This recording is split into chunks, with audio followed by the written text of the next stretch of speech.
Book 1:1 Every art and every inquiry, and similarly every action and pursuit, is thought to aim at some good, and for this reason the good has rightly been declared to be that at which all things aim. But a certain difference is found among ends, some are activities, others are products apart from the activities that produce them. Where there are ends apart from the actions, it is the nature of the products to be better than the activities. Now, as there are many actions, arts, and sciences, their ends also are many. The end of the medical art is health, that of shipbuilding a vessel, that of strategy victory, that of economics wealth. But where such arts fall under a single capacity, as bridle making and the other arts concerned with the equipment of horses fall under the art of riding, and this and every military action under strategy, in the same way other arts fall under yet others, in all of these the ends of the master arts are to be preferred to all the subordinate ends, for it is for the sake of the former that the latter are pursued. It makes no difference whether the activities themselves are the ends of the actions, or something else apart from the activities, as in the case of the sciences just mentioned. 2. If, then, there is some end of the things we do, which we desire for its own sake, everything else being desired for the sake of this, and if we do not choose everything for the sake of something else, for at that rate the process would go on to infinity, so that our desire would be empty and vain, clearly this must be the good and the chief good. Will not the knowledge of it, then, have a great influence on life? Shall we not, like archers who have a mark to aim at, be more likely to hit upon what is right? If so, we must try, in outline at least, to determine what it is, and of which of the sciences or capacities it is the object. It would seem to belong to the most authoritative art and that which is most truly the master art. And politics appears to be of this nature, for it is this that ordains which of the sciences should be studied in a state, and which each class of citizens should learn and up to what point they should learn them, and we see even the most highly esteemed of capacities to fall under this, e.g. strategy, economics, rhetoric. Now, since politics uses the rest of the sciences, and since, again, it legislates as to what we are to do and what we are to abstain from, the end of this science must include those of the others, so that this end must be the good for man. For even if the end is the same for a single man and for a state, that of the state seems at all events something greater and more complete whether to attain or to preserve, though it is worth while to attain the end merely for one man, it is finer and more godlike to attain it for a nation or for city-states. These, then, are the ends at which our inquiry aims, since it is political science, in one sense of that term. 3. Our discussion will be adequate if it has as much clearness as the subject matter admits of, for precision is not to be sought for alike in all discussions, any more than in all the products of the crafts. Now fine and just actions, which political science investigates, admit of much variety and fluctuation of opinion, so that they may be thought to exist only by convention, and not by nature. And goods also give rise to a similar fluctuation because they bring harm to many people, for before now men have been undone by reason of their wealth, and others by reason of their courage. We must be content, then, in speaking of such subjects and with such premises to indicate the truth roughly and in outline, and in speaking about things which are only for the most part true and with premises of the same kind to reach conclusions that are no better. In the same spirit, therefore, should each type of statement be received, for it is the mark of an educated man to look for precision in each class of things just so far as the nature of the subject admits. It is evidently equally foolish to accept probable reasoning from a mathematician and to demand from a rhetorician scientific proofs. Now each man judges well the things he knows, and of these he is a good judge. And so the man who has been educated in a subject is a good judge of that subject, and the man who has received an all-round education is a good judge in general. Hence a young man is not a proper hearer of lectures on political science, for he is inexperienced in the actions that occur in life, but its discussions start from these and are about these, and, further, since he tends to follow his passions, his study will be vain and unprofitable, because the end aimed at is not knowledge but action. And it makes no difference whether he is young in years or youthful in character, the defect does not depend on time, but on his living, and pursuing each successive object, as passion directs. For to such persons, as to the incontinent, knowledge brings no profit, but to those who desire and act in accordance with a rational principle knowledge about such matters will be of great benefit. These remarks about the student, the sort of treatment to be expected, and the purpose of the inquiry, may be taken as our preface.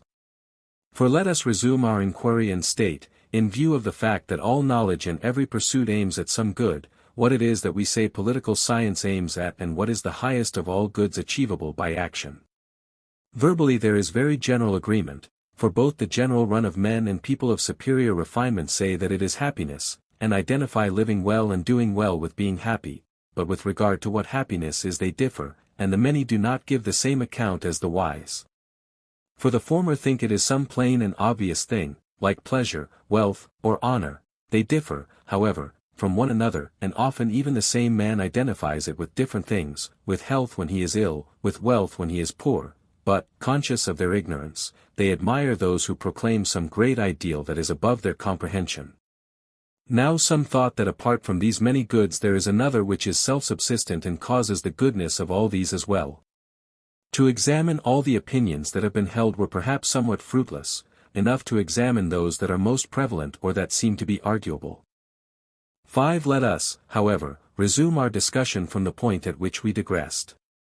To judge from the lives that men lead, most men, and men of the most vulgar type, seem, not without some ground, to identify the good, or happiness, with pleasure, which is the reason why they love the life of enjoyment.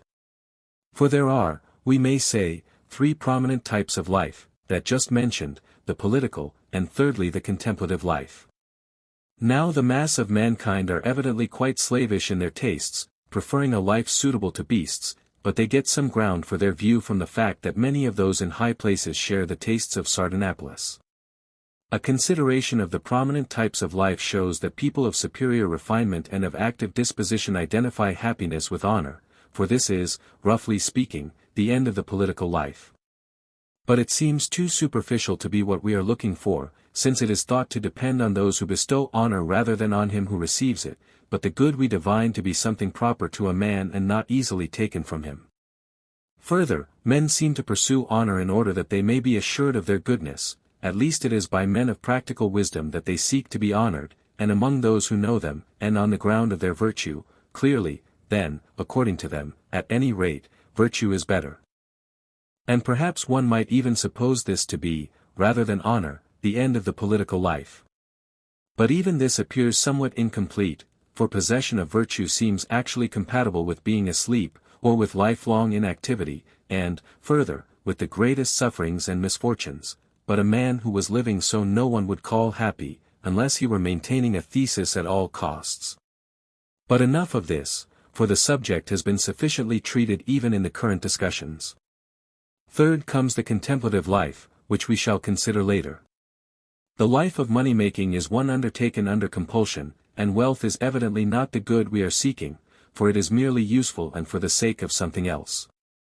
And so one might rather take the aforenamed objects to be ends, for they are loved for themselves. But it is evident that not even these are ends, yet many arguments have been thrown away in support of them. Let us leave this subject, then. 6. We had perhaps better consider the universal good and discuss thoroughly what is meant by it, although such an inquiry is made an uphill one by the fact that the forms have been introduced by friends of our own. Yet it would perhaps be thought to be better, indeed to be our duty, for the sake of maintaining the truth even to destroy what touches us closely, especially as we are philosophers or lovers of wisdom, for, while both are dear, piety requires us to honor truth above our friends.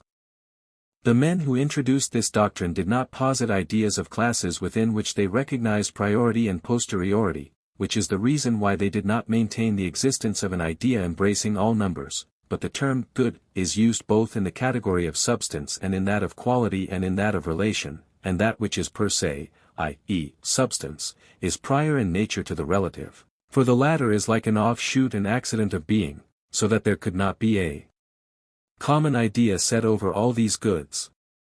Further, since good has as many senses as being, for it is predicated both in the category of substance, as of God and of reason, and in quality, i.e., of the virtues, and in quantity, i.e., of that which is moderate, and in relation, i.e., of the useful, and in time, i.e., of the right opportunity, and in place, i.e., of the right locality and the like. Clearly it cannot be something universally present in all cases and single, for then it could not have been predicated in all the categories but in one only.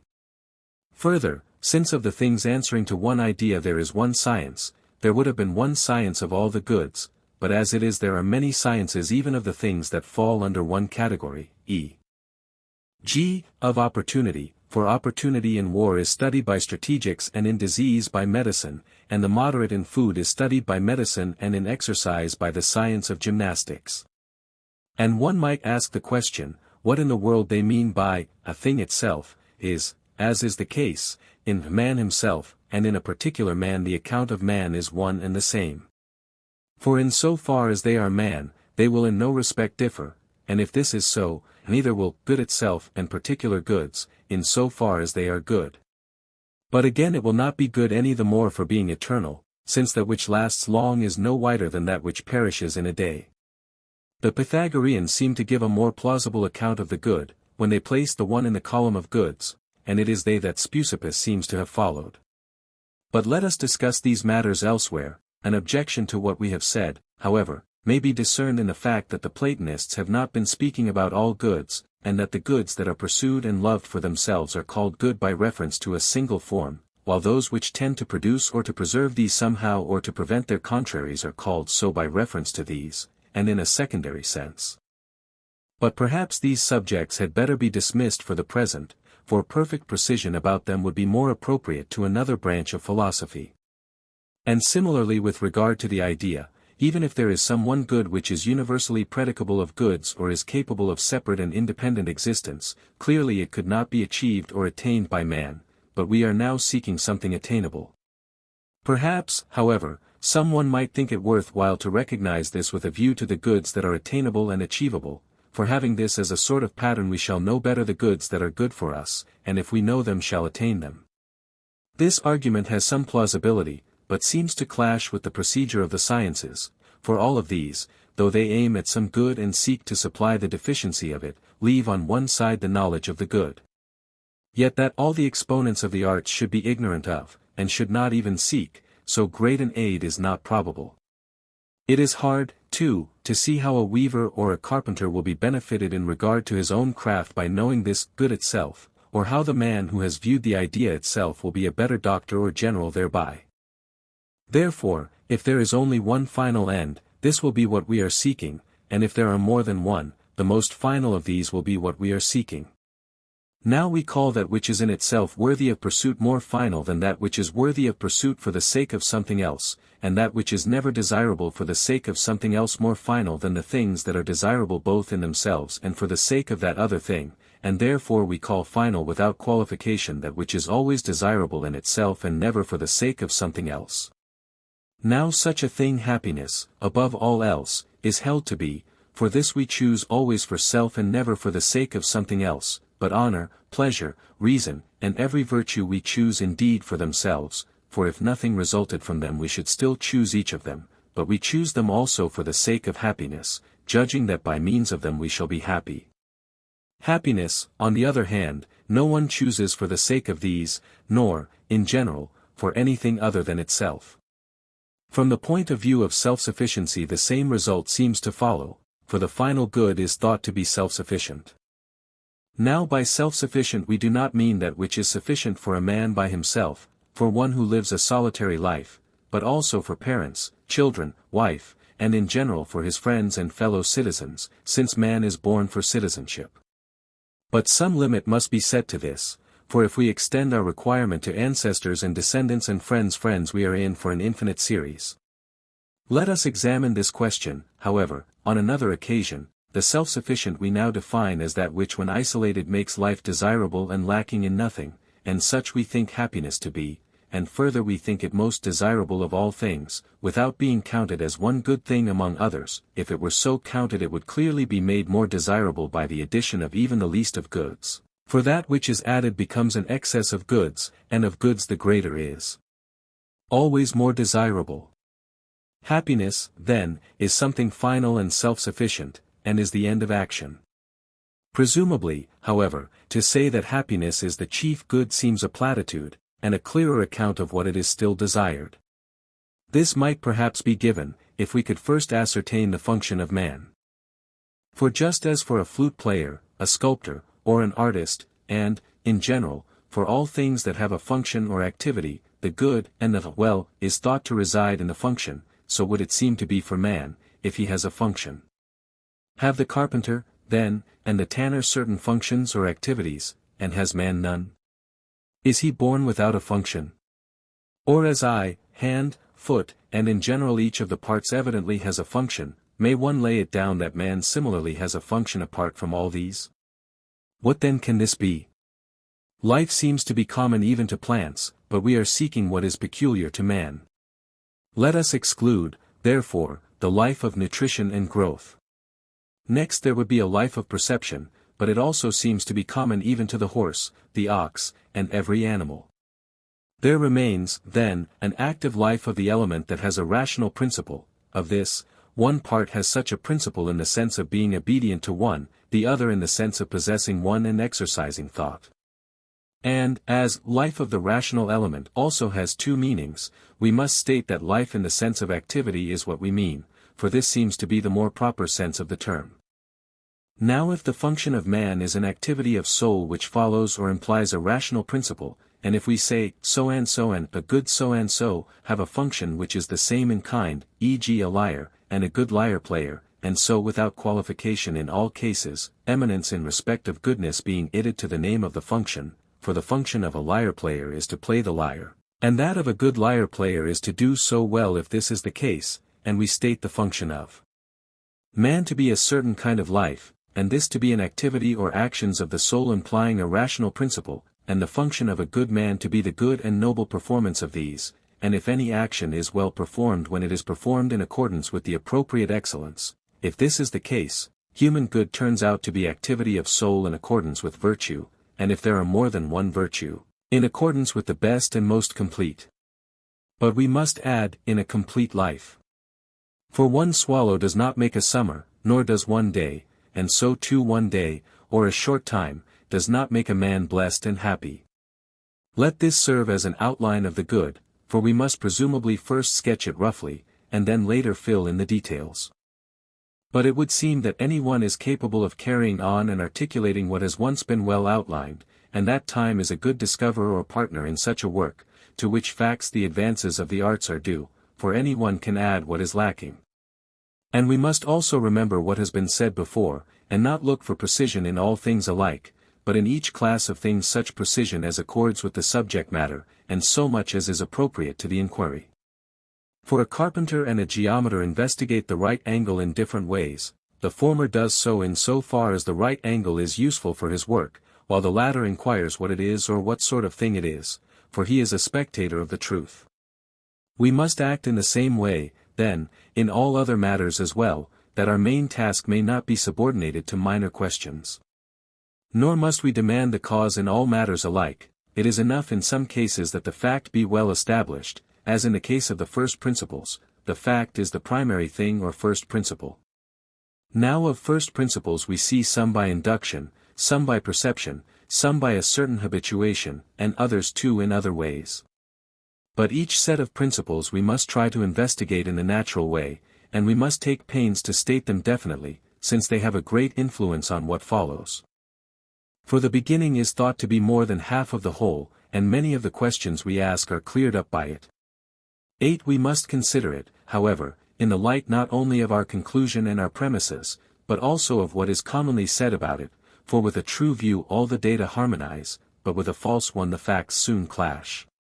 Now goods have been divided into 3 classes, and some are described as external, others as relating to soul or to body. We call those that relate to soul most properly and truly goods, and psychical actions and activities we class as relating to soul. Therefore our account must be sound, at least according to this view, which is an old one and agreed on by philosophers. It is correct also in that we identify the end with certain actions and activities, for thus it falls among goods of the soul and not among external goods. Another belief which harmonizes with our account is that the happy man lives well and does well, for we have practically defined happiness as a sort of good life and good action.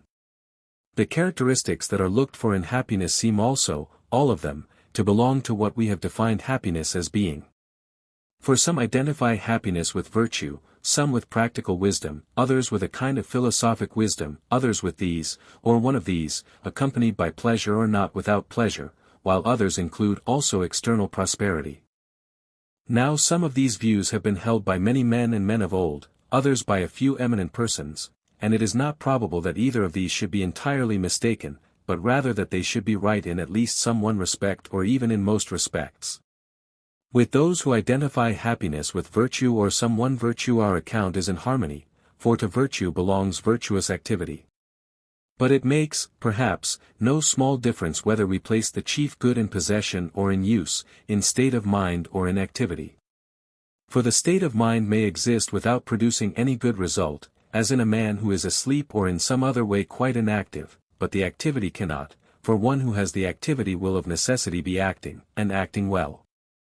And as in the Olympic Games it is not the most beautiful and the strongest that are crowned but those who compete, for it is some of these that are victorious, so those who act win, and rightly win, the noble and good things in life. Their life is also in itself pleasant.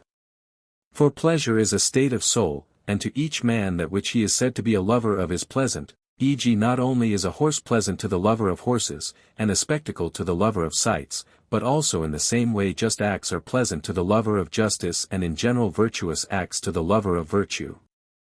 Now for most men their pleasures are in conflict with one another because these are not by nature pleasant, but the lovers of what is noble find pleasant the things that are by nature pleasant, and virtuous actions are such, so that these are pleasant for such men as well as in their own nature. Their life, therefore, has no further need of pleasure as a sort of adventitious charm, but has its pleasure in itself. For, besides what we have said, the man who does not rejoice in noble actions is not even good, since no one would call a man just who did not enjoy acting justly, nor any man liberal who did not enjoy liberal actions, and similarly in all other cases. If this is so, virtuous actions must be in themselves pleasant. But they are also good and noble, and have each of these attributes in the highest degree, since the good man judges well about these attributes, his judgment is such as we have described.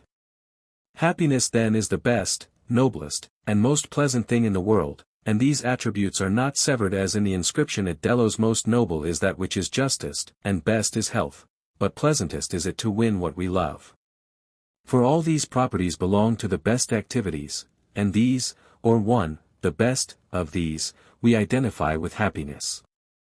Yet evidently, as we said, it needs the external goods as well, for it is impossible, or not easy, to do noble acts without the proper equipment.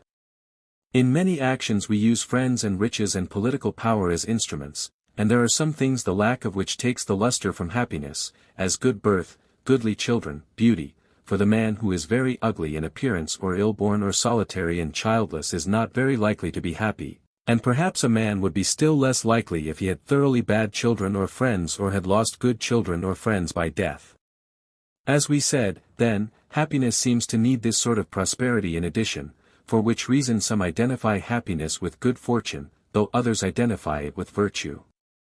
9. For this reason also the question is asked, whether happiness is to be acquired by learning or by habituation or some other sort of training, or comes in virtue of some divine providence or again by chance. Now if there is any gift of the gods to men, it is reasonable that happiness should be God-given, and most surely God-given of all human things inasmuch as it is the best. But this question would perhaps be more appropriate to another inquiry. Happiness seems, however, even if it is not God-sent but comes as a result of virtue and some process of learning or training, to be among the most godlike things, for that which is the prize and end of virtue seems to be the best thing in the world, and something godlike and blessed. It will also on this view be very generally shared, for all who are not maimed as regards their potentiality for virtue may win it by a certain kind of study and care. But if it is better to be happy thus than by chance, it is reasonable that the facts should be so, since everything that depends on the action of nature is by nature as good as it can be, and similarly everything that depends on art or any rational cause, and especially if it depends on the best of all causes. To entrust to chance what is greatest and most noble would be a very defective arrangement. The answer to the question we are asking is plain also from the definition of happiness, for it has been said to be a virtuous activity of soul, of a certain kind. Of the remaining goods, some must necessarily pre-exist as conditions of happiness, and others are naturally cooperative and useful as instruments. And this will be found to agree with what we said at the outset, for we stated the end of political science to be the best end, and political science spends most of its pains on making the citizens to be of a certain character, viz. good and capable of noble acts. It is natural, then, that we call neither ox nor horse nor any other of the animals happy, for none of them is capable of sharing in such activity. And this also presents a problem, for though a man has lived happily up to old age and has had a death worthy of his life, many reverses may befall his descendants. Some of them may be good and attain the life they deserve, while with others the opposite may be the case, and clearly too the degrees of relationship between them and their ancestors may vary indefinitely. It would be odd, then, if the dead man were to share in these changes and become at one time happy, at another wretched, while it would also be odd if the fortunes of the descendants did not for some time have some effect on the happiness of their ancestors. But we must return to our first difficulty, for perhaps by a consideration of it our present problem might be solved. Now if we must see the end and only then call a man happy, not as being happy but as having been so before, surely this is a paradox, that when he is happy the attribute that belongs to him is not to be truly predicated of him because we do not wish to call living men happy, on account of the changes that may befall them, and because we have assumed happiness to be something permanent and by no means easily changed, while a single man may suffer many turns of fortune's wheel. Yet even in these nobility shines through, when a man bears with resignation many great misfortunes, not through insensibility to pain but through nobility and greatness of soul. If activities are, as we said, what gives life its character, no happy man can become miserable, for he will never do the acts that are hateful and mean. For the man who is truly good and wise, we think, bears all the chances life becomingly and always makes the best of circumstances, as a good general makes the best military use of the army at his command and a good shoemaker makes the best shoes out of the hides that are given him, and so with all other craftsmen. And if this is the case, the happy man can never become miserable, though he will not reach blessedness, if he meet with fortunes like those of Priam. Nor, again, is he many-colored and changeable, for neither will he be moved from his happy state easily or by any ordinary misadventures, but only by many great ones, nor, if he has had many great misadventures, will he recover his happiness in a short time, but if at all, only in a long and complete one in which he has attained many splendid successes. When then should we not say that he is happy who is active in accordance with complete virtue and is sufficiently equipped with external goods, not for some chance period but throughout a complete life? Or must we add, and who is destined to live thus and die as befits his life? Certainly the future is obscure to us, while happiness, we claim, is an end and something in every way final. If so, we shall call happy those among living men in whom these conditions are, and are to be, fulfilled, but happy men. So much for these questions. 11. That the fortunes of descendants and of all a man's friends should not affect his happiness at all seems a very unfriendly doctrine, and one opposed to the opinions men hold, but since the events that happen are numerous and admit of all sorts of difference, and some come more near to us and others less so, it seems a long, nay, an infinite, task to discuss each in detail. A general outline will perhaps suffice. If, then, as some of a man's own misadventures have a certain weight and influence on life while others are, as it were, lighter, so too there are differences among the misadventures of our friends taken as a whole, and it makes a difference whether the various suffering befall the living or the dead, much more even than whether lawless and terrible deeds are presupposed in a tragedy or done on the stage. This difference also must be taken into account, or rather, perhaps, the fact that doubt is felt whether the dead share in any good or evil. For it seems, from these considerations, that even if anything whether good or evil penetrates to them, it must be something weak and negligible, either in itself or for them, or if not, at least it must be such in degree and kind as not to make happy those who are not happy nor to take away their blessedness from those who are. The good or bad fortunes of friends, then, seem to have some effects on the dead, but effects of such a kind and degree as neither to make the happy unhappy nor to produce any other change of the kind. 12. These questions having been definitely answered, let us consider whether happiness is among the things that are praised or rather among the things that are prized, for clearly it is not to be placed among potentialities. Everything that is praised seems to be praised because it is of a certain kind and is related somehow to something else, for we praise the just or brave man and in general both the good man and virtue itself because of the actions and functions involved, and we praise the strong man, the good runner, and so on, because he is of a certain kind and is related in a certain way to something good and important.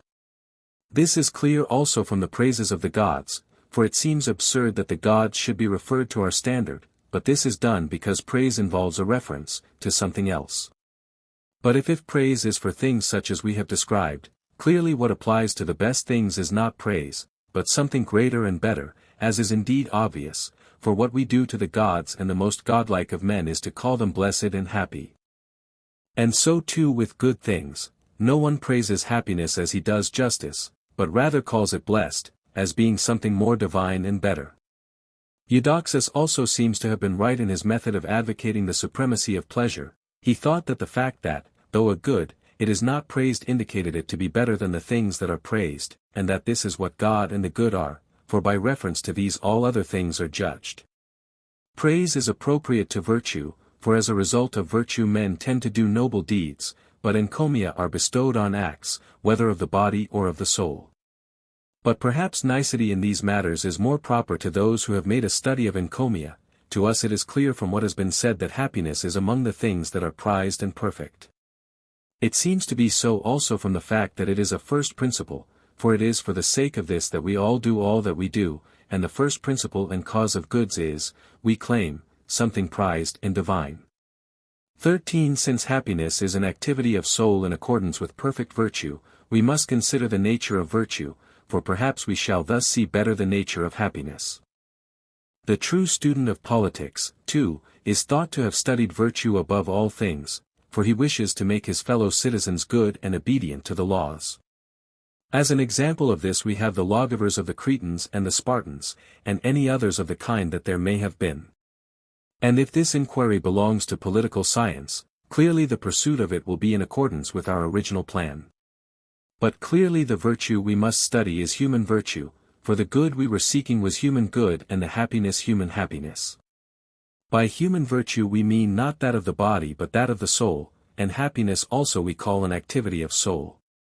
But if this is so, clearly the student of politics must know somehow the facts about soul, as the man who is to heal the eyes or the body as a whole must know about the eyes or the body, and all the more since politics is more prized and better than medicine. But even among doctors the best educated spend much labor on acquiring knowledge of the body. The student of politics, then, must study the soul, and must study it with these objects in view, and do so just to the extent which is sufficient for the questions we are discussing, for further precision is perhaps something more laborious than our purposes require. Some things are said about it, adequately enough, even in the discussions outside our school, and we must use these, e.g. that one element in the soul is irrational and one has a rational principle. Whether these are separated as the parts of the body or of anything divisible or are distinct by definition but by nature inseparable, like convex and concave in the circumference of a circle, does not affect the present question. Of the irrational element one division seems to be widely distributed, and vegetative in its nature, I mean that which causes nutrition and growth, for it is this kind of power of the soul that one must assign to all nurslings and to embryos, and this same power to full-grown creatures. This is more reasonable than to assign some different power to them. Now the excellence of this seems to be common to all species and not specifically human, for this part or faculty seems to function most in sleep, while goodness and badness are least manifest in sleep, whence comes the saying that the happy are not better off than the wretched for half their lives, and this happens naturally enough, since sleep is an inactivity of the soul in that respect in which it is called good or bad, unless perhaps to a small extent some of the movements actually penetrate to the soul, and in this respect the dreams of good men are better than those of ordinary people. Enough of this subject, however, let us leave the nutritive faculty alone, since it has by its nature no share in human excellence. There seems to be also another irrational element in the soul, one which in a sense, however, shares in a rational principle. For we praise the rational principle of the continent man and of the incontinent, and the part of their soul that has such a principle, since it urges them aright and towards the best objects, but there is found in them also another element naturally opposed to the rational principle, which fights against and resists that principle. For exactly as paralyzed limbs when we intend to move them to the right turn on the contrary to the left, so is it with the soul, the impulses of incontinent people move in contrary directions. But while in the body we see that which moves astray, in the soul we do not. No doubt, however, we must none the less suppose that in the soul too there is something contrary to the rational principle, resisting and opposing it. In what sense it is distinct from the other elements does not concern us. Now even this seems to have a share in a rational principle, as we said. At any rate in the continent man it obeys the rational principle, and presumably in the temperate and brave man it is still more obedient, for in him it speaks, on all matters, with the same voice as the rational principle. Book 2:1 Virtue, then, being of two kinds, intellectual and moral, intellectual virtue in the main owes both its birth and its growth to teaching, for which reason it requires experience and time, while moral virtue comes about as a result of habit, whence also its name, ethic, is one that is formed by a slight variation from the word ethos, habit. From this it is also plain that none of the moral virtues arises in us by nature, for nothing that exists by nature can form a habit contrary to its nature. For instance, the stone which by nature moves downwards cannot be habituated to move upwards, not even if one tries to train it by throwing it up 10,000 times, nor can fire be habituated to move downwards, nor can anything else that by nature behaves in one way be trained to behave in another. Neither by nature, then, nor contrary to nature do the virtues arise in us, rather we are adapted by nature to receive them, and are made perfect by habit. Again, of all the things that come to us by nature we first acquire the potentiality and later exhibit the activity.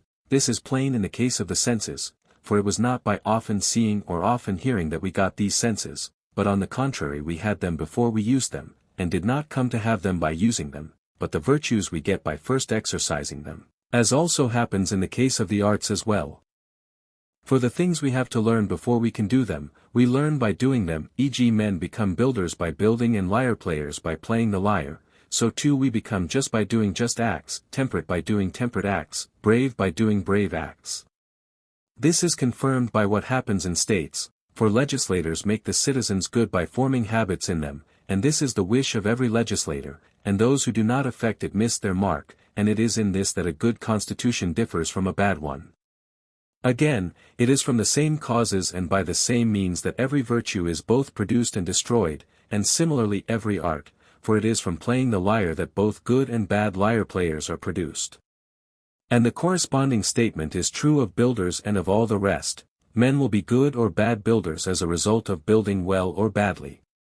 For if this were not so, there would have been no need of a teacher, but all men would have been born good or bad at their craft. This, then, is the case with the virtues also. By doing the acts that we do in our transactions with other men we become just or unjust, and by doing the acts that we do in the presence of danger, and being habituated to feel fear or confidence, we become brave or cowardly. The same is true of appetites and feelings of anger. Some men become temperate and good-tempered, others self-indulgent and irascible, by behaving in one way or the other in the appropriate circumstances. Thus, in one word, states of character arise out of like activities.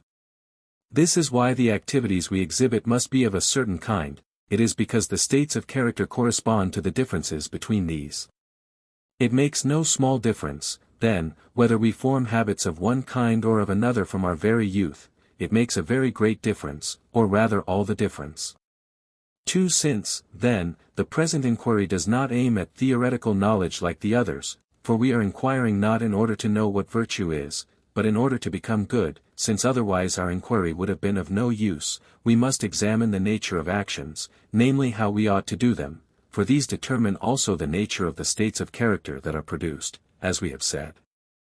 Now, that we must act according to the right rule is a common principle and must be assumed. It will be discussed later, i.e., both what the right rule is, and how it is related to the other virtues. But this must be agreed upon beforehand, that the whole account of matters of conduct must be given in outline and not precisely, as we said at the very beginning that the accounts we demand must be in accordance with the subject matter. Matters concerned with conduct and questions of what is good for us have no fixity, any more than matters of health. But not only are the sources and causes of their origination and growth the same as those of their destruction, but also the sphere of their actualization will be the same, for this is also true of the things which are more evident to sense, e.g. of strength. It is produced by taking much food and undergoing much exertion, and it is the strong man that will be most able to do these things. So too is it with the virtues. By abstaining from pleasures we become temperate, and it is when we have become so that we are most able to abstain from them, and similarly too in the case of courage, for by being habituated to despise things that are terrible and to stand our ground against them we become brave, and it is when we have become so that we shall be most able to stand our ground against them. 3. We must take as a sign of states of character the pleasure or pain that ensues on acts, for the man who abstains from bodily pleasures and delights in this very fact is temperate, while the man who is annoyed at it is self-indulgent, and he who stands his ground against things that are terrible and delights in this or at least is not pained is brave, while the man who is pained is a coward. For moral excellence is concerned with pleasures and pains. It is on account of the pleasure that we do bad things, and on account of the pain that we abstain from noble ones. Hence we ought to have been brought up in a particular way from our very youth, as Plato says, so as both to delight in and to be pained by the things that we ought, for this is the right education. Again, if the virtues are concerned with actions and passions, and every passion and every action is accompanied by pleasure and pain, for this reason also virtue will be concerned with pleasures and pains. This is indicated also by the fact that punishment is inflicted by these means, for it is a kind of cure, and it is the nature of cures to be affected by contraries. Again, as we said but lately, every state of soul has a nature relative to and concerned with the kind of things by which it tends to be made worse or better, but it is by reason of pleasures and pains that men become bad, by pursuing and avoiding these either the pleasures and pains they ought not or when they ought not or as they ought not, or by going wrong in one of the other similar ways that may be distinguished. Hence men even define the virtues as certain states of impassivity and rest, not well, however, because they speak absolutely, and do not say, as one ought, and as one ought not, and when one ought or ought not, and the other things that may be added. We assume, then, that this kind of excellence tends to do what is best with regard to pleasures and pains, and vice does the contrary. The following facts also may show us that virtue and vice are concerned with these same things. There being 3 objects of choice and 3 of avoidance, the noble, the advantageous, the pleasant, and their contraries, the base, the injurious, the painful, about all of these the good man tends to go right and the bad man to go wrong, and especially about pleasure, for this is common to the animals, and also it accompanies all objects of choice, for even the noble and the advantageous appear pleasant. Again, it has grown up with us all from our infancy. This is why it is difficult to rub off this passion, ingrained as it is in our life. And we measure even our actions, some of us more and others less, by the rule of pleasure and pain. For this reason, then, our whole inquiry must be about these, for to feel delight and pain rightly or wrongly has no small effect on our actions.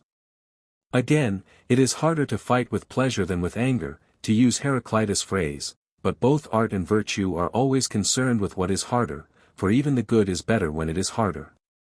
Therefore for this reason also the whole concern both of virtue and of political science is with pleasures and pains, for the man who uses these well will be good, he who uses them badly bad. That virtue, then, is concerned with pleasures and pains, and that by the acts from which it arises it is both increased and, if they are done differently, destroyed, and that the acts from which it arose are those in which it actualizes itself, let this be taken as said. For the question might be asked, what we mean by saying that we must become just by doing just acts, and temperate by doing temperate acts, for if men do just and temperate acts, they are already just and temperate, exactly as, if they do what is in accordance with the laws of grammar and of music, they are grammarians and musicians. Or is this not true even of the arts? It is possible to do something that is in accordance with the laws of grammar, either by chance or at the suggestion of another. A man will be a grammarian, then, only when he has both done something grammatical and done it grammatically, and this means doing it in accordance with the grammatical knowledge in himself. Again, the case of the arts and that of the virtues are not similar, for the products of the arts have their goodness in themselves, so that it is enough that they should have a certain character, but if the acts that are in accordance with the virtues have themselves a certain character it does not follow that they are done justly or temperately. As the latter will not be made well in body by such a course of treatment, the former will not be made well in soul by such a course of philosophy. 5. Next we must consider what virtue is. Since things that are found in the soul are of three kinds, passions, faculties, states of character, virtue must be one of these. By passions I mean appetite, anger, fear, confidence, envy, joy, friendly feeling, hatred, longing, emulation, pity, and in general the feelings that are accompanied by pleasure or pain. By faculties the things in virtue of which we are said to be capable of feeling these, e.g. of becoming angry or being pained or feeling pity. By states of character the things in virtue of which we stand well or badly with reference to the passions, e.g. with reference to anger we stand badly if we feel it violently or too weakly, and well if we feel it moderately, and similarly with reference to the other passions. Now neither the virtues nor the vices are passions, because we are not called good or bad on the ground of our passions, but are so called on the ground of our virtues and our vices, and because we are neither praised nor blamed for our passions, for the man who feels fear or anger is not praised, nor is the man who simply feels anger blamed, but the man who feels it in a certain way, but for our virtues and our vices we are praised or blamed. Therefore, if this is true in every case, the virtue of man also will be the state of character which makes a man good and which makes him do his own work well. How this is to happen we have stated already, but it will be made plain also by the following consideration of the specific nature of virtue. In everything that is continuous and divisible it is possible to take more, less, or an equal amount, and that either in terms of the thing itself or relatively to us, and the equal is an intermediate between excess and defect.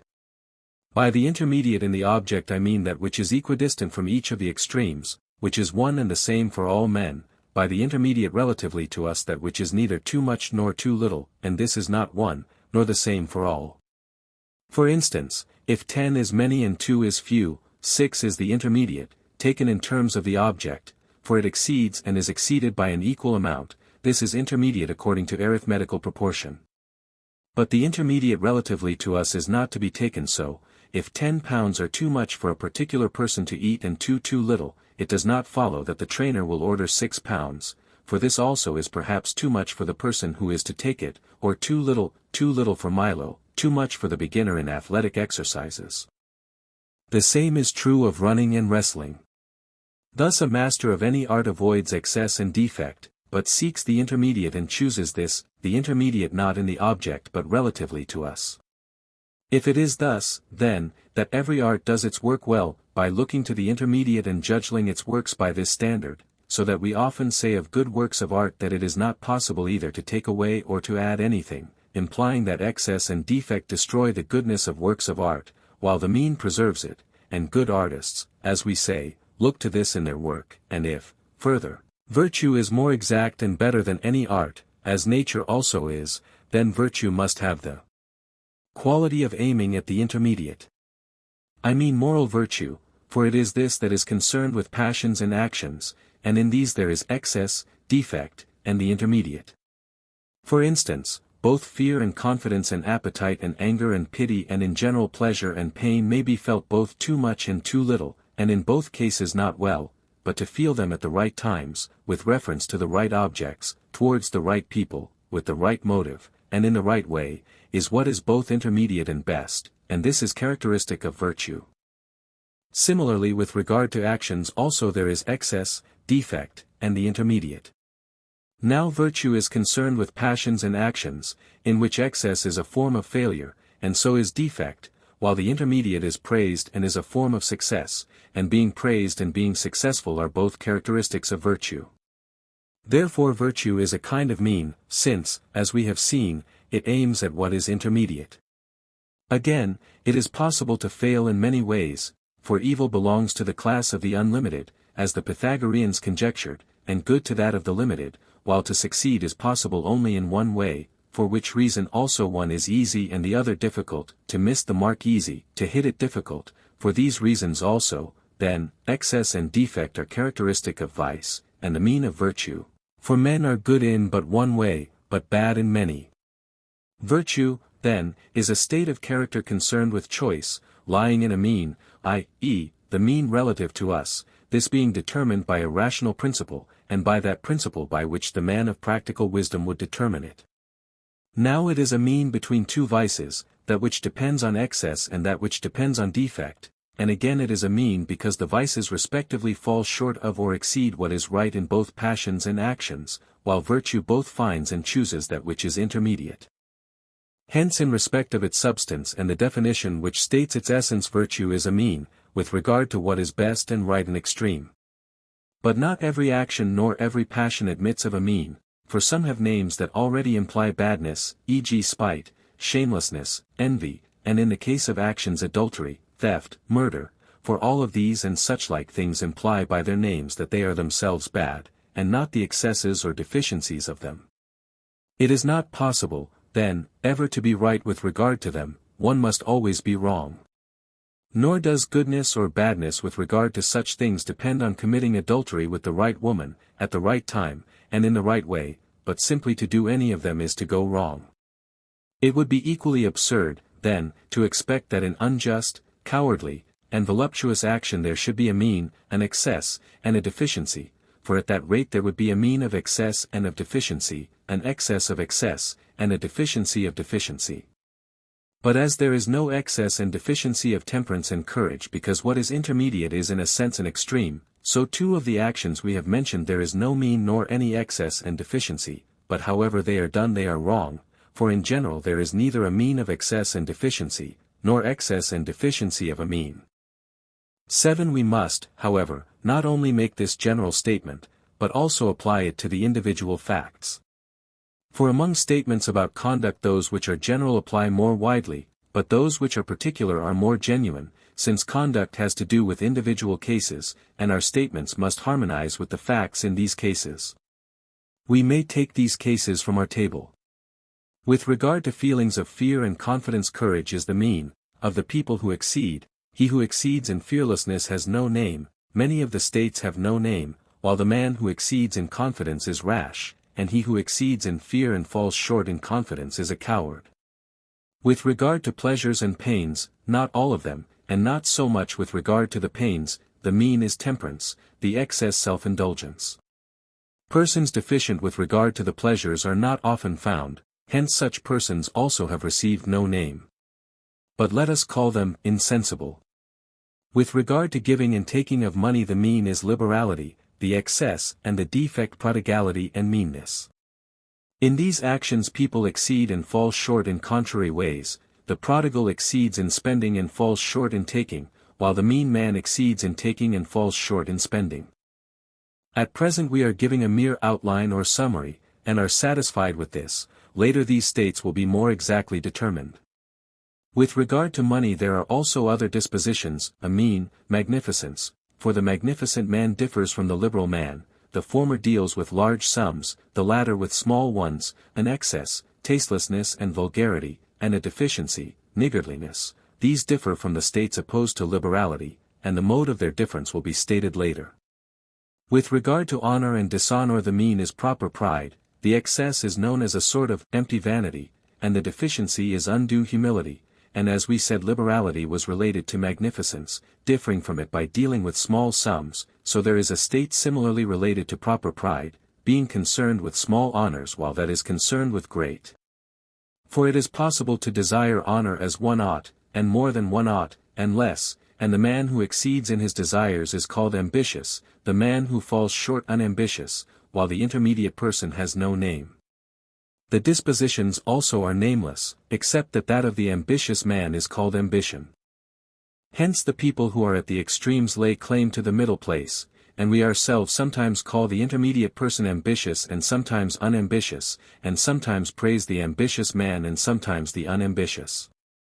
The reason of our doing this will be stated in what follows, but now let us speak of the remaining states according to the method which has been indicated. With regard to anger also there is an excess, a deficiency, and a mean.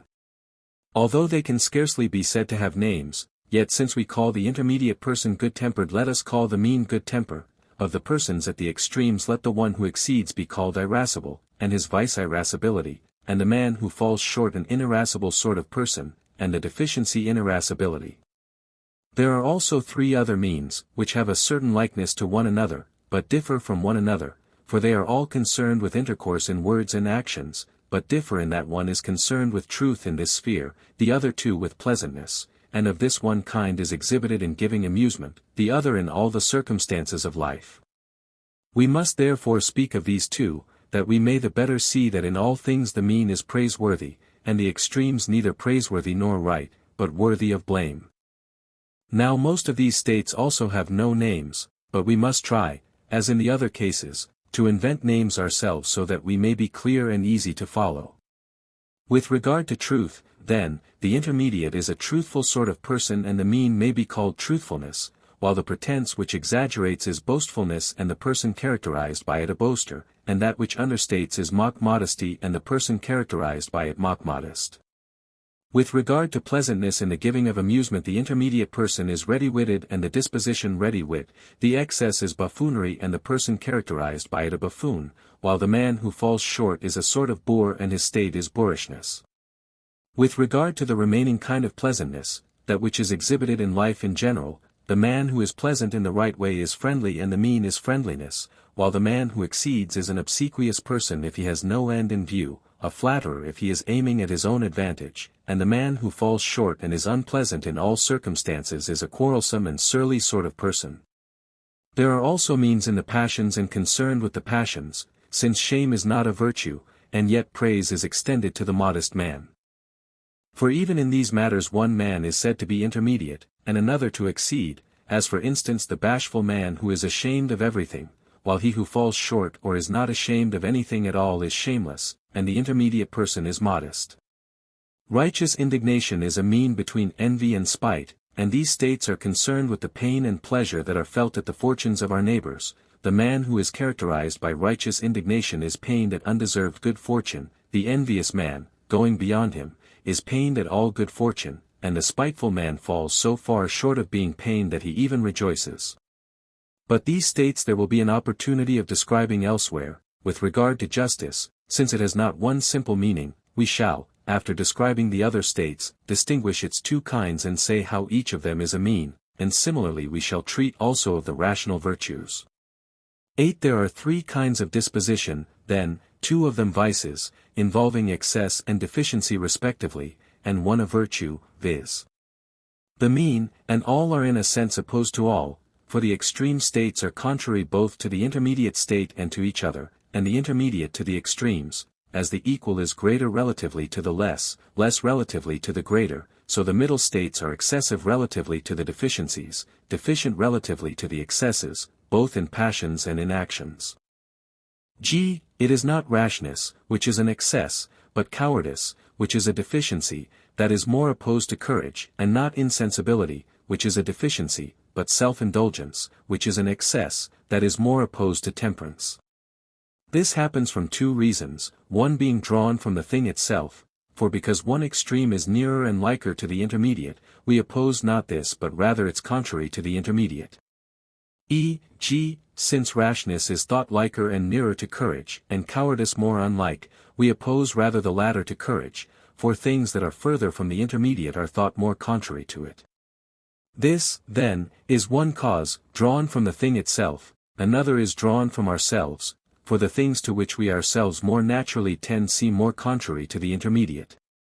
For instance, we ourselves tend more naturally to pleasures, and hence are more easily carried away towards self-indulgence than towards propriety.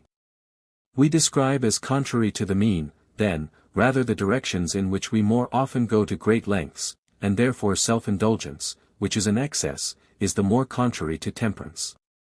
9. That moral virtue is a mean, then, and in what sense it is so, and that it is a mean between two vices, the one involving excess, the other deficiency, and that it is such because its character is to aim at what is intermediate in passions and in actions, has been sufficiently stated.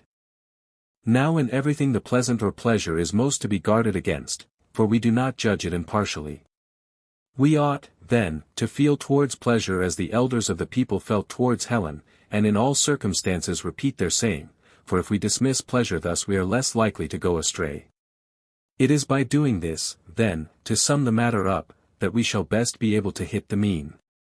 But this is no doubt difficult, and especially in individual cases, for it is not easy to determine both how and with whom and on what provocation and how long one should be angry, for we too sometimes praise those who fall short and call them good-tempered, but sometimes we praise those who get angry and call them manly.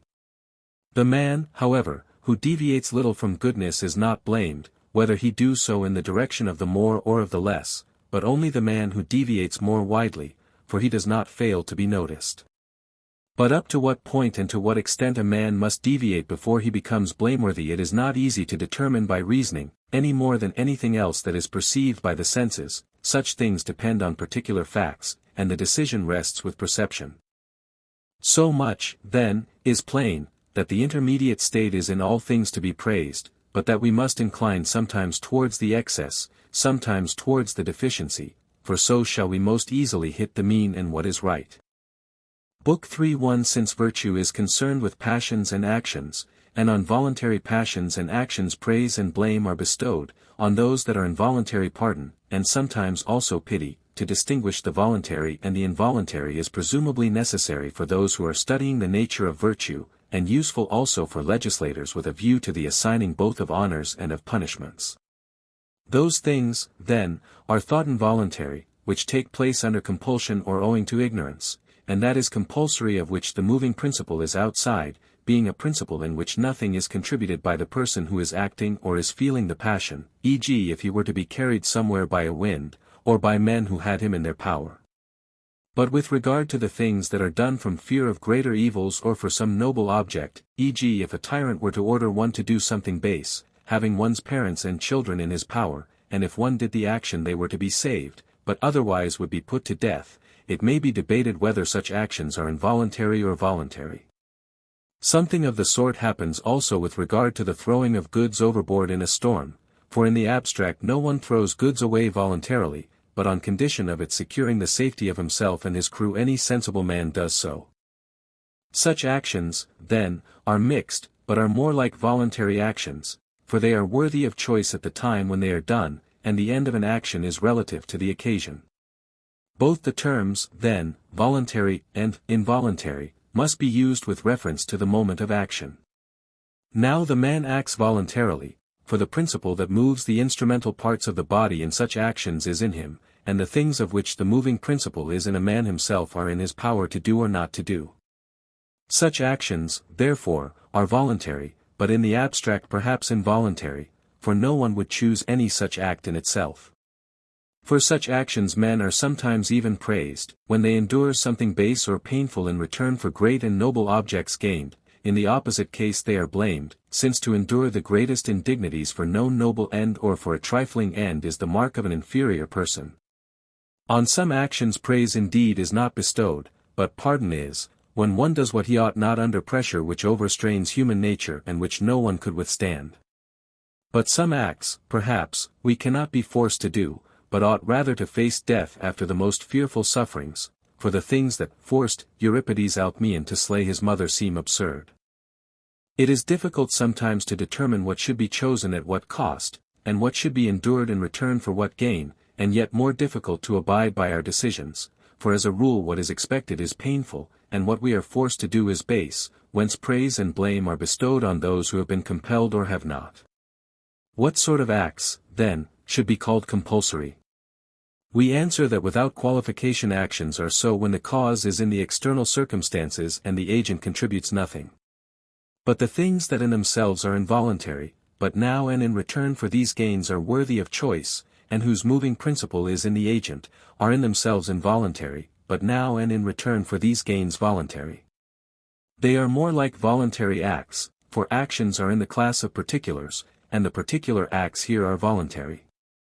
What sort of things are to be chosen, and in return for what, it is not easy to state, for there are many differences in the particular cases. But if some one were to say that pleasant and noble objects have a compelling power, forcing us from without, all acts would be for him compulsory, for it is for these objects that all men do everything they do. And those who act under compulsion and unwillingly act with pain, but those who do acts for their pleasantness and nobility do them with pleasure. It is absurd to make external circumstances responsible, and not oneself, as being easily caught by such attractions, and to make oneself responsible for noble acts but the pleasant objects responsible for base acts. The compulsory, then, seems to be that whose moving principle is outside, the person compelled contributing nothing. Everything that is done by reason of ignorance is not voluntary, it is only what produces pain and repentance that is involuntary. For the man who has done something owing to ignorance, and feels not the least vexation at his action, has not acted voluntarily, since he did not know what he was doing, nor yet involuntarily, since he is not pained. Of people, then, who act by reason of ignorance, he who repents is thought an involuntary agent, and the man who does not repent may, since he is different, be called a not voluntary agent, for, since he differs from the other, it is better that he should have a name of his own. Acting by reason of ignorance seems also to be different from acting in ignorance, for the man who is drunk or in a rage is thought to act as a result not of ignorance but of one of the causes mentioned, yet not knowingly but in ignorance. Now every wicked man is ignorant of what he ought to do and what he ought to abstain from, and it is by reason of error of this kind that men become unjust and in general bad, but the term involuntary tends to be used not if a man is ignorant of what is to his advantage, for it is not mistaken purpose that causes involuntary action, it leads rather to wickedness, nor ignorance of the universal, for that men are blamed, but ignorance of particulars, i.e., of the circumstances of the action, and the objects with which it is concerned. For it is on these that both pity and pardon depend, since the person who is ignorant of any of these acts involuntarily. Perhaps it is just as well, therefore, to determine their nature and number. A man may be ignorant, then, of who he is, what he is doing, what or whom he is acting on, and sometimes also what, e.g. what instrument, he is doing it with, and to what end, e.g. he may think his act will conduce to someone's safety, and how he is doing it, e.g. whether gently or violently. Now of all of these no one could be ignorant unless he were mad, and evidently also he could not be ignorant of the agent, for how could he not know himself? But of what he is doing a man might be ignorant, as for instance people say, it slipped out of their mouths as they were speaking, or, they did not know it was a secret, as Aeschylus said of the mysteries, or a man might say he let it go off when he merely wanted to show its working, as the man did with the catapult. G. For health and for learning. Also what is involuntary is thought to be painful, but what is in accordance with appetite is thought to be pleasant. Again, what is the difference in respect of involuntariness between errors committed upon calculation and those committed in anger? Both are to be avoided, but the irrational passions are thought not less human than reason is, and therefore also the actions which proceed from anger or appetite are the man's actions. It would be odd, then, to treat them as involuntary. To both the voluntary and the involuntary having been delimited, we must next discuss choice, for it is thought to be most closely bound up with virtue and to discriminate characters better than actions do. Choice, then, seems to be voluntary, but not the same thing as the voluntary, the latter extends more widely. For both children and the lower animals share in voluntary action, but not in choice, and acts done on the spur of the moment we describe as voluntary, but not as chosen. Those who say it is appetite or anger or wish or a kind of opinion do not seem to be right. For choice is not common to irrational creatures as well, but appetite and anger are. Again, the incontinent man acts with appetite, but not with choice, while the continent man on the contrary acts with choice, but not with appetite. Again, appetite is contrary to choice, but not appetite to appetite. Again, appetite relates to the pleasant and the painful, choice neither to the painful nor to the pleasant. Still less is it anger, for acts due to anger are thought to be less than any others objects of choice. But neither is it wish, though it seems near to it, for choice cannot relate to impossibles, and if any one said he chose them he would be thought silly, but there may be a wish even for impossibles, e.g. for immortality. And wish may relate to things that could in no way be brought about by one's own efforts, e.g. that a particular actor or athlete should win in a competition, but no one chooses such things, but only the things that he thinks could be brought about by his own efforts.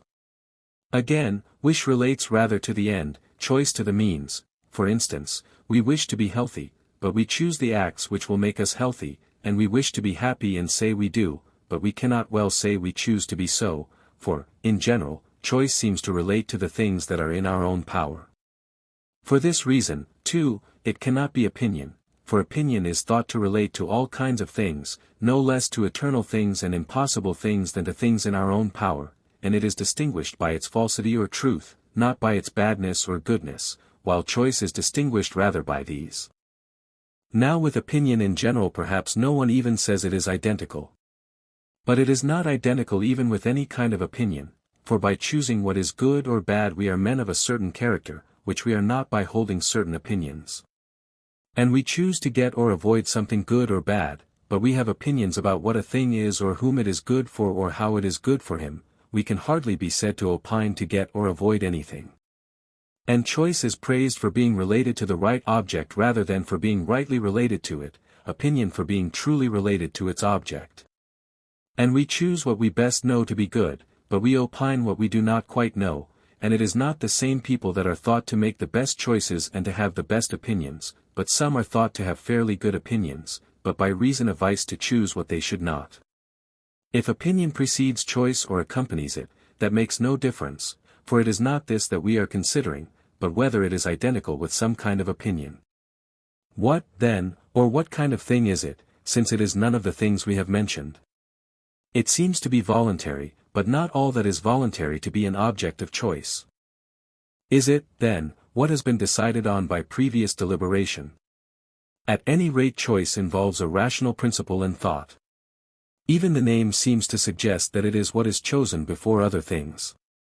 3. Do we deliberate about everything, and is everything a possible subject of deliberation, or is deliberation impossible about some things?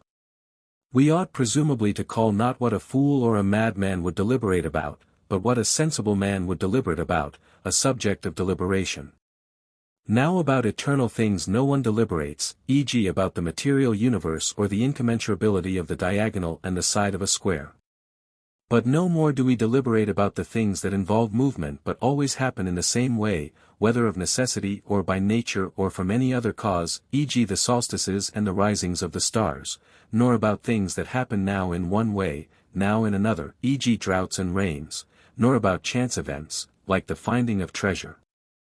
But we do not deliberate even about all human affairs. For instance, no Spartan deliberates about the best constitution for the Scythians. For none of these things can be brought about by our own efforts.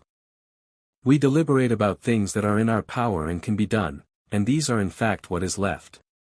For nature, necessity, and chance are thought to be causes, and also reason in everything that depends on man. Now every class of men deliberates about the things that can be done by their own efforts. And in the case of exact and self-contained sciences there is no deliberation, e.g. about the letters of the alphabet, for we have no doubt how they should be written, but the things that are brought about by our own efforts, but not always in the same way, are the things about which we deliberate, e.g. questions of medical treatment or of money-making. And we do so more in the case of the art of navigation than in that of gymnastics, inasmuch as it has been less exactly worked out, and again about other things in the same ratio, and more also in the case of the arts than in that of the sciences, for we have more doubt about the former.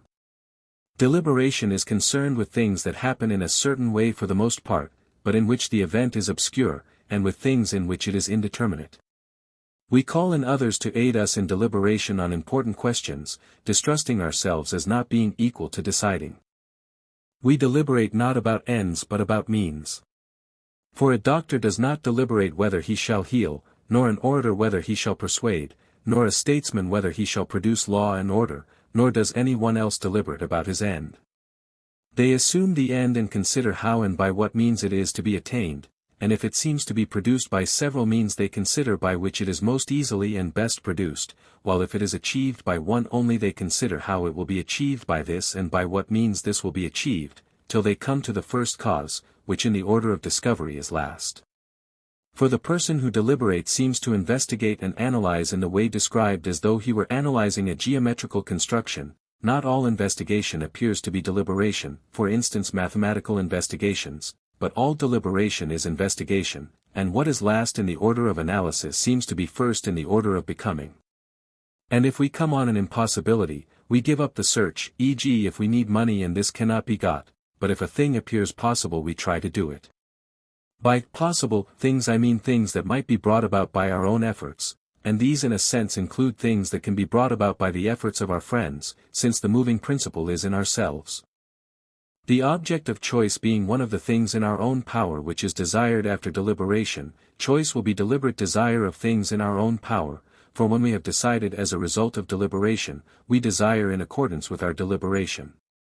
We may take it, then, that we have described choice in outline, and stated the nature of its objects and the fact that it is concerned with means. For that wish is for the end has already been stated, some think it is for the good, others for the apparent good. Now those who say that the good is the object of wish must admit in consequence that that which the man who does not choose aright wishes for is not an object of wish, for if it is to be so, it must also be good, but it was, if it so happened, bad, while those who say the apparent good is the object of wish must admit that there is no natural object of wish, but only what seems good to each man. Now different things appear good to different people, and, if it so happens, even contrary things. If these consequences are unpleasing, are we to say that absolutely and in truth the good is the object of wish, but for each person the apparent good, that which is in truth an object of wish is an object of wish to the good man, while any chance thing may be so the bad man, as in the case of bodies also the things that are in truth wholesome are wholesome for bodies which are in good condition, while for those that are diseased other things are wholesome, or bitter or sweet or hot or heavy, and so on, since the good man judges each class of things rightly, and in each the truth appears to him. For each state of character has its own ideas of the noble and the pleasant, and perhaps the good man differs from others most by seeing the truth in each class of things, being as it were the norm and measure of them. But if these facts are evident and we cannot refer actions to moving principles other than those in ourselves, the acts whose moving principles are in us must themselves also be in our power and voluntary. Witness seems to be borne to this both by individuals in their private capacity and by legislators themselves, for these punish and take vengeance on those who do wicked acts, unless they have acted under compulsion or as a result of ignorance for which they are not themselves responsible, while they honor those who do noble acts, as though they meant to encourage the latter and deter the former. But no one is encouraged to do the things that are neither in our power nor voluntary. It is assumed that there is no gain in being persuaded not to be hot or in pain or hungry or the like, since we shall experience these feelings none the less. Indeed, we punish a man for his very ignorance, if he is thought responsible for the ignorance, as when penalties are doubled in the case of drunkenness, for the moving principle is in the man himself, since he had the power of not getting drunk and his getting drunk was the cause of his ignorance. And we punish those who are ignorant of anything in the laws that they ought to know and that is not difficult, and so too in the case of anything else that they are thought to be ignorant of through carelessness, we assume that it is in their power not to be ignorant, since they have the power of taking care. But perhaps a man is the kind of man not to take care. Still they are themselves by their slack lives responsible for becoming men of that kind, and men make themselves responsible for being unjust or self-indulgent, in the one case by cheating and in the other by spending their time in drinking bouts and the like, for it is activities exercised on particular objects that make the corresponding character. This is plain from the case of people training for any contest or action, they practice the activity the whole time. Now not to know that it is from the exercise of activities on particular objects that states of character are produced is the mark of a thoroughly senseless person. Again, it is irrational to suppose that a man who acts unjustly does not wish to be unjust or a man who acts self-indulgently to be self-indulgent. But if without being ignorant a man does the things which will make him unjust, he will be unjust voluntarily. Yet it does not follow that if he wishes he will cease to be unjust and will be just. For neither does the man who is ill become well on those terms. We may suppose a case in which he is ill voluntarily, through living incontinently and disobeying his doctors. In that case it was then open to him not to be ill, but not now, when he has thrown away his chance, just as when you have let a stone go it is too late to recover it, but yet it was in your power to throw it, since the moving principle was in you. So, too, to the unjust and to the self-indulgent man it was open at the beginning not to become men of this kind, and so they are unjust and self-indulgent voluntarily, but now that they have become so it is not possible for them not to be so. But not only are the vices of the soul voluntary, but those of the body also for some men, whom we accordingly blame, while no one blames those who are ugly by nature, we blame those who are so owing to want of exercise and care. So it is, too, with respect to weakness and infirmity, no one would reproach a man blind from birth or by disease or from a blow, but rather pity him, while every one would blame a man who was blind from drunkenness or some other form of self-indulgence. Of vices of the body, then, those in our own power are blamed, those not in our power are not. And if this be so, in the other cases also the vices that are blamed must be in our own power. Now someone may say that all men desire the apparent good, but have no control over the appearance, but the end appears to each man in a form answering to his character. We reply that if each man is somehow responsible for his state of mind, he will also be himself somehow responsible for the appearance, but if not, no one is responsible for his own evil-doing, but every one does evil acts through ignorance of the end, thinking that by these he will get what is best, and the aiming at the end is not self-chosen but one must be born with an eye, as it were, by which to judge rightly and choose what is truly good, and he is well endowed by nature who is well endowed with this. For it is what is greatest and most noble, and what we cannot get or learn from another, but must have just such as it was when given us at birth, and to be well and nobly endowed with this will be perfect and true excellence of natural endowment. If this is true, then, how will virtue be more voluntary than vice? To both men alike, the good and the bad, the end appears and is fixed by nature or however it may be, and it is by referring everything else to this that men do whatever they do. Whether, then, it is not by nature that the end appears to each man such as it does appear, but something also depends on him, or the end is natural but because the good man adopts the means voluntarily virtue is voluntary, vice also will be none the less voluntary, for in the case of the bad man there is equally present that which depends on himself in his actions even if not in his end. If, then, as is asserted, the virtues are voluntary, for we are ourselves somehow partly responsible for our states of character, and it is by being persons of a certain kind that we assume the end to be so and so, the vices also will be voluntary, for the same is true of them. With regard to the virtues in general we have stated their genus in outline, viz. That they are means and that they are states of character, and that they tend, and by their own nature, to the doing of the acts by which they are produced, and that they are in our power and voluntary, and act as the right rule prescribes. But actions and states of character are not voluntary in the same way, for we are masters of our actions from the beginning right to the end, if we know the particular facts, but though we control the beginning of our states of character the gradual progress is not obvious any more than it is in illnesses, because it was in our power, however, to act in this way or not in this way, therefore the states are voluntary. Let us take up the several virtues, however, and say which they are and what sort of things they are concerned with and how they are concerned with them, at the same time it will become plain how many they are. And first let us speak of courage. 6. That it is a mean with regard to feelings of fear and confidence has already been made evident, and plainly the things we fear are terrible things, and these are, to speak without qualification, evils, for which reason people even define fear as expectation of evil. Now we fear all evils, e.g. disgrace, poverty, disease, friendlessness, death, but the brave man is not thought to be concerned with all, for to fear some things is even right and noble, and it is base not to fear them, e.g. disgrace. He who fears this is good and modest, and he who does not is shameless. He is, however, by some people called brave, by a transference of the word to a new meaning, for he has in him something which is like the brave man, since the brave man also is a fearless person. Poverty and disease we perhaps ought not to fear, nor in general the things that do not proceed from vice and are not due to a man himself. But not even the man who is fearless of these is brave. Yet we apply the word to him also in virtue of a similarity, for some who in the dangers of war are cowards are liberal and are confident in face of the loss of money. Nor is a man a coward if he fears insult to his wife and children or envy or anything of the kind, nor brave if he is confident when he is about to be flogged. With what sort of terrible things, then, is the brave man concerned? Surely with the greatest, for no one is more likely than he to stand his ground against what is awe-inspiring. Now death is the most terrible of all things, for it is the end, and nothing is thought to be any longer either good or bad for the dead. But the brave man would not seem to be concerned even with death in all circumstances, e.g. at sea or in disease. In what circumstances, then?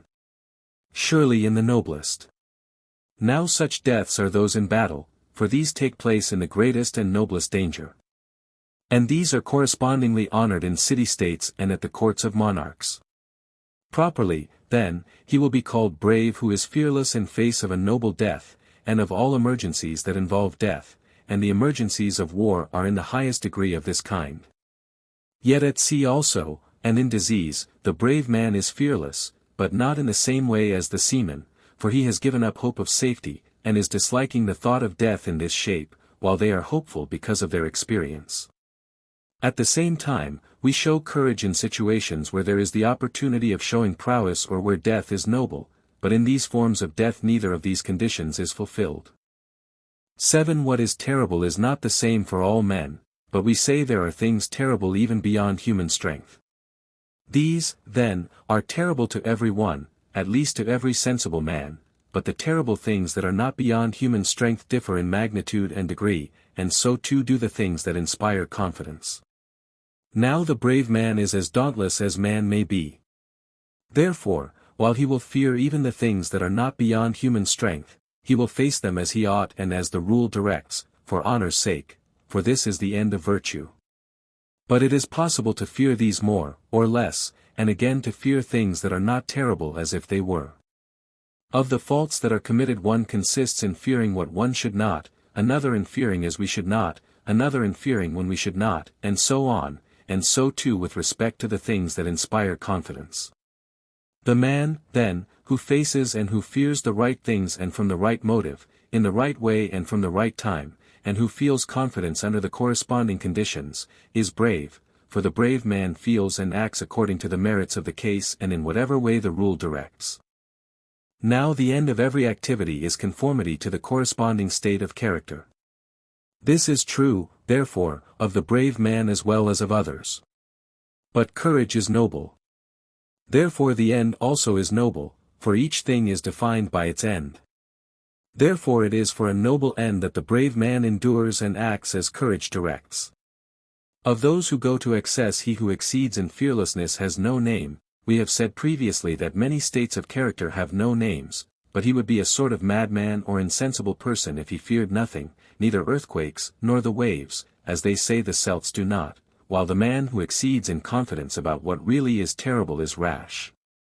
The rash man, however, is also thought to be boastful and only a pretender to courage, at all events, as the brave man is with regard to what is terrible, so the rash man wishes to appear, and so he imitates him in situations where he can.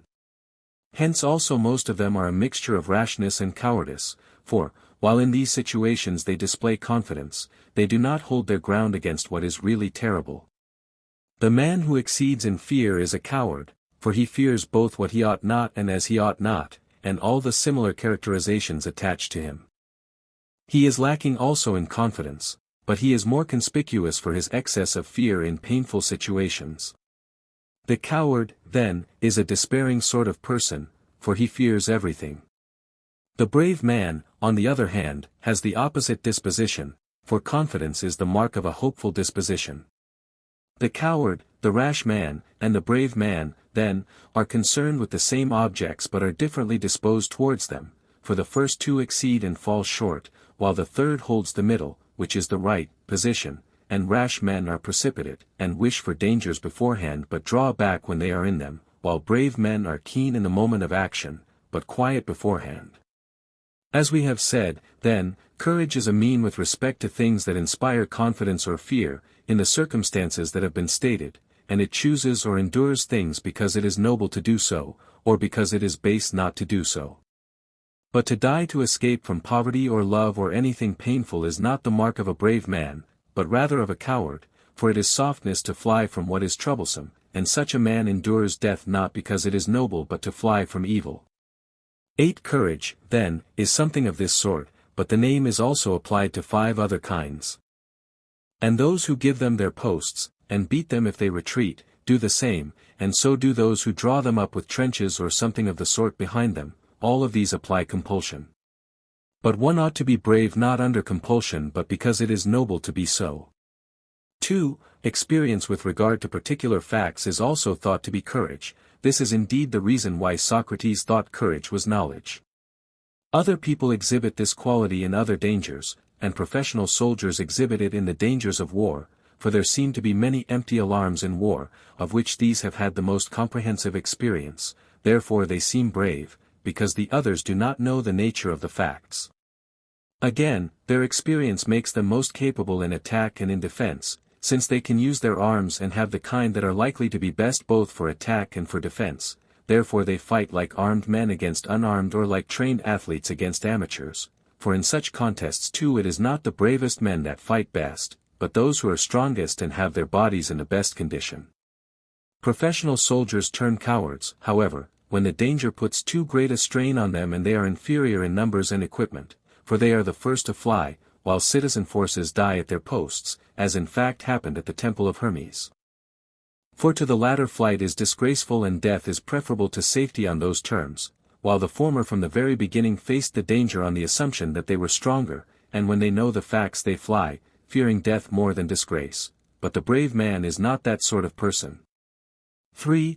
Passion also is sometimes reckoned as courage. Those who act from passion, like wild beasts rushing at those who have wounded them, are thought to be brave, because brave men also are passionate, for passion above all things is eager to rush on danger, and hence Homer's, put strength into his passion and aroused their spirit and passion and hard he breathed panting and his blood boiled.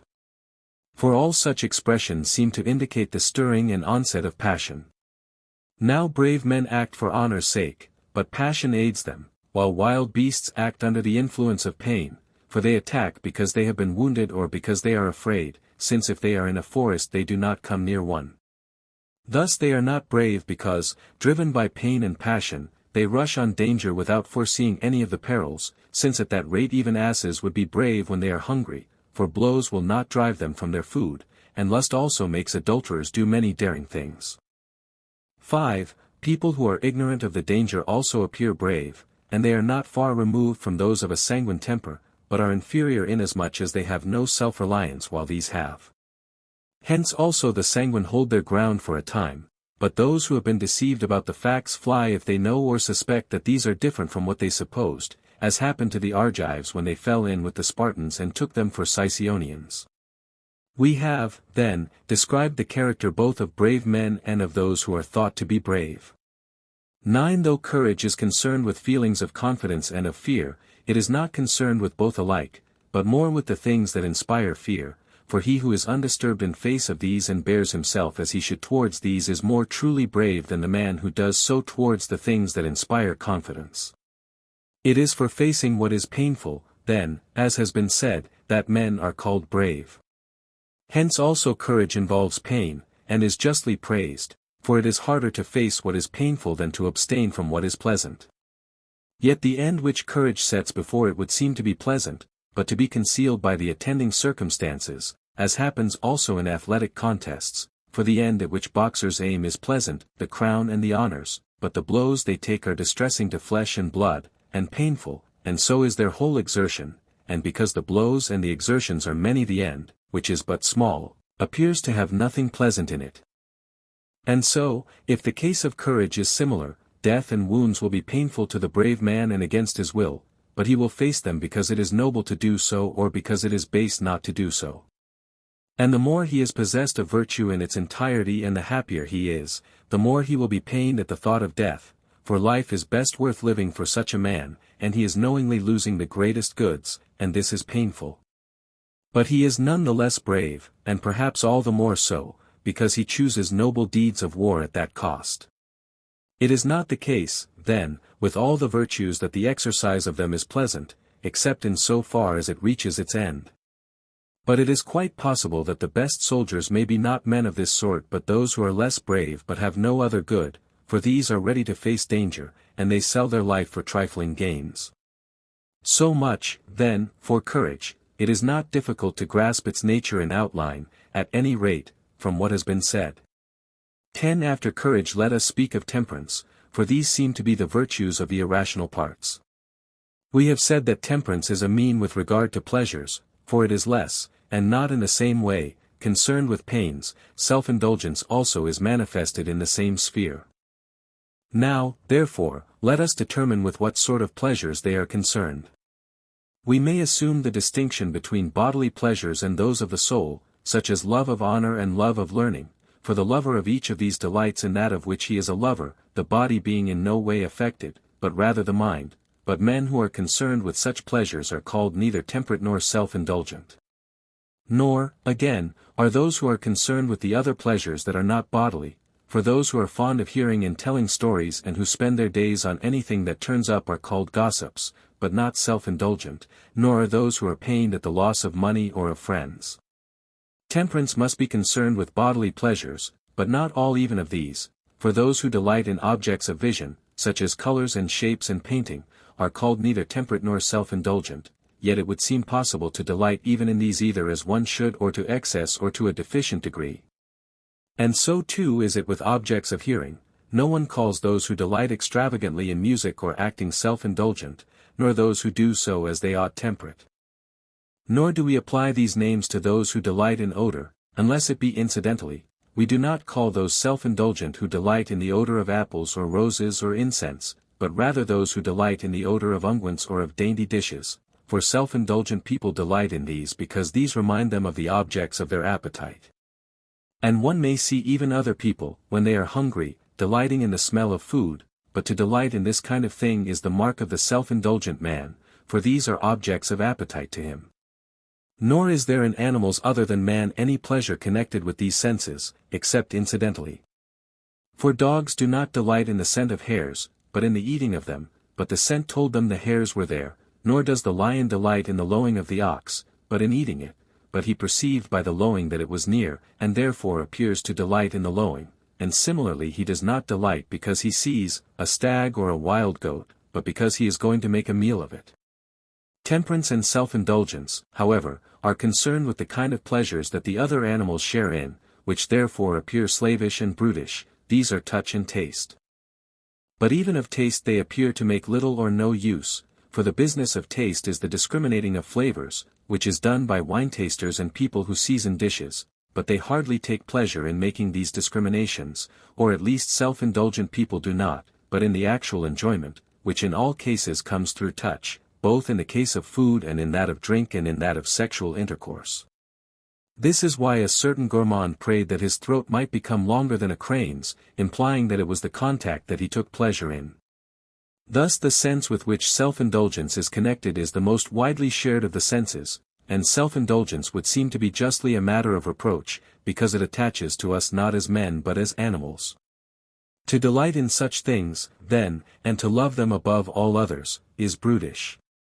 For even of the pleasures of touch the most liberal have been eliminated, e.g. those produced in the gymnasium by rubbing and by the consequent heat, for the contact characteristic of the self-indulgent man does not affect the whole body but only certain parts.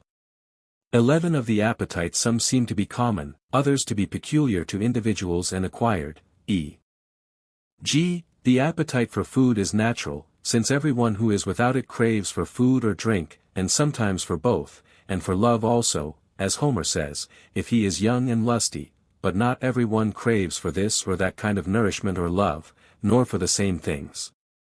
Hence such craving appears to be our very own. Yet it has of course something natural about it, for different things are pleasant to different kinds of people, and some things are more pleasant to every one than chance objects. Now in the natural appetites few go wrong, and only in one direction, that of excess, for to eat or drink whatever offers itself till one is surfeited is to exceed the natural amount, since natural appetite is the replenishment of one's deficiency. Hence these people are called belly gods, this implying that they fill their belly beyond what is right. It is people of entirely slavish character that become like this. But with regard to the pleasures peculiar to individuals many people go wrong and in many ways. For while the people who are fond of so and so, are so called because they delight either in the wrong things, or more than most people do, or in the wrong way, the self-indulgent exceed in all three ways. They both delight in some things that they ought not to delight in, since they are hateful, and if one ought to delight in some of the things they delight in, they do so more than one ought and than most men do. Plainly, then, excess with regard to pleasures is self-indulgence and is culpable, with regard to pains one is not, as in the case of courage, called temperate for facing them or self-indulgent for not doing so, but the self-indulgent man is so called because he is pained more than he ought at not getting pleasant things, even his pain being caused by pleasure, and the temperate man is so called because he is not pained at the absence of what is pleasant and at his abstinence from it. The self-indulgent man, then, craves for all pleasant things or those that are most pleasant, and is led by his appetite to choose these at the cost of everything else. Hence he is pained both when he fails to get them and when he is merely craving for them, for appetite involves pain, but it seems absurd to be pained for the sake of pleasure. People who fall short with regard to pleasures and delight in them less than they should are hardly found, for such insensibility is not human. Even the other animals distinguish different kinds of food and enjoy some and not others, and if there is any one who finds nothing pleasant and nothing more attractive than anything else, he must be something quite different from a man. This sort of person has not received a name because he hardly occurs. But cowardice would seem to be voluntary in a different degree from its particular manifestations, for it is itself painless, but in these we are upset by pain, so that we even throw down our arms and disgrace ourselves in other ways, hence our acts are even thought to be done under compulsion. For the self-indulgent man, on the other hand, the particular acts are voluntary, for he does them with craving and desire, but the whole state is less so, for no one craves to be self-indulgent. The name self-indulgence is applied also to childish faults, for they bear a certain resemblance to what we have been considering. Which is called after which, makes no difference to our present purpose. Plainly, however, the later is called after the earlier. The transference of the name seems not a bad one, for that which desires what is base and which develops quickly ought to be kept in a chastened condition, and these characteristics belong above all to appetite and to the child, since children in fact live at the beck and call of appetite, and it is in them that the desire for what is pleasant is strongest. If, then, it is not going to be obedient and subject to the ruling principle, it will go to great lengths, for in an irrational being the desire for pleasure is insatiable even if it tries every source of gratification, and the exercise of appetite increases its innate force, and if appetites are strong and violent they even expel the power of calculation. Hence they should be moderate and few, and should in no way oppose the rational principle, and this is what we call an obedient and chastened state. And as the child should live according to the direction of his tutor, so the appetitive element should live according to rational principle. Hence the appetitive element in a temperate man should harmonize with the rational principle, for the noble is the mark at which both aim, and the temperate man craves for the things be ought, as when he ought, and when he ought, and this is what rational principle directs. Here we conclude our account of temperance. Book 4:1. Let us speak next of liberality. It seems to be the mean with regard to wealth, for the liberal man is praised not in respect of military matters, nor of those in respect of which the temperate man is praised, nor of judicial decisions, but with regard to the giving and taking of wealth, and especially in respect of giving. Now by wealth we mean all the things whose value is measured by money. Further, prodigality and meanness are excesses and defects with regard to wealth, and meanness we always impute to those who care more than they ought for wealth, but we sometimes apply the word prodigality in a complex sense, for we call those men prodigals who are incontinent and spend money on self-indulgence. Hence also they are thought the poorest characters, for they combine more vices than one. Therefore the application of the word to them is not its proper use, for a prodigal means a man who has a single evil quality, that of wasting his substance, since a prodigal is one who is being ruined by his own fault, and the wasting of substance is thought to be a sort of ruining of oneself, life being held to depend on possession of substance. This, then, is the sense in which we take the word prodigality. Now the things that have a use may be used either well or badly, and riches is a useful thing, and everything is used best by the man who has the virtue concerned with it. Riches, therefore, will be used best by the man who has the virtue concerned with wealth, and this is the liberal man. Now spending and giving seem to be the using of wealth, taking and keeping rather the possession of it. Hence it is more the mark of the liberal man to give to the right people than to take from the right sources and not to take from the wrong. For it is more characteristic of virtue to do good than to have good done to one, and more characteristic to do what is noble than not to do what is base, and it is not hard to see that giving implies doing good and doing what is noble, and taking implies having good done to one or not acting basely. And gratitude is felt towards him who gives, not towards him who does not take, and praise also is bestowed more on him. It is easier, also, not to take than to give, for men are apter to give away their own too little than to take what is another's. Givers, too, are called liberal, but those who do not take are not praised for liberality but rather for justice, while those who take are hardly praised at all. And the liberal are almost the most loved of all virtuous characters, since they are useful, and this depends on their giving. Now virtuous actions are noble and done for the sake of the noble. Therefore the liberal man, like other virtuous men, will give for the sake of the noble, and rightly, for he will give to the right people, the right amounts, and at the right time, with all the other qualifications that accompany right giving, and that too with pleasure or without pain, for that which is virtuous is pleasant or free from pain, least of all will it be painful. But he who gives to the wrong people or not for the sake of the noble but for some other cause, will be called not liberal but by some other name. Nor is he liberal who gives with pain, for he would prefer the wealth to the noble act, and this is not characteristic of a liberal man.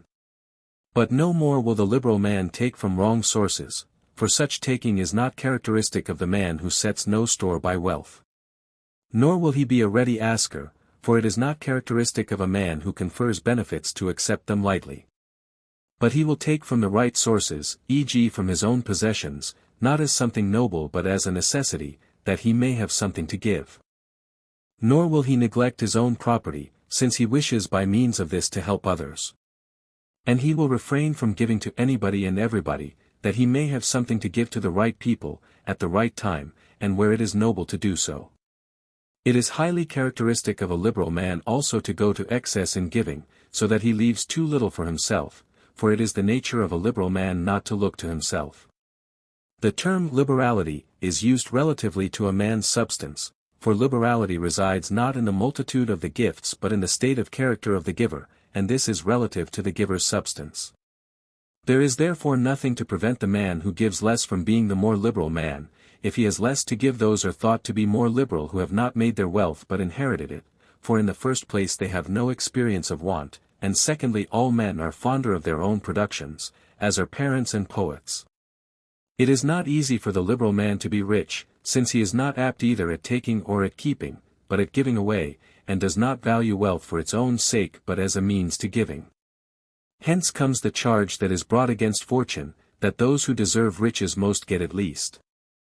But it is not unreasonable that it should turn out so, for he cannot have wealth, any more than anything else, if he does not take pains to have it. Yet he will not give to the wrong people nor at the wrong time, and so on, for he would no longer be acting in accordance with liberality, and if he spent on these objects he would have nothing to spend on the right objects. For, as has been said, he is liberal who spends according to his substance and on the right objects, and he who exceeds is prodigal. Hence we do not call despots prodigal, for it is thought not easy for them to give and spend beyond the amount of their possessions. Liberality, then, being a mean with regard to giving and taking of wealth, the liberal man will both give and spend the right amounts and on the right objects, alike in small things and in great, and that with pleasure. He will also take the right amounts and from the right sources. For, the virtue being a mean with regard to both, he will do both as he ought, since this sort of taking accompanies proper giving, and that which is not of this sort is contrary to it, and accordingly the giving and taking that accompany each other are present together in the same man, while the contrary kinds evidently are not. But if he happens to spend in a manner contrary to what is right and noble, he will be pained, but moderately and as he ought, for it is the mark of virtue both to be pleased and to be pained at the right objects and in the right way. Further, the liberal man is easy to deal with in money matters, for he can be got the better of, since he sets no store by money, and is more annoyed if he has not spent something that he ought than pained if he has spent something that he ought not, and does not agree with the saying of Simonides. The prodigal errs in these respects also, for he is neither pleased nor pained at the right things or in the right way. This will be more evident as we go on. We have said that prodigality and meanness are excesses and deficiencies, and in two things, in giving and in taking, for we include spending under giving. Now prodigality exceeds in giving and not taking, while meanness falls short in giving, and exceeds in taking, except in small things. The characteristics of prodigality are not often combined, for it is not easy to give to all if you take from none. Private persons soon exhaust their substance with giving, and it is to these that the name of prodigals is applied, though a man of this sort would seem to be in no small degree better than a mean man. For he is easily cured both by age and by poverty, and thus he may move towards the middle state. For he has the characteristics of the liberal man, since he both gives and refrains from taking, though he does neither of these in the right manner or well.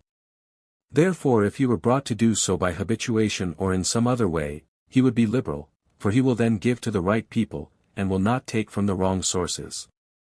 This is why he is thought to have not a bad character. It is not the mark of a wicked or ignoble man to go to excess in giving and not taking, but only of a foolish one.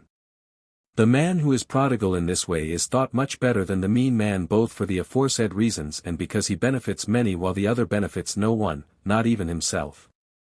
But most prodigal people, as has been said, also take from the wrong sources, and are in this respect mean. They become apt to take because they wish to spend and cannot do this easily, for their possessions soon run short. Thus they are forced to provide means from some other source.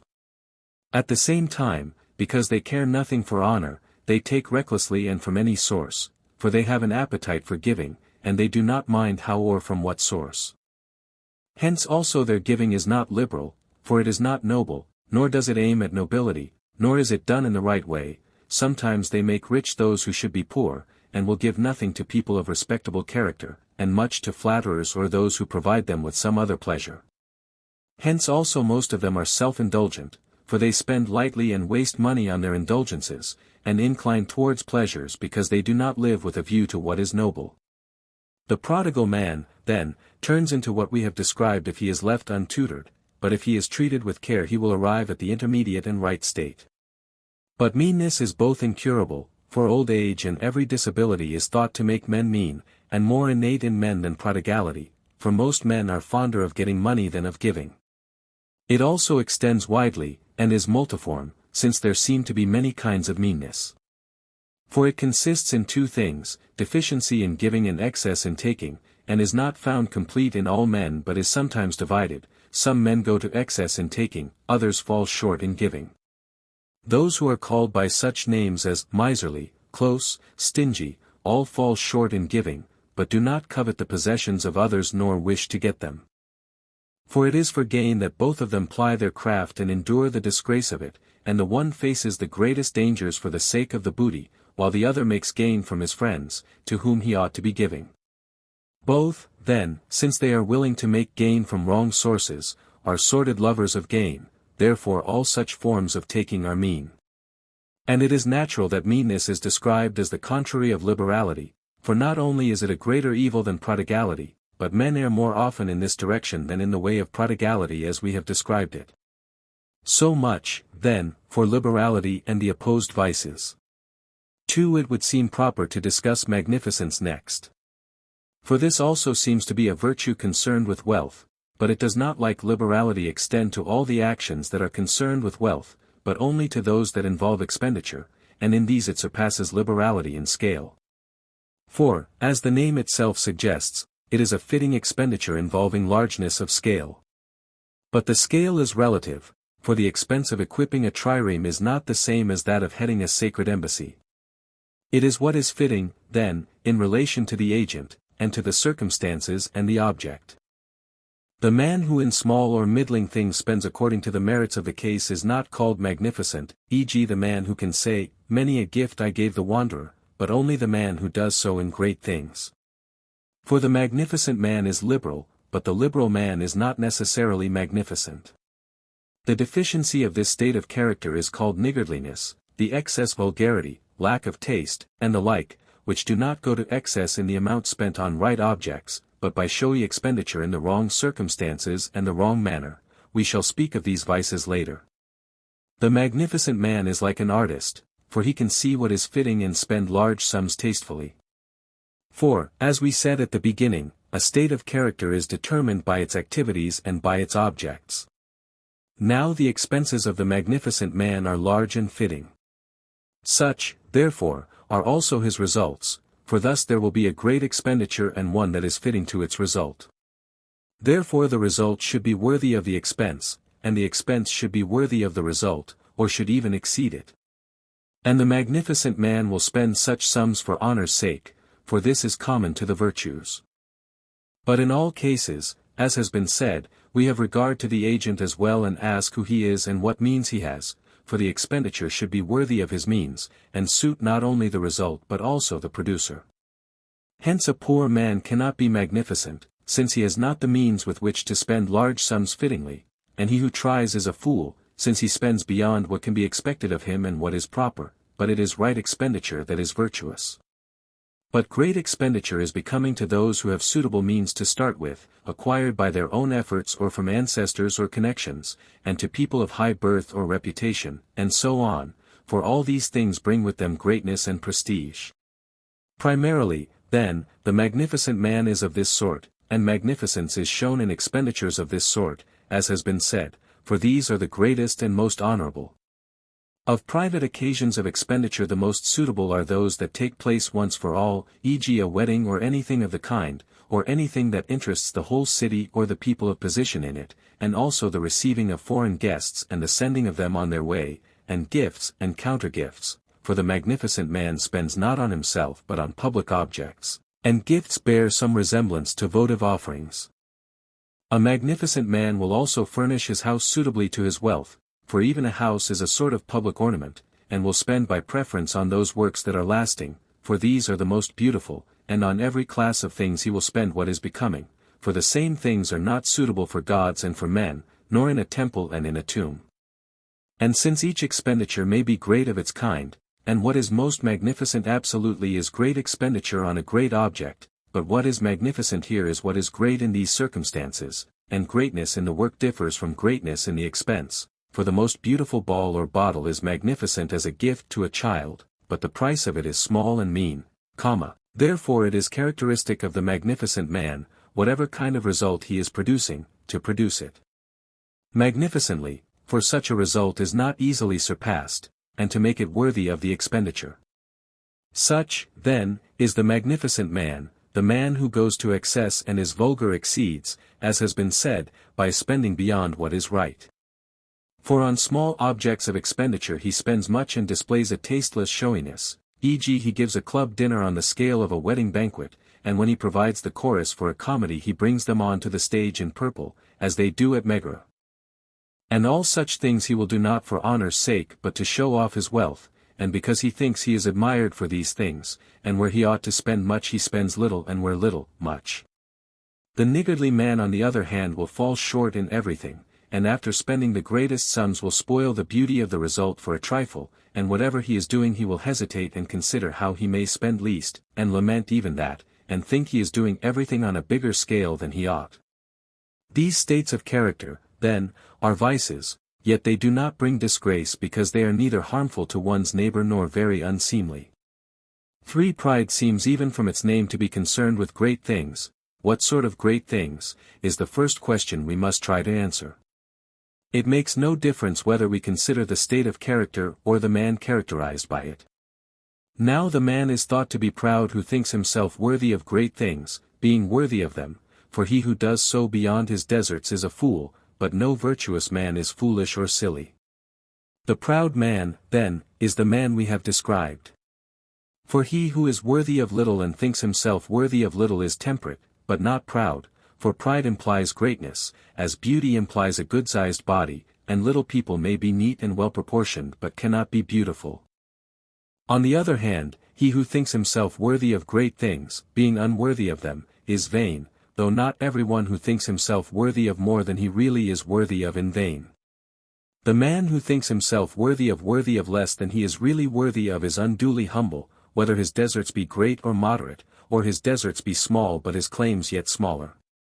And the man whose deserts are great would seem most unduly humble, for what would he have done if they had been less? The proud man, then, is an extreme in respect of the greatness of his claims, but a mean in respect of the rightness of them, for he claims what is accordance with his merits, while the others go to excess or fall short. If, then, he deserves and claims great things, and above all the great things, he will be concerned with one thing in particular. Desert is relative to external goods, and the greatest of these, we should say, is that which we render to the gods, and which people of position most aim at, and which is the prize appointed for the noblest deeds, and this is honor, that is surely the greatest of external goods. Honors and dishonors, therefore, are the objects with respect to which the proud man is as he should be.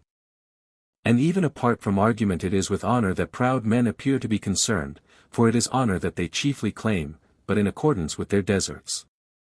The unduly humble man falls short both in comparison with his own merits and in comparison with the proud man's claims. The vain man goes to excess in comparison with his own merits, but does not exceed the proud man's claims. Now the proud man, since he deserves most, must be good in the highest degree, for the better man always deserves more, and the best man most. Therefore the truly proud man must be good. And greatness in every virtue would seem to be characteristic of a proud man. And it would be most unbecoming for a proud man to fly from danger, swinging his arms by his sides, or to wrong another, for to what end should he do disgraceful acts, he to whom nothing is great? If we consider him point by point we shall see the utter absurdity of a proud man who is not good. Nor, again, would he be worthy of honor if he were bad, for honor is the prize of virtue, and it is to the good that it is rendered. Pride, then, seems to be a sort of crown of the virtues, for it makes them greater, and it is not found without them. Therefore it is hard to be truly proud, for it is impossible without nobility and goodness of character. It is chiefly with honors and dishonors, then, that the proud man is concerned, and at honors that are great and conferred by good men he will be moderately pleased, thinking that he is coming by his own or even less than his own, for there can be no honor that is worthy of perfect virtue, yet he will at any rate accept it since they have nothing greater to bestow on him. But honor from casual people and on trifling grounds he will utterly despise, since it is not this that he deserves. And dishonor too, since in his case it cannot be just. In the first place, then, as has been said, the proud man is concerned with honors, yet he will also bear himself with moderation towards wealth and power and all good or evil fortune, whatever may befall him, and will be neither overjoyed by good fortune nor overpained by evil. For not even towards honor does he bear himself as if it were a very great thing. Power and wealth are desirable for the sake of honor, at least those who have them wish to get honor by means of them, and for him to whom even honor is a little thing the others must be so too. Hence proud men are thought to be disdainful. The goods of fortune also are thought to contribute towards pride. For men who are well-born are thought worthy of honor, and so are those who enjoy power or wealth, for they are in a superior position, and everything that has a superiority in something good is held in greater honor. Hence even such things make men prouder, for they are honored by some for having them, but in truth the good man alone is to be honored, he, however, who has both advantages is thought the more worthy of honor. But those who without virtue have such goods are neither justified in making great claims nor entitled to the name of proud, for these things imply perfect virtue. Disdainful and insolent, however, even those who have such goods become. For without virtue it is not easy to bear gracefully the goods of fortune, and, being unable to bear them, and thinking themselves superior to others, they despise others and themselves do what they please.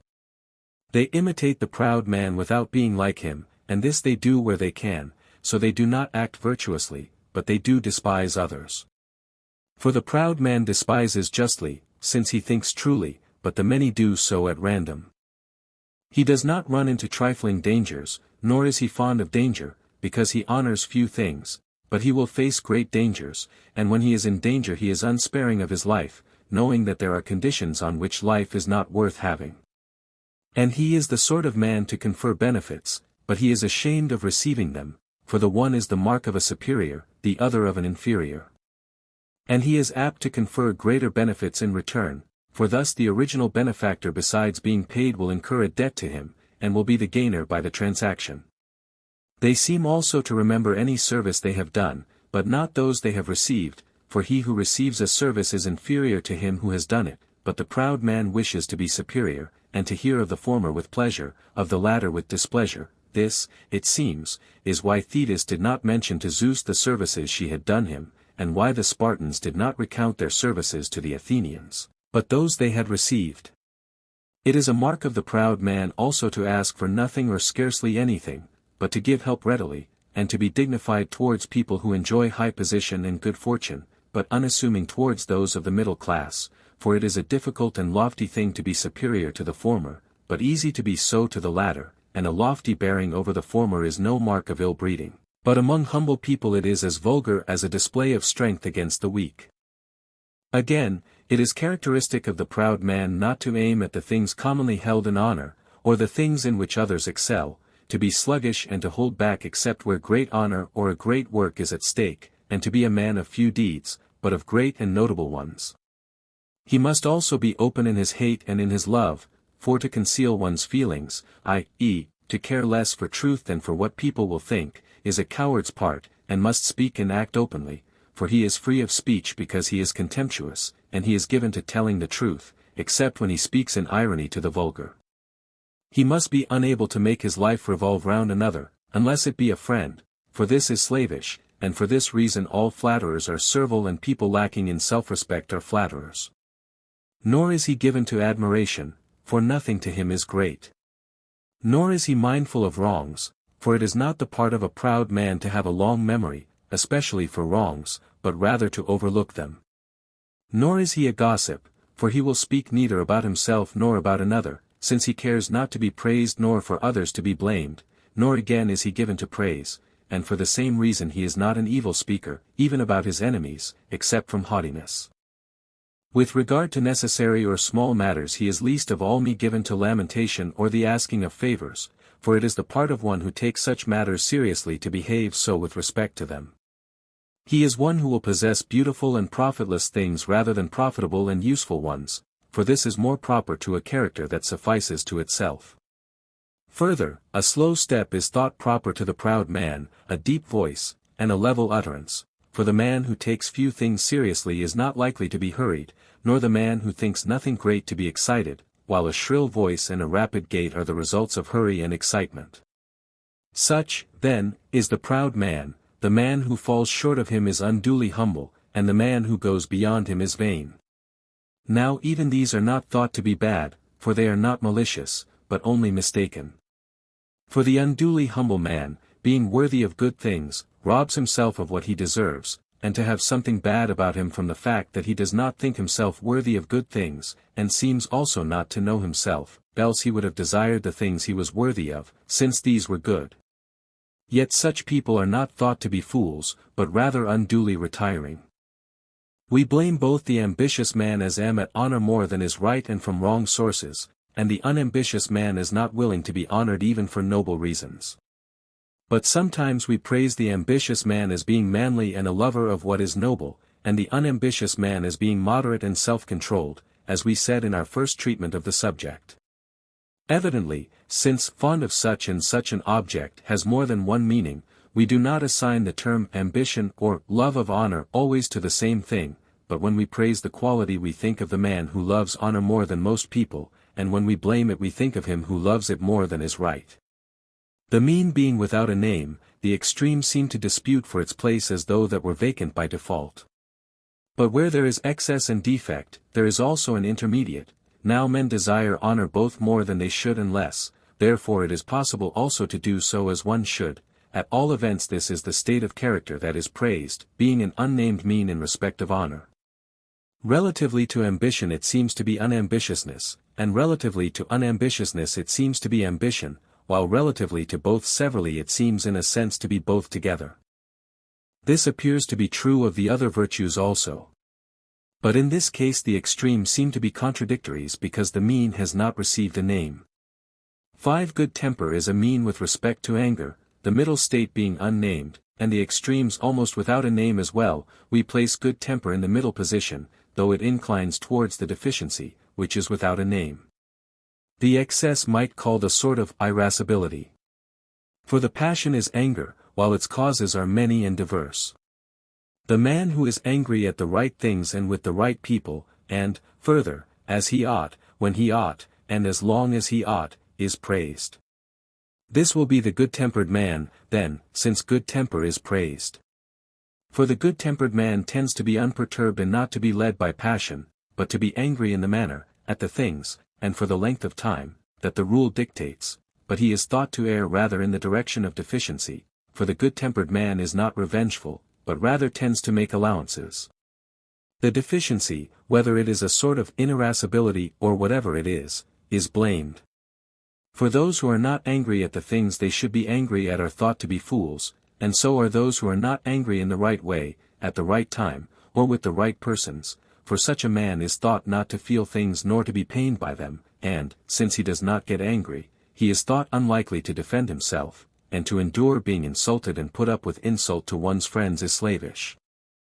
We call hot-tempered those who are angry at the wrong things, more than is right, and longer, and cannot be appeased until they inflict vengeance or punishment. To good temper we oppose the excess rather than the defect, for not only is it commoner since revenge is the more human, but bad-tempered people are worse to live with. What we have said in our earlier treatment of the subject is plain also from what we are now saying, viz.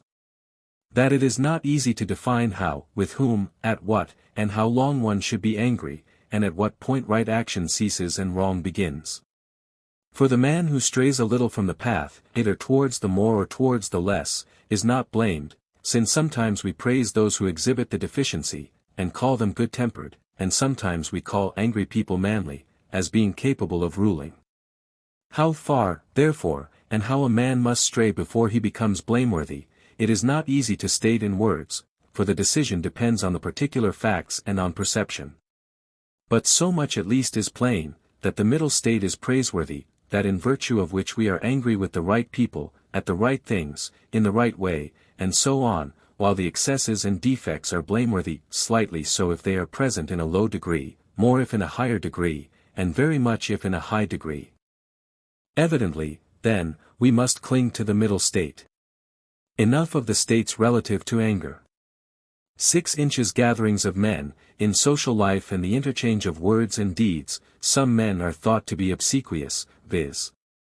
those who to give pleasure praise everything and never oppose, but think it their duty, to give no pain to the people they meet, while those who, on the contrary, oppose everything and care not a whit about giving pain are called churlish and contentious.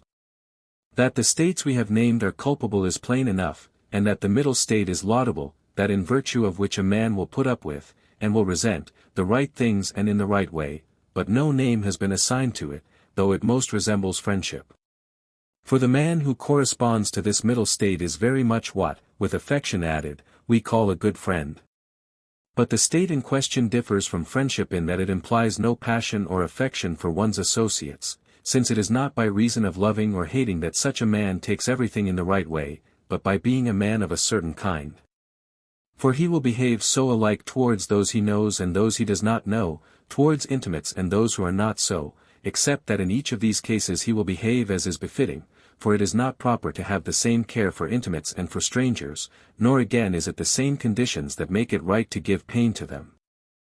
Now we have said generally that he will associate with people in the right way, but it is by reference to what is honorable and expedient that he will aim at not giving pain or at contributing pleasure.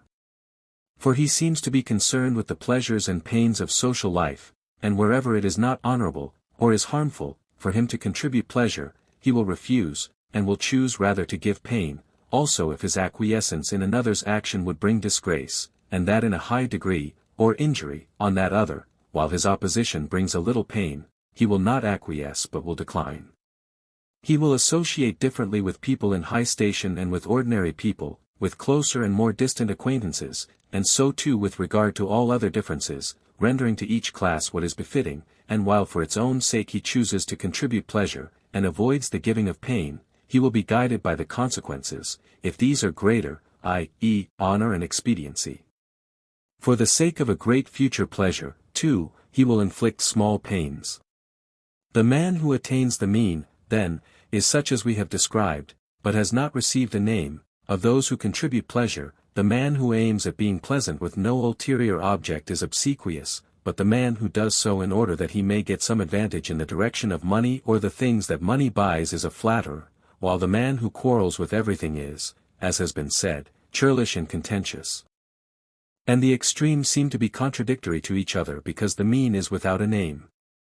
7. The mean opposed to boastfulness is found in almost the same sphere, and this also is without a name. It will be no bad plan to describe these states as well, for we shall both know the facts about character better if we go through them in detail, and we shall be convinced that the virtues are means if we see this to be so in all cases. In the field of social life those who make the giving of pleasure or pain their object in associating with others have been described. Let us now describe those who pursue truth or falsehood alike in words and deeds and in the claims they put forward. The boastful man, then, is thought to be apt to claim the things that bring glory, when he has not got them, or to claim more of them than he has, and the mock-modest man on the other hand to disclaim what he has or belittle it, while the man who observes the mean is one who calls a thing by its own name, being truthful both in life and in word, owning to what he has, and neither more nor less. Now each of these courses may be adopted either with or without an object. But each man speaks and acts and lives in accordance with his character, if he is not acting for some ulterior object. And falsehood is in itself mean and culpable, and truth noble and worthy of praise.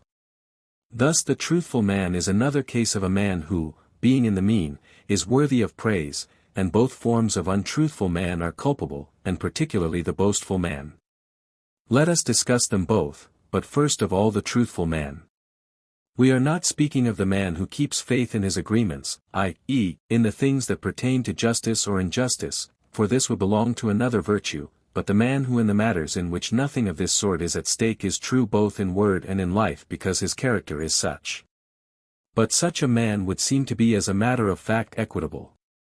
For the man who loves truth, and is truthful where nothing is at stake, will still more be truthful where something is at stake. He will avoid falsehood as something base, seeing that he avoided it even for its own sake, and such a man is worthy of praise.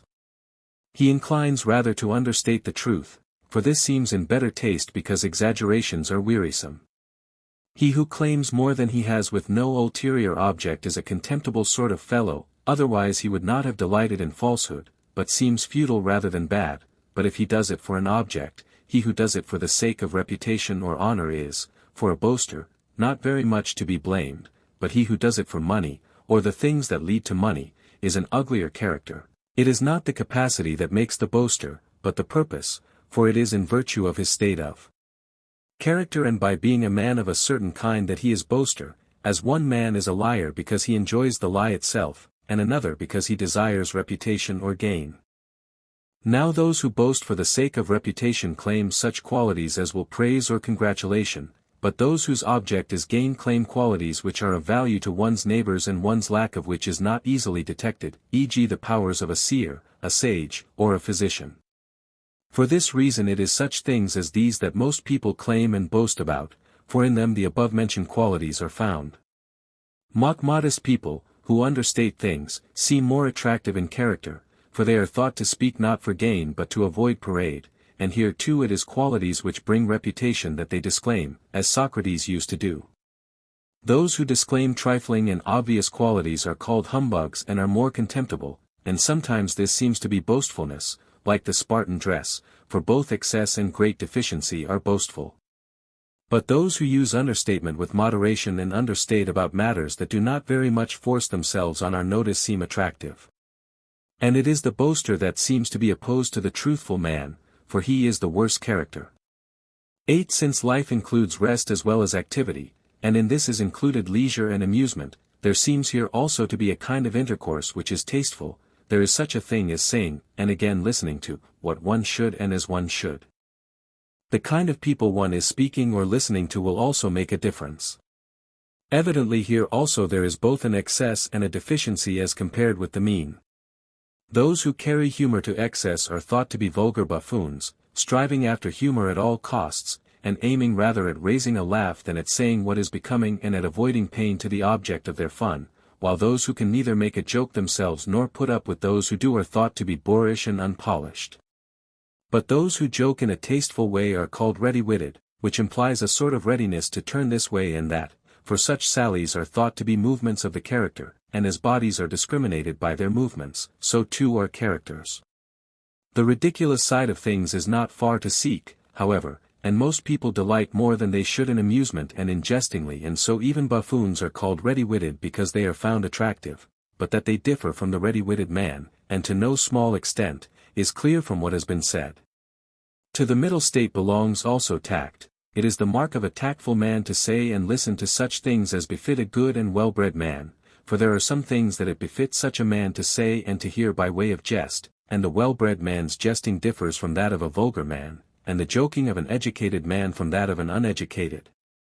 The boor, again, is useless for such social intercourse, for he contributes nothing and finds fault with everything. But relaxation and amusement are thought to be a necessary element in life. The means in life that have been described, then, are three in number, and are all concerned with an interchange of words and deeds of some kind. They differ, however, in that one is concerned with truth, and the other two with pleasantness. Of those concerned with pleasure, one is displayed in jests, the other in the general social intercourse of life. 9. Shame should not be described as a virtue, for it is more like a feeling than a state of character. It is defined, at any rate, as a kind of fear of dishonor, and produces an effect similar to that produced by fear of danger, for people who feel disgraced blush, and those who fear death turn pale. Both, therefore, seem to be in a sense bodily conditions, which is thought to be characteristic of feeling rather than of a state of character. The feeling is not becoming to every age, but only to youth. For we think young people should be prone to the feeling of shame because they live by feeling and therefore commit many errors, but are restrained by shame, and we praise young people who are prone to this feeling, but an older person no one would praise for being prone to the sense of disgrace, since we think he should not do anything that need cause this sense. For the sense of disgrace is not even characteristic of a good man, since it is consequent on bad actions, for such actions should not be done, and if some actions are disgraceful in very truth and others only according to common opinion, this makes no difference, for neither class of actions should be done, so that no disgrace should be felt, and it is a mark of a bad man even to be such as to do any disgraceful action. To be so constituted as to feel disgraced if one does such an action, and for this reason to think oneself good, is absurd, for it is for voluntary actions that shame is felt, and the good man will never voluntarily do bad actions. But shame may be said to be conditionally a good thing. If a good man does such actions, he will feel disgraced, but the virtues are not subject to such a qualification. And if shamelessness not to be ashamed of doing base actions is bad, that does not make it good to be ashamed of doing such actions. Continence too is not virtue, but a mixed sort of state, this will be shown later. Now, however, let us discuss justice. Book 5:1 With regards to justice and injustice we must, 1. Consider what kind of actions they are concerned with, 2. What sort of mean justice is, and, 3. Between what extremes the just act is intermediate. Our investigation shall follow the same course as the preceding discussions. We see that all men mean by justice that kind of state of character which makes people disposed to do what is just and makes them act justly and wish for what is just, and similarly by injustice that state which makes them act unjustly and wish for what is unjust. Let us too, then, lay this down as a general basis. For the same is not true of the sciences and the faculties as of states of character. A faculty or a science which is one and the same is held to relate to contrary objects, but a state of character which is one of two contraries does not produce the contrary results, e.g. as a result of health we do not do what is the opposite of healthy, but only what is healthy, for we say a man walks healthily, when he walks as a healthy man would. Now often one contrary state is recognized from its contrary, and often states are recognized from the subjects that exhibit them, for, a. If good condition is known, bad condition also becomes known, and, b. Good condition is known from the things that are in good condition, and they from it. If good condition is firmness of flesh, it is necessary both that bad condition should be flabbiness of flesh and that the wholesome should be that which causes firmness in flesh. And it follows for the most part that if one contrary is ambiguous the other also will be ambiguous, e.g. if just is so, that unjust will be so too. Now, justice and injustice seem to be ambiguous, but because their different meanings approach near to one another the ambiguity escapes notice and is not obvious as it is, comparatively, when the meanings are far apart, e.g., for here the difference in outward form is great, as the ambiguity in the use of clice for the collarbone of an animal and for that with which we lock a door. Let us take as a starting point, then, the various meanings of an unjust man. Both the lawless man and the grasping and unfair man are thought to be unjust, so that evidently both the law-abiding and the fair man will be just. The just, then, is the lawful and the fair, the unjust the unlawful and the unfair. Since the unjust man is grasping, he must be concerned with goods not all goods, but those with which prosperity and adversity have to do, which taken absolutely are always good, but for a particular person are not always good. Now men pray for and pursue these things, but they should not, but should pray that the things that are good absolutely may also be good for them, and should choose the things that are good for them. The unjust man does not always choose the greater, but also the less in the case of things bad absolutely, but because the lesser evil is itself thought to be in a sense good, and graspingness is directed at the good, therefore he is thought to be grasping. And he is unfair, for this contains and is common to both. Since the lawless man was seen to be unjust and the law-abiding man just, evidently all lawful acts are in a sense just acts, for the acts laid down by the legislative art are lawful, and each of these, we say, is just. Now the laws in their enactments on all subjects aim at the common advantage either of all or of the best or of those who hold power, or something of the sort, so that in one sense we call those acts just that tend to produce and preserve happiness and its components for the political society. And the law bids us do both the acts of a brave man, e.g. not to desert our post nor take to flight nor throw away our arms, and those of a temperate man, e.g. not to commit adultery nor to gratify one's lust, and those of a good-tempered man, e. Now the worst man is he who exercises his wickedness both towards himself and towards his friends, and the best man is not he who exercises his virtue towards himself but he who exercises it towards another, for this is a difficult task. Justice in this sense, then, is not part of virtue but virtue entire, nor is the contrary injustice a part of vice but vice entire. What the difference is between virtue and justice in this sense is plain from what we have said. They are the same but their essence is not the same. What, as a relation to one's neighbor, is justice is, as a certain kind of state without qualification, virtue. 2. But at all events what we are investigating is the justice which is a part of virtue, for there is a justice of this kind, as we maintain. Similarly it is with injustice in the particular sense that we are concerned. That there is such a thing is indicated by the fact that while the man who exhibits in action the other forms of wickedness acts wrongly indeed, but not graspingly, e.g. the man who throws away his shield through cowardice or speaks harshly through bad temper or fails to help a friend with money through meanness, when a man acts graspingly he often exhibits none of these vices, no, nor altogether, but certainly wickedness of some kind, for we blame him, an injustice.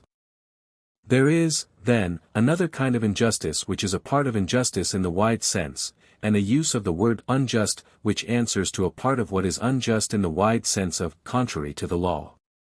Again, if one man commits adultery for the sake of gain and makes money by it, while another does so at the bidding of appetite though he loses money and is penalized for it, the latter would be held to be self-indulgent rather than grasping, but the former is unjust, but not self-indulgent, evidently, therefore, he is unjust by reason of his making gain by his act.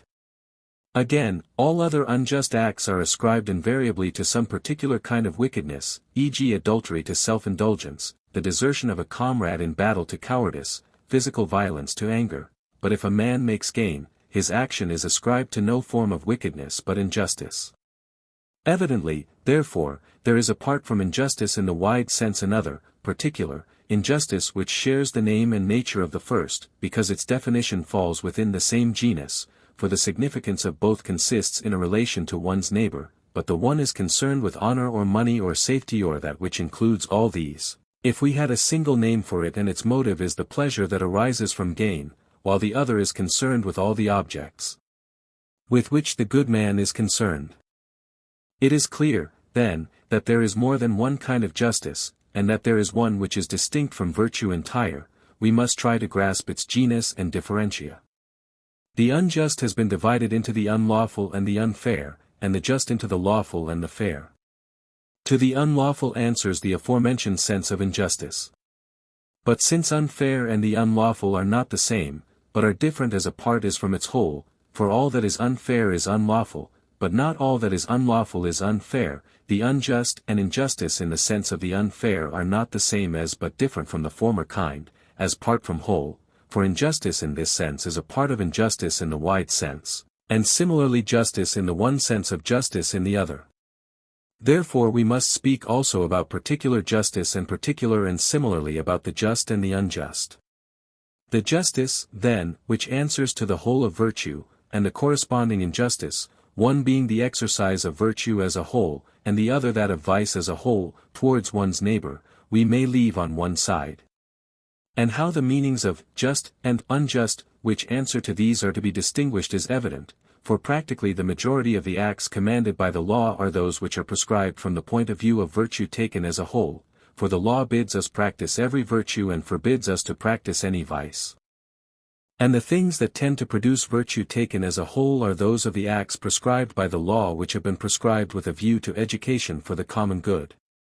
But with regard to the education of the individual as such, which makes him without qualification a good man, we must determine later whether this is the function of the political art or of another, for perhaps it is not the same to be a good man and a good citizen of any state taken at random.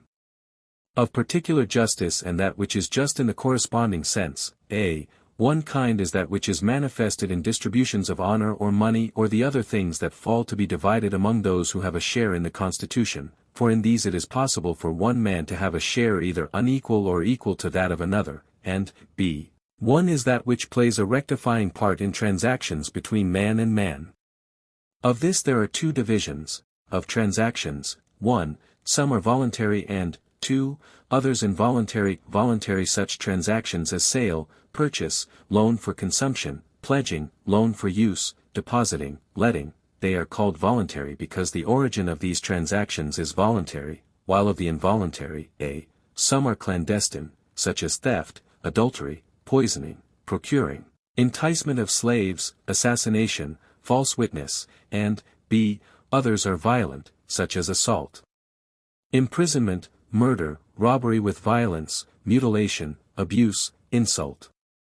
Further, this is plain from the fact that awards should be, according to merit, for all men agree that what is just in distribution must be according to merit in some sense, though they do not all specify the same sort of merit, but Democrats identify it with the status of freemen, supporters of oligarchy with wealth, or with noble birth, and supporters of aristocracy with excellence. The just, then, is a species of the proportionate, proportion being not a property only of the kind of number which consists of abstract units, but of number in general. For proportion is equality of ratios, and involves 4 terms at least, that discrete proportion involves 4 terms is plain, but so does continuous proportion, for it uses one term as 2 and mentions it twice, e.g., as the line A is to the line B, so is the line B to the line C, the line B, then, has been mentioned twice, so that if the line B be assumed twice, the proportional terms will be 4, and the just, 2, involves at least 4 terms, and the ratio between one pair is the same as that between the other pair, for there is a similar distinction between the persons and between the things. As the term A, then, is to B, so will C be to D, and therefore, alternando, as A is to C, B will be to D. Therefore also the whole is in the same ratio to the whole, and this coupling the distribution affects, and, if the terms are so combined, affects justly. The conjunction, then, of the term A with C and of B with D is what is just in distribution, and this species of the just is intermediate, and the unjust is what violates the proportion, for the proportional is intermediate, and the just is proportional. Mathematicians call this kind of proportion geometrical, for it is in geometrical proportion that it follows that the whole is to the whole as either part is to the corresponding part. This proportion is not continuous, for we cannot get a single term standing for a person and a thing. This, then, is what the just is the proportional, the unjust is what violates the proportion. Hence one term becomes too great, the other too small, as indeed happens in practice, for the man who acts unjustly has too much, and the man who is unjustly treated too little, of what is good. In the case of evil the reverse is true, for the lesser evil is reckoned a good in comparison with the greater evil, since the lesser evil is rather to be chosen than the greater, and what is worthy of choice is good, and what is worthier of choice a greater good. Therefore, this kind of injustice being an inequality, the judge tries to equalize it, for in the case also in which one has received and the other has inflicted a wound, or one has slain and the other been slain, the suffering and the action have been unequally distributed, but the judge tries to equalize by means of the penalty, taking away from the gain of the assailant. For the term gain is applied generally to such cases, even if it be not a term appropriate to certain cases, e.g. to the person who inflicts a wound and loss to the sufferer. At all events when the suffering has been estimated, the one is called loss and the other gain. Therefore the equal is intermediate between the greater and the less, but the gain and the loss are respectively greater and less in contrary ways, more of the good and less of the evil are gain, and the contrary is loss. Intermediate between them is, as we saw, equal, which we say is just, therefore corrective justice will be the intermediate between loss and gain. This is why, when people dispute, they take refuge in the judge, and to go to the judge is to go to justice, for the nature of the judge is to be a sort of animate justice, and they seek the judge as an intermediate, and in some states they call judges mediators, on the assumption that if they get what is intermediate they will get what is just. The just, then, is an intermediate, since the judge is so. Now the judge restores equality. It is as though there were a line divided into unequal parts, and he took away that by which the greater segment exceeds the half, and added it to the smaller segment. And when the whole has been equally divided, then they say they have their own eye. When they have got what is equal. The equal is intermediate between the greater and the lesser line according to arithmetical proportion. It is for this reason also that it is called just, Nicomachean, because it is a division into two equal parts, Sicha, just as if one were to call it Sikian, and the judge, Sikastes, is one who bisects, Sikastes. For when something is subtracted from one of two equals and added to the other is in excess by these two, since if what was taken from the one had not been added to the other, the latter would have been in excess by one only.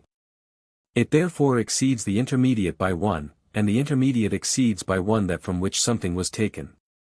By this, then, we shall recognize both what we must subtract from that which has more, and what we must add to that which has less. We must add to the latter that by which the intermediate exceeds it, and subtract from the greatest that by which it exceeds the intermediate. Let the lines AA, BB, CC, be equal to one another. From the line AA, let the segment AE have been subtracted, and to the line CC, let the segment CD have been added, so that the whole line DCC exceeds the line EA, by the segment CD and the segment CF, therefore it exceeds the line BB, by the segment CD. These names, both loss and gain, have come from voluntary exchange, for to have more than one's own is called gaining, and to have less than one's original share is called losing, e.g. in buying and selling and in all other matters in which the law has left people free to make their own terms, but when they get neither more nor less but just what belongs to themselves, they say that they have their own and that they neither lose nor gain. Therefore the just is intermediate between a sort of gain and a sort of loss, viz. Those which are involuntary. It consists in having an equal amount before and after the transaction. 5. Some think that reciprocity is without qualification just, as the Pythagoreans said, for they define justice without qualification as reciprocity. Now, reciprocity fits neither distributive nor rectificatory justice, yet people want even the justice of Rhadamanthus to mean this. Should a man suffer what he did, right justice would be done, for in many cases reciprocity and rectificatory justice are not in accord. E.g. 1. If an official has inflicted a wound, he should not be wounded in return, and if someone has wounded an official, he ought not to be wounded only but punished in addition. Further, 2. There is a great difference between a voluntary and an involuntary act. But in associations for exchange this sort of justice does hold men together, reciprocity in accordance with a proportion and not on the basis of precisely equal return. For it is by proportionate requital that the city holds together. Men seek to return either evil for evil, and if they cannot do so, think their position mere slavery, or good for good, and if they cannot do so there is no exchange, but it is by exchange that they hold together. This is why they give a prominent place to the temple of the graces to promote the requital of services, for this is characteristic of grace. We should serve and return one who has shown grace to us, and should another time take the initiative in showing it. Now proportionate return is secured by cross-conjunction. Let A be a builder, B a shoemaker, C a house, D a shoe. The builder, then, must get from the shoemaker the latter's work, and must himself give him in return his own. If, then, first there is proportionate equality of goods, and then reciprocal action takes place, the result we mention will be effected. If not, the bargain is not equal, and does not hold, for there is nothing to prevent the work of the one being better than that of the other. They must therefore be equated. And this is true of the other arts also, for they would have been destroyed if what the patient suffered had not been just what the agent did, and of the same amount and kind. For it is not two doctors that associate for exchange, but a doctor and a farmer, or in general people who are different and unequal, but these must be equated. This is why all things that are exchanged must be somehow comparable. It is for this end that money has been introduced, and it becomes in a sense an intermediate, for it measures all things, and therefore the excess and the defect how many shoes are equal to a house or to a given amount of food. The number of shoes exchanged for a house, or for a given amount of food, must therefore correspond to the ratio of builder to shoemaker. For if this be not so, there will be no exchange and no intercourse. And this proportion will not be effected unless the goods are somehow equal. All goods must therefore be measured by some one thing, as we said before. Now this unit is in truth demand, which holds all things together, for if men did not need one another's goods at all, or did not need them equally, there would be either no exchange or not the same exchange, but money has become by convention a sort of representative of demand, and this is why it has the name money, nomisma, because it exists not by nature but by law, nomos, and it is in our power to change it and make it useless. There will, then, be reciprocity when the terms have been equated so that as farmer is to shoemaker, the amount of the shoemaker's work is to that of the farmer's work for which it exchanges. But we must not bring them into a figure of proportion when they have already exchanged, otherwise one extreme will have both excesses, but when they still have their own goods. Thus they are equals and associates just because this equality can be effected in their case. Let A be a farmer, C food, B a shoemaker, D his product equated to C. If it had not been possible for reciprocity to be thus effected, there would have been no association of the parties. That demand holds things together as a single unit is shown by the fact that when men do not need one another, i.e., when neither needs the other or one does not need the other, they do not exchange, as we do when someone wants what one has oneself, e.g. when people permit the exportation of corn in exchange for wine. This equation therefore must be established. And for the future exchange that if we do not need a thing now we shall have it if ever we do need it, money is as it were a surety, for it must be possible for us to get what we want by bringing the money. Now the same thing happens to money itself as to goods. It is not always worth the same, yet it tends to be steadier. This is why all goods must have a price set on them, for then there will always be exchange, and if so, association of man with man. Money, then, acting as a measure, makes goods commensurate and equates them, for neither would there have been association if there were not exchange, nor exchange if there were not equality, nor equality if there were not commensurability. Now in truth it is impossible that things differing so much should become commensurate, but with reference to demand they may become so sufficiently. There must, then, be a unit, and that fixed by agreement, for which reason it is called money, for it is this that makes all things commensurate, since all things are measured by money. Let A be a house, B 10 minae, C a bed. A is half of B, if the house is worth 5 minae or equal to them, the bed, C, is a tenth of B, it is plain, then, how many beds are equal to a house, viz. 5. That exchange took place thus before there was money is plain, for it makes no difference whether it is 5 beds that exchange for a house, or the money value of 5 beds. We have now defined the unjust and the just. These having been marked off from each other, it is plain that just action is intermediate between acting unjustly and being unjustly treated, for the one is to have too much and the other to have too little. Justice is a kind of mean, but not in the same way as the other virtues, but because it relates to an intermediate amount, while injustice relates to the extremes. And justice is that in virtue of which the just man is said to be a doer, by choice, of that which is just, and one who will distribute either between himself and another or between two others not so as to give more of what is desirable to himself and less to his neighbor, and conversely with what is harmful, but so as to give what is equal in accordance with proportion, and similarly in distributing between two other persons.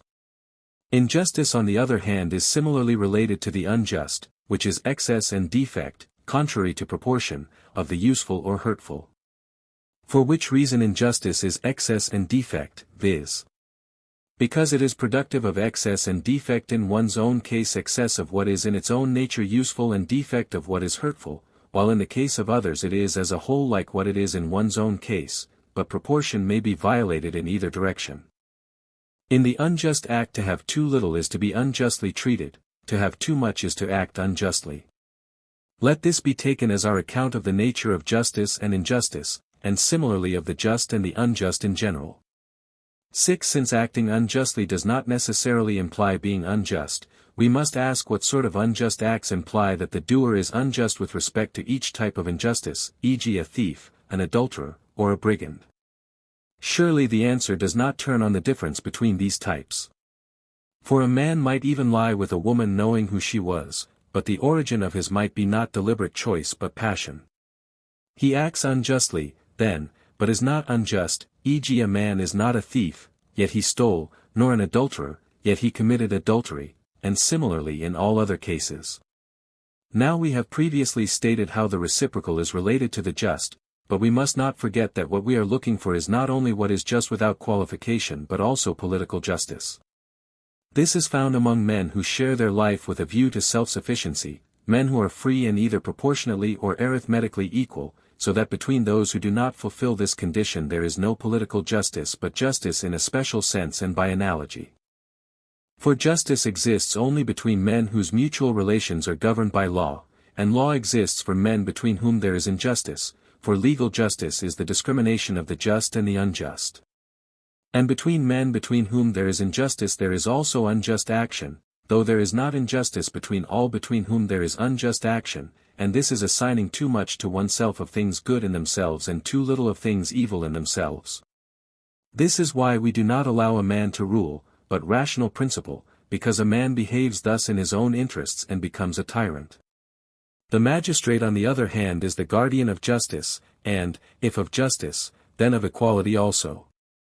And since he is assumed to have no more than his share, if he is just, for he does not assign to himself more of what is good in itself, unless such a share is proportional to his merit so that it is for others that he labors, and it is for this reason that men, as we stated previously, say that justice is another's good, therefore a reward must be given him, and this is honor and privilege. But those for whom such things are not enough become tyrants. The justice of a master and that of a father are not the same as the justice of citizens, though they are like it, for there can be no injustice in the unqualified sense towards things that are one's own, but a man's chattel, and his child until it reaches a certain age and sets up for itself, are as it were part of himself, and no one chooses to hurt himself, for which reason there can be no injustice towards oneself. It is evident which sort of thing, among things capable of being otherwise, is by nature, and which is not but is legal and conventional, assuming that both are equally changeable. And in all other things the same distinction will apply. By nature the right hand is stronger, yet it is possible that all men should come to be ambidextrous. The things which are just by virtue of convention and expediency are like measures, for wine and corn measures are not everywhere equal, but larger in wholesale and smaller in retail markets. Similarly, the things which are just not by nature but by human enactment are not everywhere the same, since constitutions also are not the same, though there is but one which is everywhere by nature the best. Of things just and lawful each is related as the universal to its particulars, for the things that are done are many, but of them each is one, since it is universal. There is a difference between the act of injustice and what is unjust, and between the act of justice and what is just, for a thing is unjust by nature or by enactment, and this very thing, when it has been done, is an act of injustice, but before it is done is not yet that but is unjust. So, too, with an act of justice, though the general term is rather just action, and act of justice is applied to the correction of the act of injustice. The person struck may be the striker's father, and the striker may know that it is a man or one of the persons present, but not know that it is his father. A similar distinction may be made in the case of the end, and with regard to the whole action. Therefore that which is done in ignorance, or though not done in ignorance is not in the agent's power, or is done under compulsion, is involuntary, for many natural processes, even, we knowingly both perform and experience, none of which is either voluntary or involuntary, e.g. growing old or dying. But in the case of unjust and just acts alike the injustice or justice may be only incidental, for a man might return a deposit unwillingly and from fear, and then he must not be said either to do what is just or to act justly, except in an incidental way. Similarly the man who under compulsion and unwillingly fails to return the deposit must be said to act unjustly, and to do what is unjust, only incidentally. Of voluntary acts we do some by choice, others not by choice. By choice those which we do after deliberation, not by choice those which we do without previous deliberation. Thus there are three kinds of injury in transactions between man and man. Those done in ignorance are mistakes when the person acted on, the act, the instrument, or the end that will be attained is other than the agent supposed. The agent thought either that he was not hiding anyone or that he was not hitting with this missile or not hitting this person or to this end, but a result followed other than that which he thought likely, e.g., he threw not with intent to wound but only to prick, or the person hit or the missile was other than he supposed. Now when, 1, the injury takes place contrary to reasonable expectation, it is a misadventure. When, 2, it is not contrary to reasonable expectation, but does not imply vice, it is a mistake, for a man makes a mistake when the fault originates in him, but is the victim of accident when the origin lies outside him. When, 3, he acts with knowledge but not after deliberation, it is an act of injustice e.g., the acts due to anger or to other passions necessary or natural to man, for when men do such harmful and mistaken acts they act unjustly, and the acts are acts of injustice, but this does not imply that the doers are unjust or wicked, for the injury is not due to vice. But when, 4, a man acts from choice, he is an unjust man and a vicious man. Hence acts proceeding from anger are rightly judged not to be done of malice aforethought, for it is not the man who acts in anger but he who enraged him that starts the mischief. Again, the matter in dispute is not whether the thing happened or not, but its justice, for it is apparent injustice that occasions rage. For they do not dispute about the occurrence of the act as in commercial transactions where one of the two parties must be vicious unless they do so owing to forgetfulness, but, agreeing about the fact, they dispute on which side justice lies, whereas a man who has deliberately injured another cannot help knowing that he has done so, so that the one thinks he is being treated unjustly and the other disagrees. But if a man harms another by choice, he acts unjustly, and these are the acts of injustice which imply that the doer is an unjust man, provided that the act violates proportion or equality. Similarly, a man is just when he acts justly by choice, but he acts justly if he merely acts voluntarily. Of involuntary acts some are excusable, others not. For the mistakes which men make not only in ignorance but also from ignorance are excusable, while those which men do not from ignorance but, though they do them in ignorance, owing to a passion which is neither natural nor such as man is liable to, are not excusable. 9. Assuming that we have sufficiently defined the suffering and doing of injustice, it may be asked, 1. Whether the truth in expressed in Euripides' paradoxical words, I slew my mother, that's my tale in brief. Were you both willing, or unwilling both, is it truly possible to be willingly treated unjustly, or is all suffering of injustice the contrary involuntary, as all unjust action is voluntary? And is all suffering of injustice of the latter kind or else all of the former, or is it sometimes voluntary, sometimes involuntary?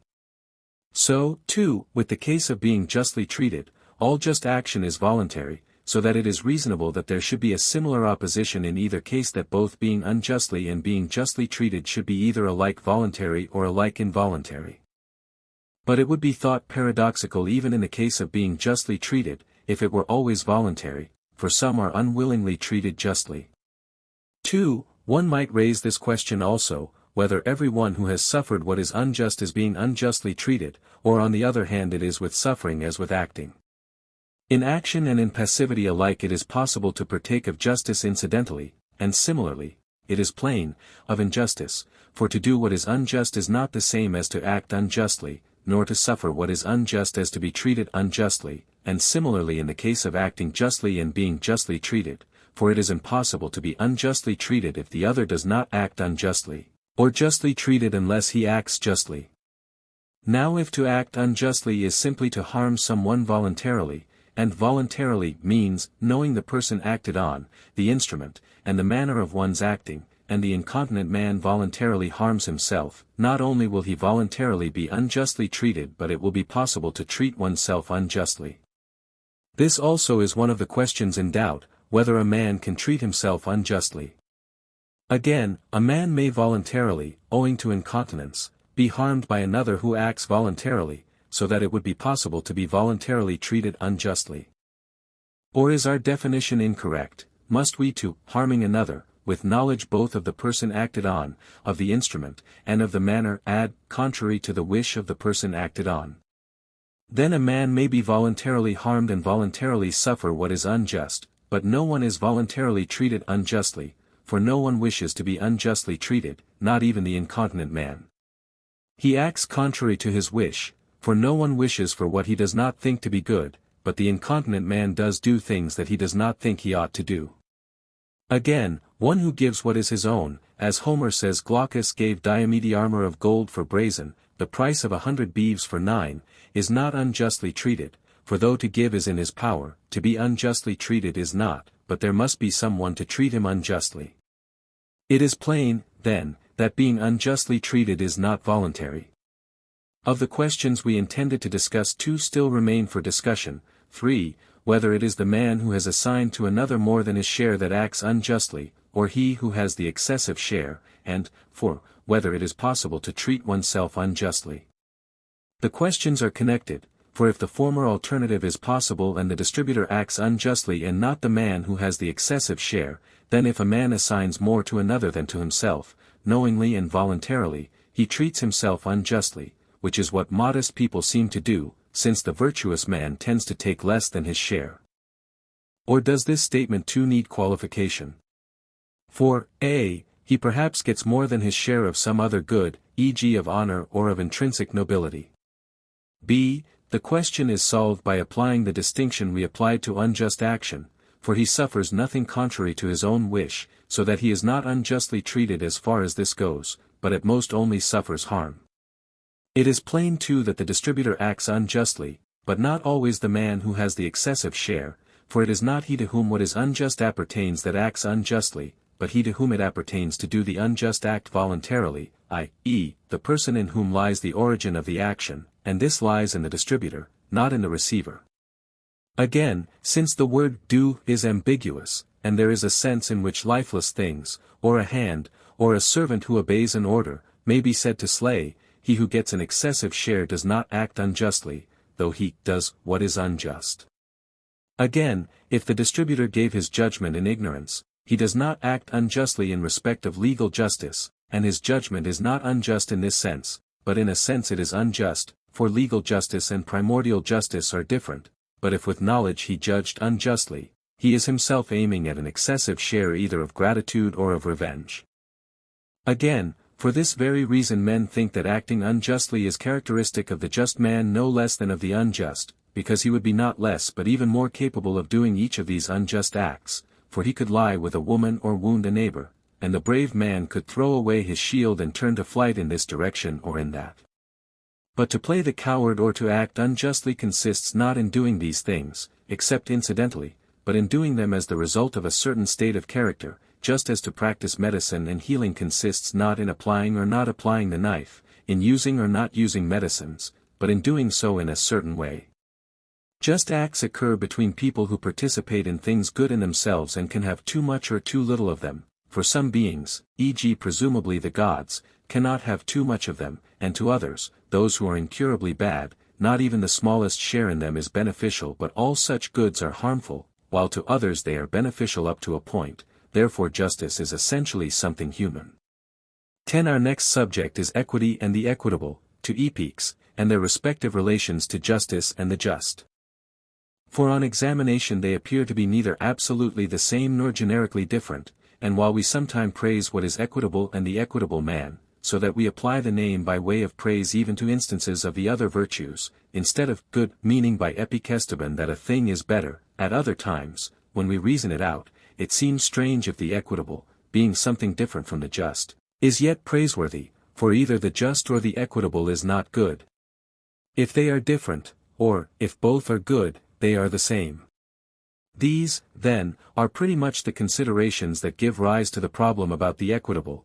They are all in a sense correct and not opposed to one another, for the equitable, though it is better than one kind of justice, yet is just, and it is not as being a different class of thing that it is better than the just. The same thing, then, is just and equitable, and while both are good the equitable is superior. What creates the problem is that the equitable is just, but not the legally just but a correction of legal justice. The reason is that all law is universal but about some things it is not possible to make a universal statement which shall be correct. In those cases, then, in which it is necessary to speak universally, but not possible to do so correctly, the law takes the usual case, though it is not ignorant of the possibility of error.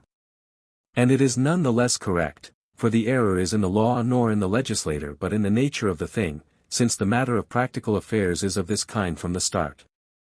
When the law speaks universally, then, and a case arises on it which is not covered by the universal statement, then it is right, where the legislator fails us and has erred by oversimplicity, to correct the omission to say what the legislator himself would have said had he been present, and would have put into his law if he had known. Hence the equitable is just, and better than one kind of justice, not better than absolute justice but better than the error that arises from the absoluteness of the statement. And this is the nature of the equitable, a correction of law where it is defective owing to its universality. In fact, this is the reason why all things are not determined by law, that about some things it is impossible to lay down a law, so that a decree is needed. For when the thing is indefinite the rule also is indefinite, like the leaden rule used in making the Lesbian molding, the rule adapts itself to the shape of the stone and is not rigid, and so too the decree is adapted to the facts. It is plain, then, what the equitable is, and that it is just and is better than one kind of justice.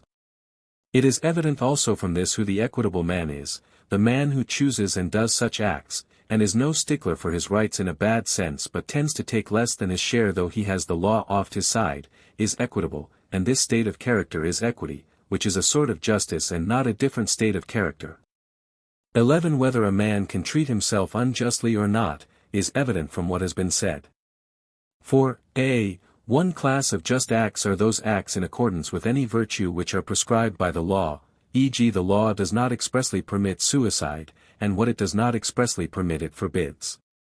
Again, when a man in violation of the law harms another, otherwise than in retaliation, voluntarily, he acts unjustly, and a voluntary agent is one who knows both the person he is affecting by his action and the instrument he is using, and he who through anger voluntarily stabs himself does this contrary to the right rule of life, and this the law does not allow, therefore he is acting unjustly.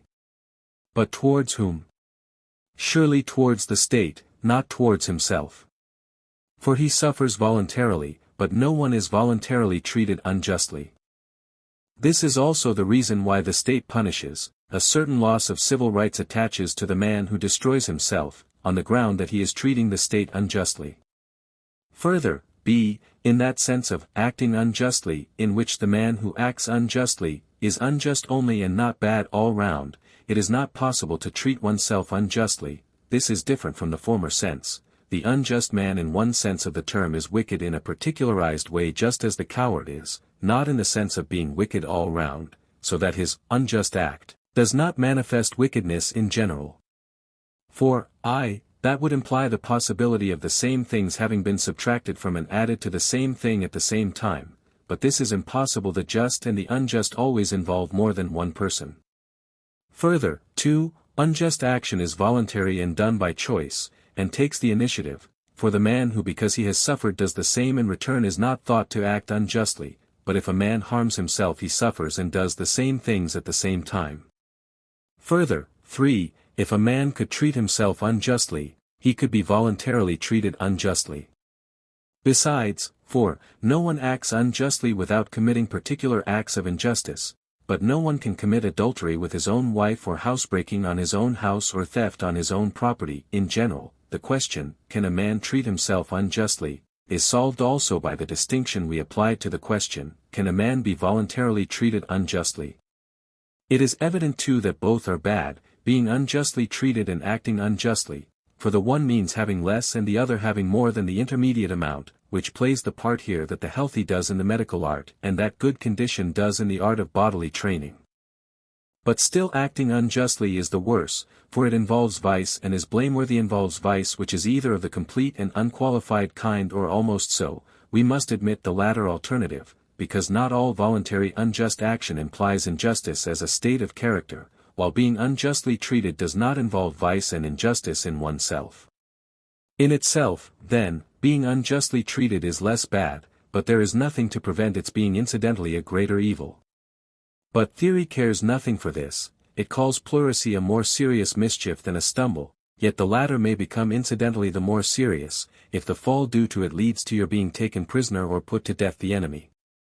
Metaphorically and in virtue of a certain resemblance there is a justice, not indeed between a man and himself, but between certain parts of him, yet not every kind of justice but that of master and servant or that of husband and wife. For these are the ratios in which the part of the soul that has a rational principle stands to the irrational part, and it is with a view to these parts that people also think a man can be unjust to himself, viz.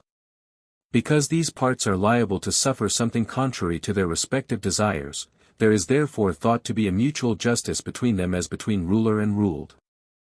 Let this be taken as our account of justice and the other, i.e., the other moral, virtues.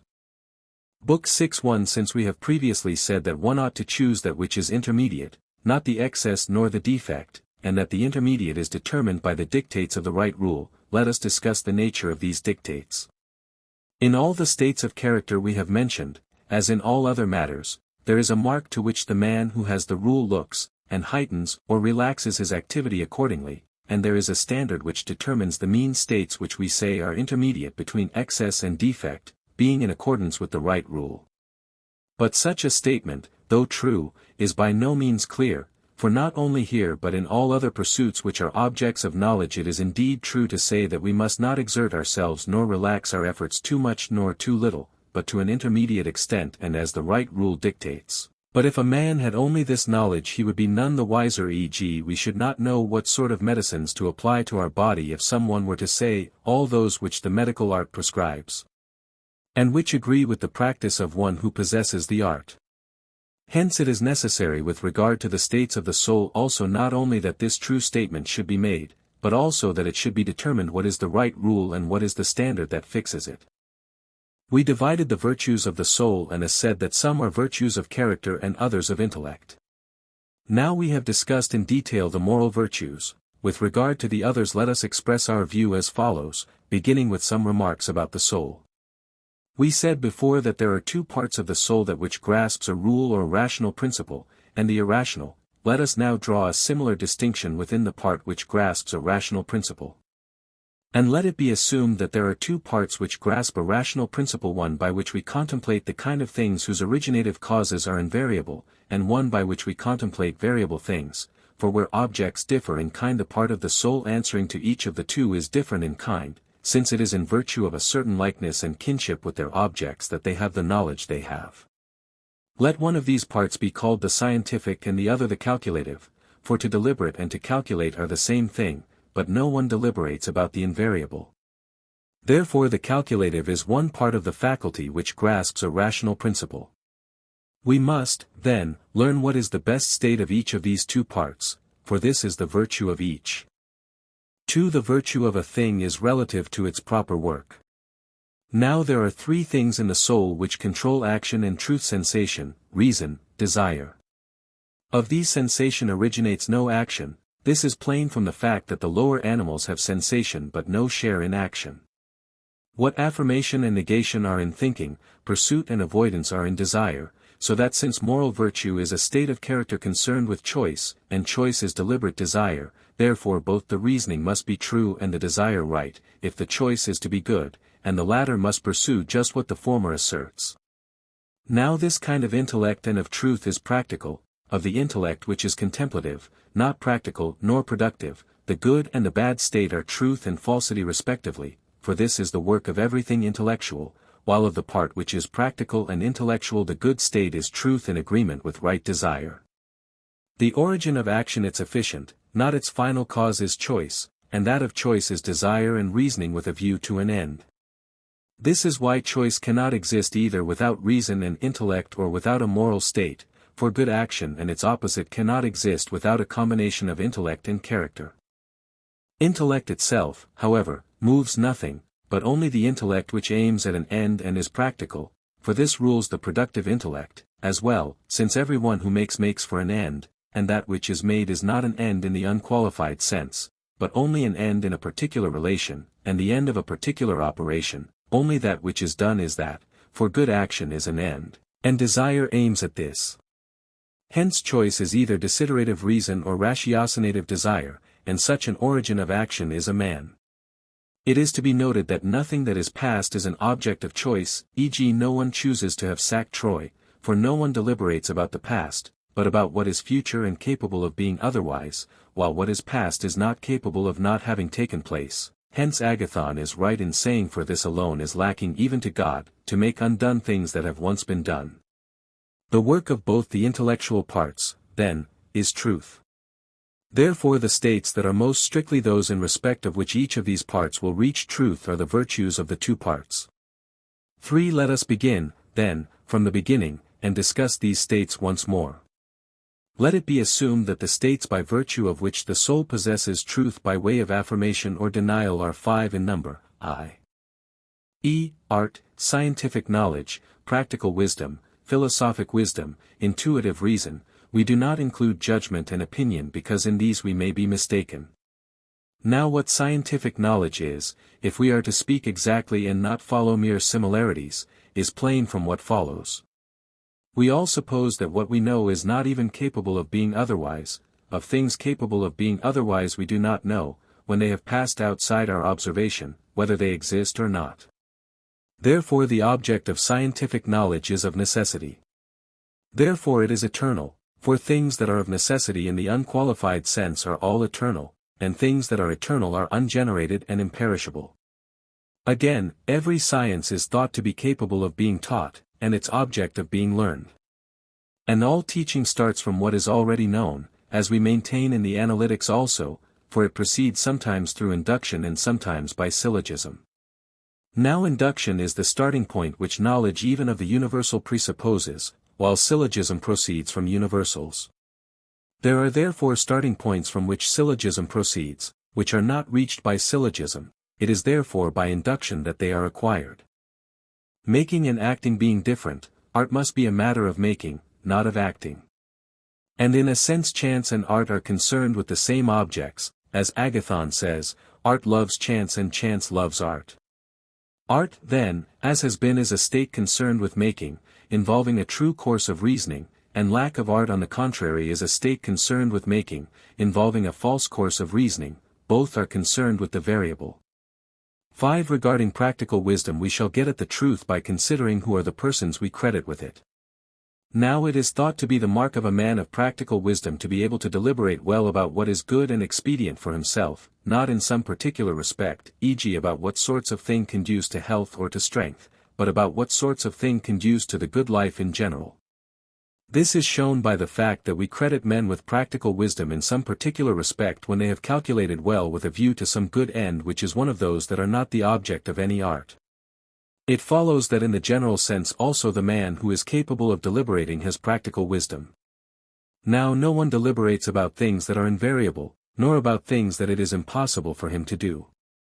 Therefore, since scientific knowledge involves demonstration, but there is no demonstration of things whose first principles are variable, for all such things might actually be otherwise, and since it is impossible to deliberate about things that are of necessity, practical wisdom cannot be scientific knowledge nor art. Not science because that which can be done is capable of being otherwise, not art because action and making are different kinds of thing. The remaining alternative, then, is that it is a true and reasoned state of capacity to act with regard to the things that are good or bad for man. For while making has an end other than itself, action cannot, for good action itself is its end. It is for this reason that we think Pericles and men like him have practical wisdom, viz. Because they can see what is good for themselves and what is good for men in general, we consider that those can do this who are good at managing households or states.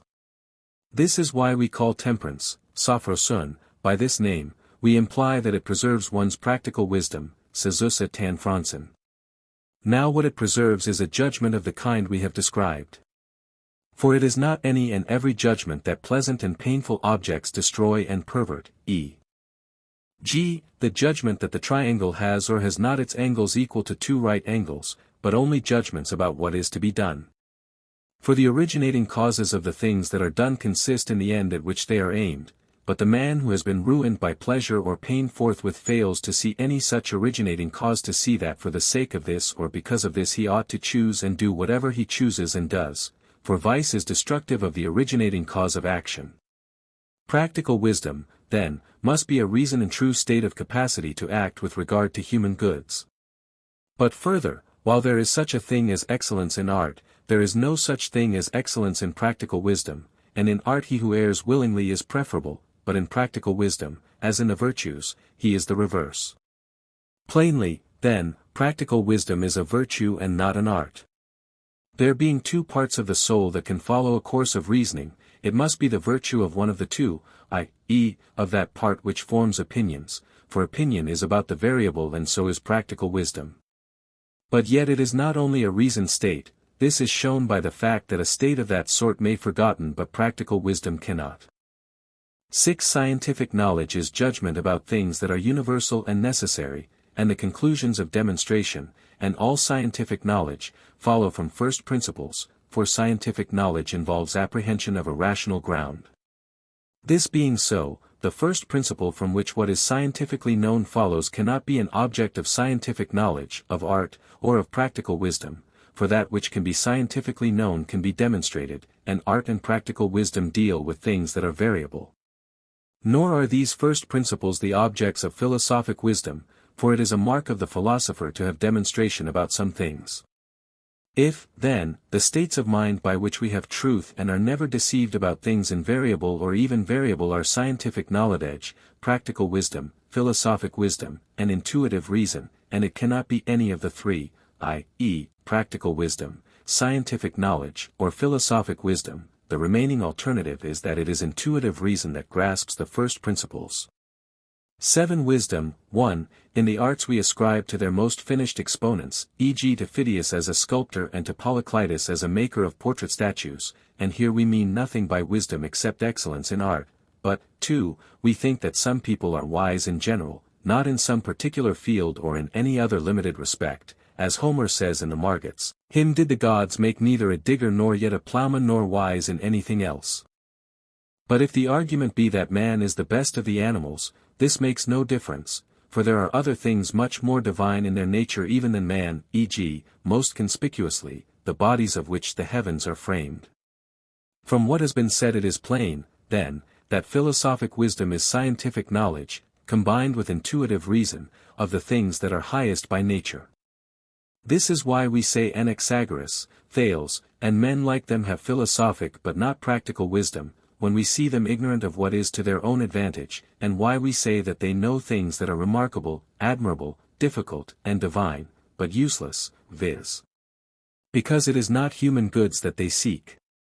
Practical wisdom on the other hand is concerned with things human and things about which it is possible to deliberate, for we say this is above all the work of the man of practical wisdom, to deliberate well, but no one deliberates about things invariable, nor about things which have not an end, and that a good that can be brought about by action. The man who is without qualification good at deliberating is the man who is capable of aiming in accordance with calculation at the best for man of things attainable by action. Nor is practical wisdom concerned with universals only, it must also recognize the particulars, for it is practical, and practice is concerned with particulars. This is why some who do not know, and especially those who have experience, are more practical than others who know, for if a man knew that light meats are digestible and wholesome, but did not know which sorts of meat are light, he would not produce health, but the man who knows that chicken is wholesome is more likely to produce health. Now practical wisdom is concerned with action, therefore one should have both forms of it, or the latter in preference to the former. But of practical as of philosophic wisdom there must be a controlling kind. 8. Political wisdom and practical wisdom are the same state of mind, but their essence is not the same. Of the wisdom concerned with the city, the practical wisdom which plays a controlling part is legislative wisdom, while that which is related to this as particulars to their universal is known by the general name, political wisdom. This has to do with action and deliberation, for a decree is a thing to be carried out in the form of an individual act. This is why the exponents of this art are alone said to take part in politics, for these alone do things as manual laborers do things. The cause is that such wisdom is concerned not only with universals but with particulars, which become familiar from experience, but a young man has no experience, for it is length of time that gives experience. Indeed one might ask this question too, why a boy may become a mathematician, but not a philosopher or a physicist. It is because the objects of mathematics exist by abstraction, while the first principles of these other subjects come from experience, and because young men have no conviction about the latter but merely use the proper language, while the essence of mathematical objects is plain enough to them. Further, error in deliberation may be either about the universal or about the particular. We may fall to know either that all water that weighs heavy is bad, or that this particular water weighs heavy. That practical wisdom is not scientific knowledge is evident, for it is, as has been said, concerned with the ultimate particular fact, since the thing to be done is of this nature. It is opposed, then, to intuitive reason, for intuitive reason is of the limiting premises, for which no reason can be given, while practical wisdom is concerned with the ultimate particular, which is the object not of scientific knowledge but of perception, not the perception of qualities peculiar to one sense but a perception akin to that by which we perceive that the particular figure before us is a triangle, for in that direction as well as in that of the major premise there will be a limit. But this is rather perception than practical wisdom, though it is another kind of perception than that of the qualities peculiar to each sense. 9. There is a difference between inquiry and deliberation, for deliberation is inquiry into a particular kind of thing. We must grasp the nature of excellence in deliberation as well, whether it is a form of scientific knowledge, or opinion, or skill in conjecture, or some other kind of thing. Scientific knowledge it is not, for men do not inquire about the things they know about, but good deliberation is a kind of deliberation, and he who deliberates inquires and calculates. Nor is it skill in conjecture, for this both involves no reasoning and is something that is quick in its operation, while men deliberate a long time, and they say that one should carry out quickly the conclusions of one's deliberation, but should deliberate slowly. Again, readiness of mind is different from excellence in deliberation, it is a sort of skill in conjecture. Nor again is excellence in deliberation opinion of any sort. But since the man who deliberates badly makes a mistake, while he who deliberates well does so correctly, excellence in deliberation is clearly a kind of correctness, but neither of knowledge nor of opinion, for there is no such thing as correctness of knowledge, since there is no such thing as error of knowledge, and correctness of opinion is truth, and at the same time everything that is an object of opinion is already determined. But again excellence in deliberation involves reasoning. The remaining alternative, then, is that it is correctness of thinking, for this is not yet assertion, since, while even opinion is not inquiry but has reached the stage of assertion, the man who is deliberating, whether he does so well or ill, is searching for something in calculating. But excellence in deliberation is a certain correctness of deliberation, hence we must first inquire what deliberation is and what it is about.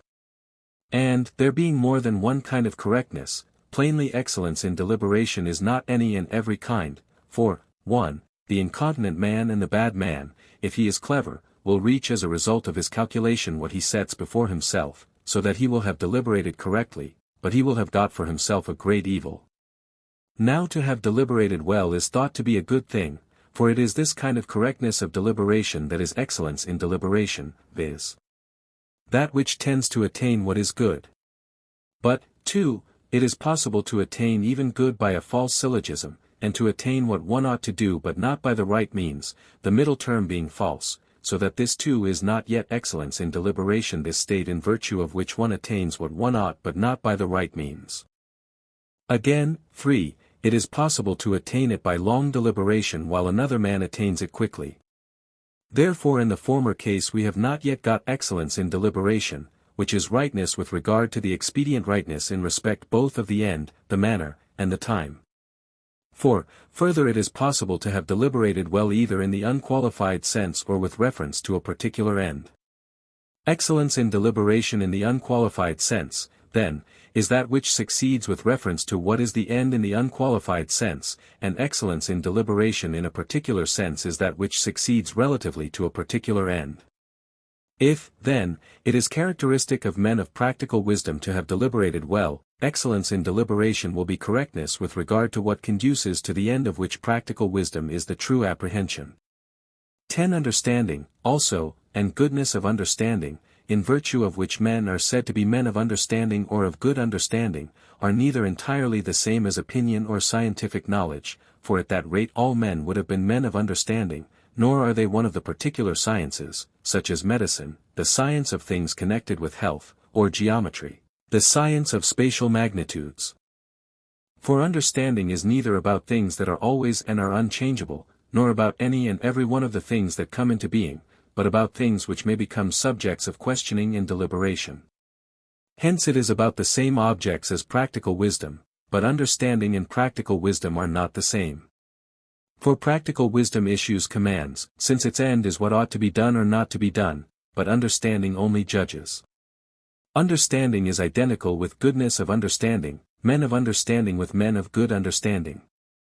Now understanding is neither the having nor the acquiring of practical wisdom, but as learning is called understanding when it means the exercise of the faculty of knowledge, so understanding is applicable to the exercise of the faculty of opinion for the purpose of judging of what someone else says about matters with which practical wisdom is concerned and of judging soundly, for well and soundly are the same thing.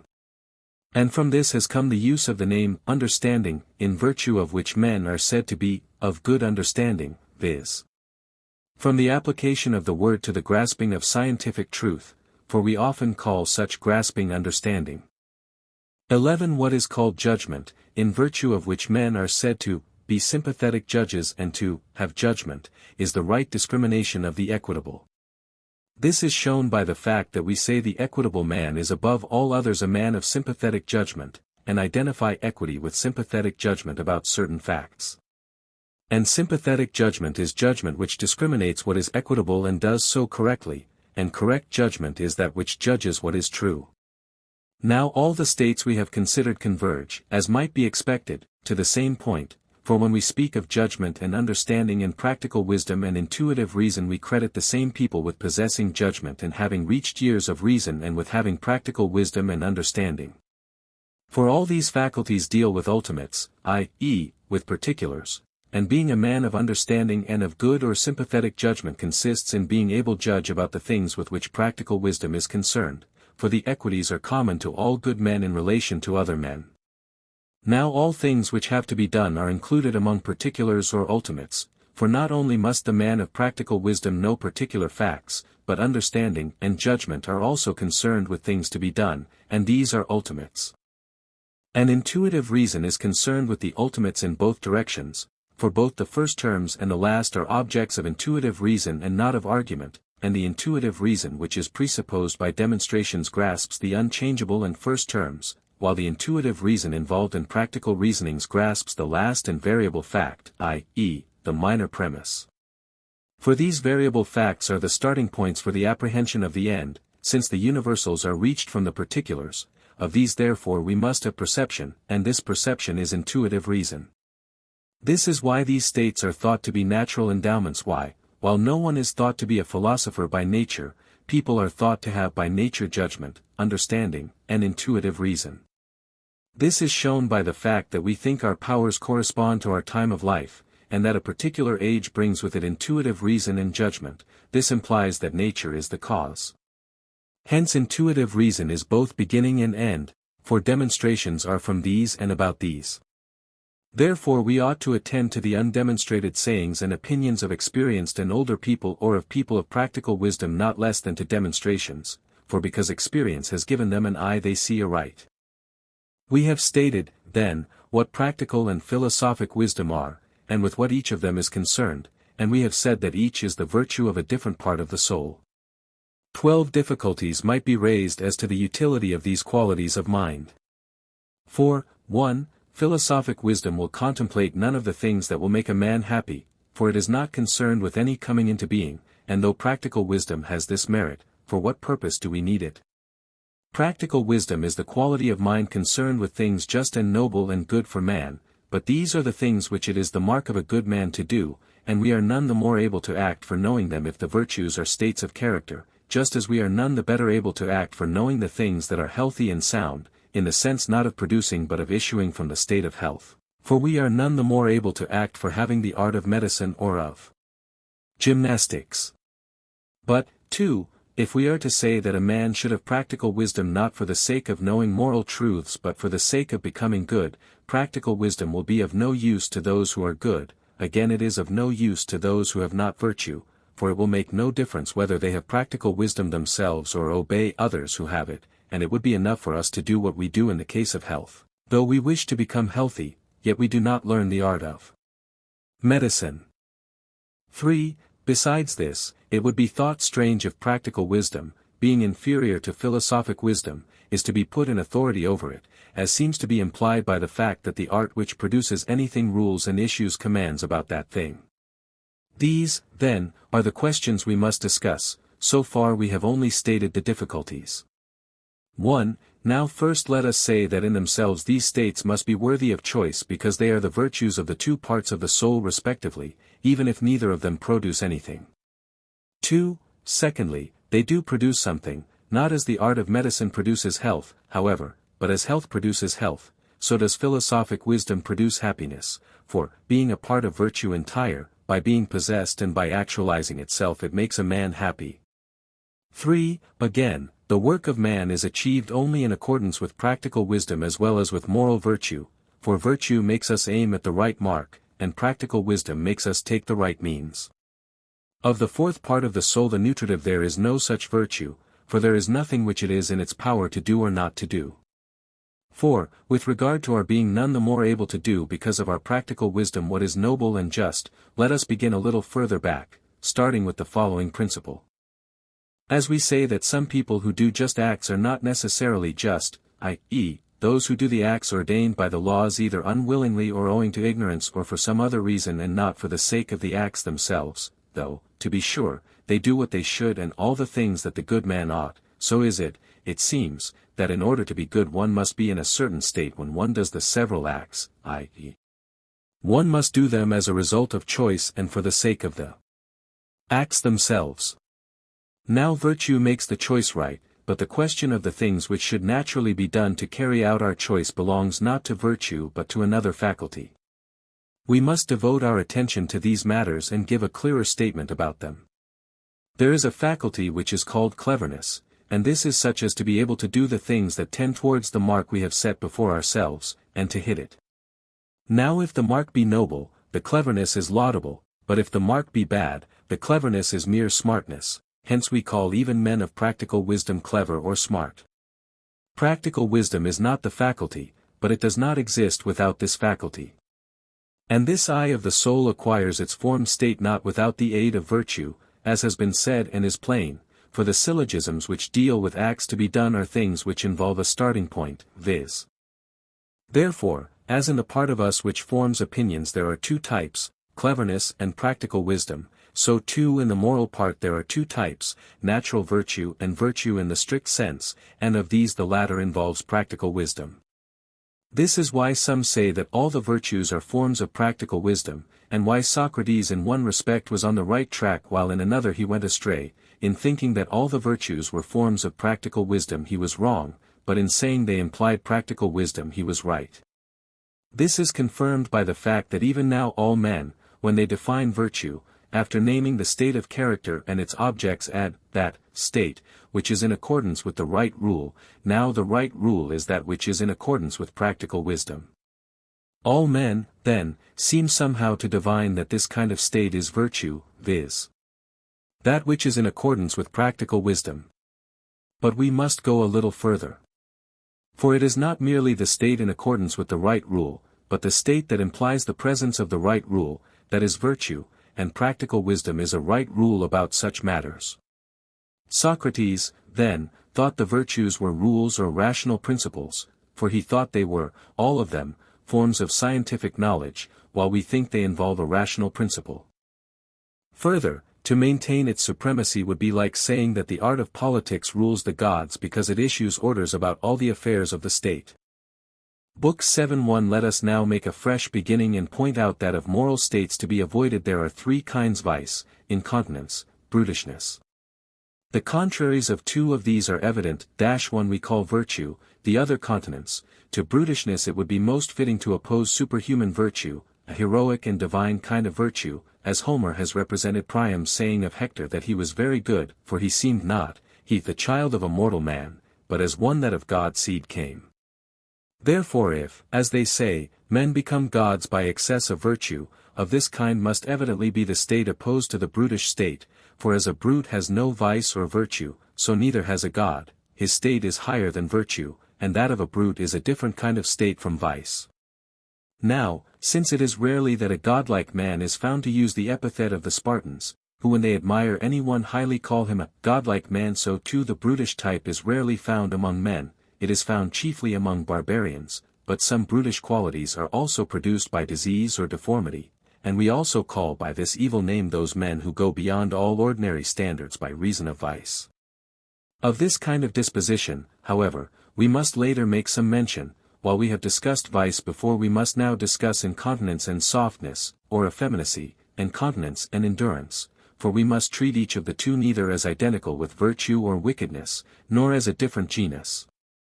We must, as in all other cases, set the observed facts before us and, after first discussing the difficulties, go on to prove, if possible, the truth of all the common opinions about these affections of the mind, or, failing this, of the greater number and the most authoritative, for if we both refute the objections and leave the common opinions undisturbed, we shall have proved the case sufficiently. Now, 1. Both continence and endurance are thought to be included among things good and praiseworthy, and both incontinence and softness among things bad and blameworthy, and the same man is thought to be continent and ready to abide by the result of his calculations, or incontinent and ready to abandon them.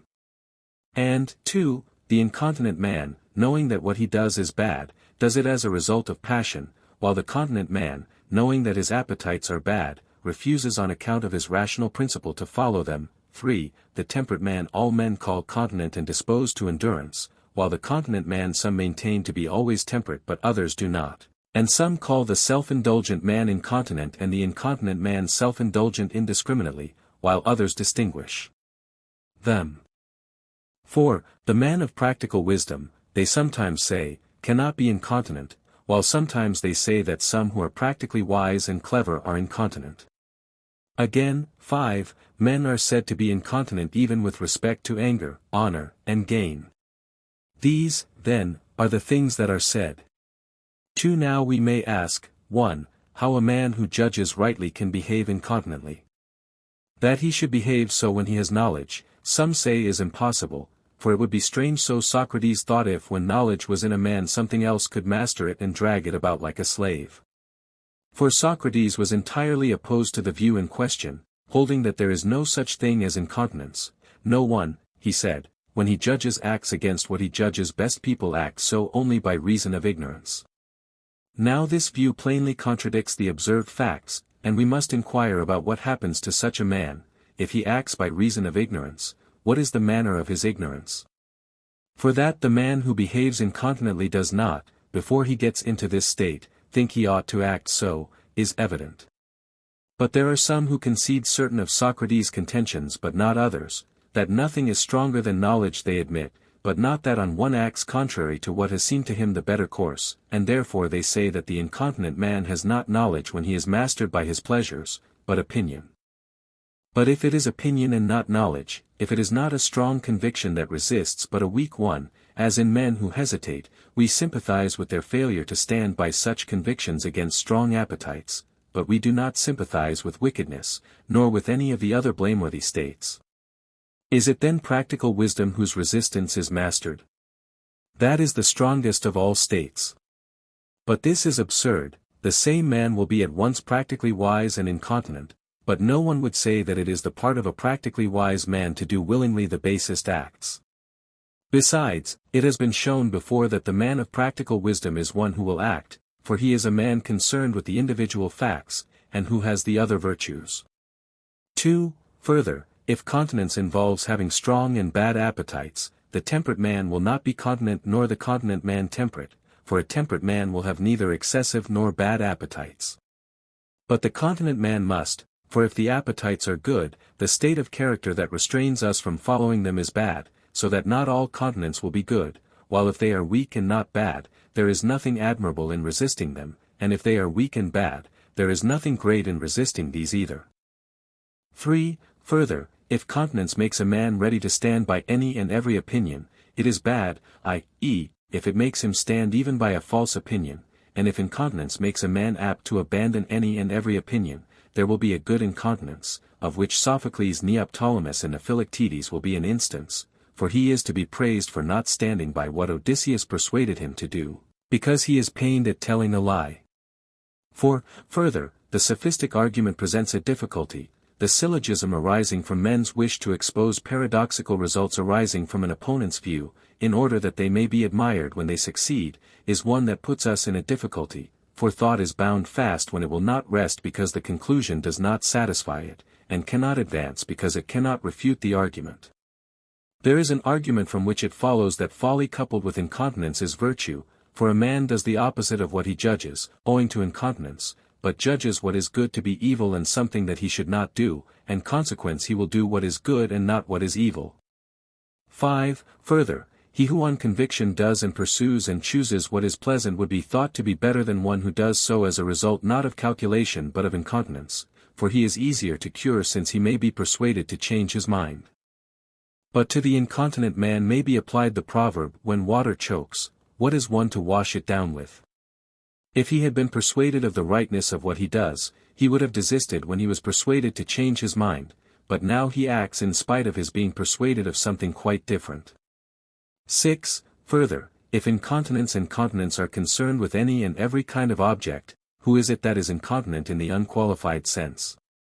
No one has all the forms of incontinence, but we say some people are incontinent without qualification. 3 of some such kind are the difficulties that arise. Some of these points must be refuted and the others left in possession of the field, for the solution of the difficulty is the discovery of the truth. 1. We must consider first, then, whether incontinent people act knowingly or not, and in what sense knowingly. Then, 2, with what sorts of object the incontinent and the continent man may be said to be concerned, i.e., whether with any and every pleasure and pain or with certain determinate kinds, and whether the continent man and the man of endurance are the same or different, and similarly with regard to the other matters germane to this inquiry. But, a, since we use the word know in two senses, for both the man who has knowledge but is not using it and he who is using it are said to know, it will make a difference whether, when a man does what he should not, he has the knowledge but is not exercising it, or is exercising it, for the latter seems strange, but not the former. b. Further, since there are two kinds of premises, there is nothing to prevent a man's having both premises and acting against his knowledge, provided that he is using only the universal premise and not the particular, for it is particular acts that have to be done. And there are also two kinds of universal term, one is predicable of the agent, the other of the object, e.g. dry food is good for every man, and I am a man, or such and such food is dry, but whether this food is such and such, of this the incontinent man either has not or is not exercising the knowledge. There will, then, be, firstly, an enormous difference between these manners of knowing, so that to know in one way when we act incontinently would not seem anything strange, while to know in the other way would be extraordinary. And further, c. The possession of knowledge in another sense than those just named is something that happens to men, for within the case of having knowledge but not using it we see a difference of state, admitting of the possibility of having knowledge in a sense and yet not having it, as in the instance of a man asleep, mad, or drunk. But now this is just the condition of men under the influence of passions, for outbursts of anger and sexual appetites and some other such passions, it is evident, actually alter our bodily condition, and in some men even produce fits of madness. It is plain, then, that incontinent people must be said to be in a similar condition to men asleep, mad, or drunk.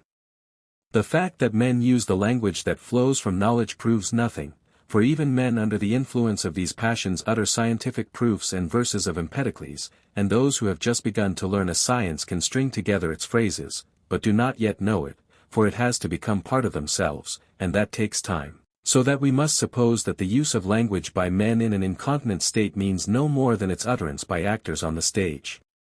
d. Again, we may also view the cause as follows with reference to the facts of human nature. The one opinion is universal, the other is concerned with the particular facts, and here we come to something within the sphere of perception. When a single opinion results from the two, the soul must in one type of case affirm the conclusion, while in the case of opinions concerned with production it must immediately act, e.g., if everything sweet ought to be tasted, and this is sweet, in the sense of being one of the particular sweet things, the man who can act and is not prevented must at the same time actually act accordingly. When, then, the universal opinion is present in us forbidding us to taste, and there is also the opinion that everything sweet is pleasant, and that this is sweet. Now this is the opinion that is active, and when appetite happens to be present in us, the one opinion bids us avoid the object, but appetite leads us towards it, for it can move each of our bodily parts, so that it turns out that a man behaves incontinently under the influence, in a sense, of a rule and an opinion, and of one. Not contrary in itself, but only incidentally, for the appetite is contrary, not the opinion, to the right rule. It also follows that this is the reason why the lower animals are not incontinent, viz. because they have no universal judgment but only imagination and memory of particulars. The explanation of how the ignorance is dissolved and the incontinent man regains his knowledge, is the same as in the case of the man drunk or asleep, and is not peculiar to this condition. We must go to the students of natural science for it. Now, the last premise, both being an opinion about a perceptible object, and being what determines our actions, this a man either has not when he is in the state of passion, or has it in the sense in which having knowledge did not mean knowing but only talking, as a drunken man may utter the verses of Empedocles. And because the last term is not universal nor equally an object of scientific knowledge with the universal term, the position that Socrates sought to establish actually seems to result, for it is not in the presence of what is thought to be knowledge proper that the affection of incontinence arises, nor is it this that is dragged about as a result of the state of passion, but in that of perceptual knowledge. This must suffice as our answer to the question of action with and without knowledge, and how it is possible to behave incontinently with knowledge. For, 2, we must next discuss whether there is any one who is incontinent without qualification, or all men who are incontinent are so in a particular sense, and if there is, with what sort of objects he is concerned. That both continent persons and persons of endurance, and incontinent and soft persons, are concerned with pleasures and pains, is evident. Now of the things that produce pleasure some are necessary, while others are worthy of choice in themselves but admit of excess, the bodily causes of pleasure being necessary. By such I mean both those concerned with food and those concerned with sexual intercourse, i.e., the bodily matters with which we define self-indulgence and temperance as being concerned, while the others are not necessary but worthy of choice in themselves, e.g. victory, honor, wealth, and good and pleasant things of this sort.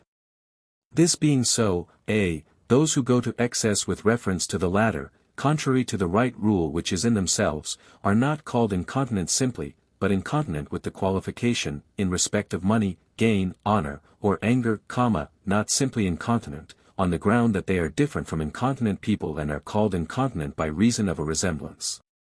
Compare the case of Anthropos, man, who won a contest at the Olympic Games. In his case the general definition of man differed little from the definition peculiar to him, but yet it was different. This is shown by the fact that incontinence either without qualification or in respect of some particular bodily pleasure is blamed not only as a fault but as a kind of vice, while none of the people who are incontinent in these other respects is so blamed.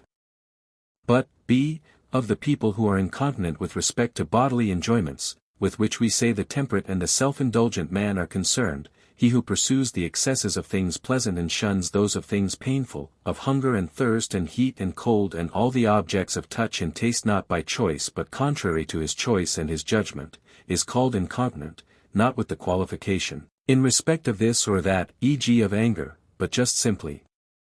This is confirmed by the fact that men are called soft with regard to these pleasures, but not with regard to any of the others. And for this reason we group together the incontinent and the self-indulgent, the continent and the temperate man, but not any of these other types, because they are concerned somehow with the same pleasures and pains, but though these are concerned with the same objects, they are not similarly related to them, but some of them make a deliberate choice while the others do not. This is why we should describe as self-indulgent rather the man who without appetite or with but a slight appetite pursues the excesses of pleasure and avoids moderate pains, than the man who does so because of his strong appetites, for what would the former do, if he had in addition a vigorous appetite, and a violent pain at the lack of the necessary objects?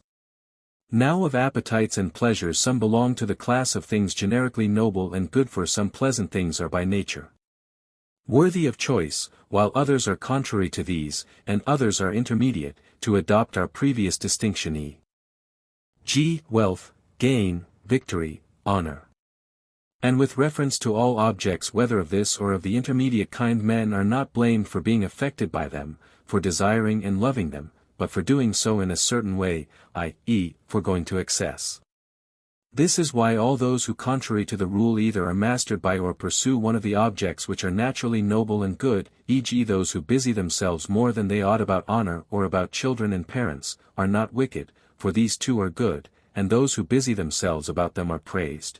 But yet there is an excess even in them if like Niobe one were to fight even against the gods, or were to be as much devoted to one's father as Satyrus nicknamed the filial, who was thought to be very silly on this point. There is no wickedness, then, with regard to these objects, for the reason named, viz. Because each of them is by nature a thing worthy of choice for its own sake, yet excesses in respect of them are bad and to be avoided. Similarly there is no incontinence with regard to them, for incontinence is not only to be avoided but is also a thing worthy of blame, but owing to a similarity in the state of feeling people apply the name incontinence, adding in each case what it is in respect of, as we may describe as a bad doctor or a bad actor one whom we should not call bad, simply. As, then, in this case we do not apply the term without qualification because each of these conditions is no shadness but only analogous to it, so it is clear that in the other case also that alone must be taken to be incontinence and continence which is concerned with the same objects as temperance and self-indulgence, but we apply the term to anger by virtue of a resemblance, and this is why we say with a qualification, incontinent in respect of anger, as we say, incontinent in respect of honor, or of gain. 5. 1. Some things are pleasant by nature, and of these, a. some are so without qualification, and, b. others are so with reference to particular classes either of animals or of men, while, 2. others are not pleasant by nature, but, a. some of them become so by reason of injuries to the system, and, b. others by reason of acquired habits, and, c. others by reason of originally bad natures.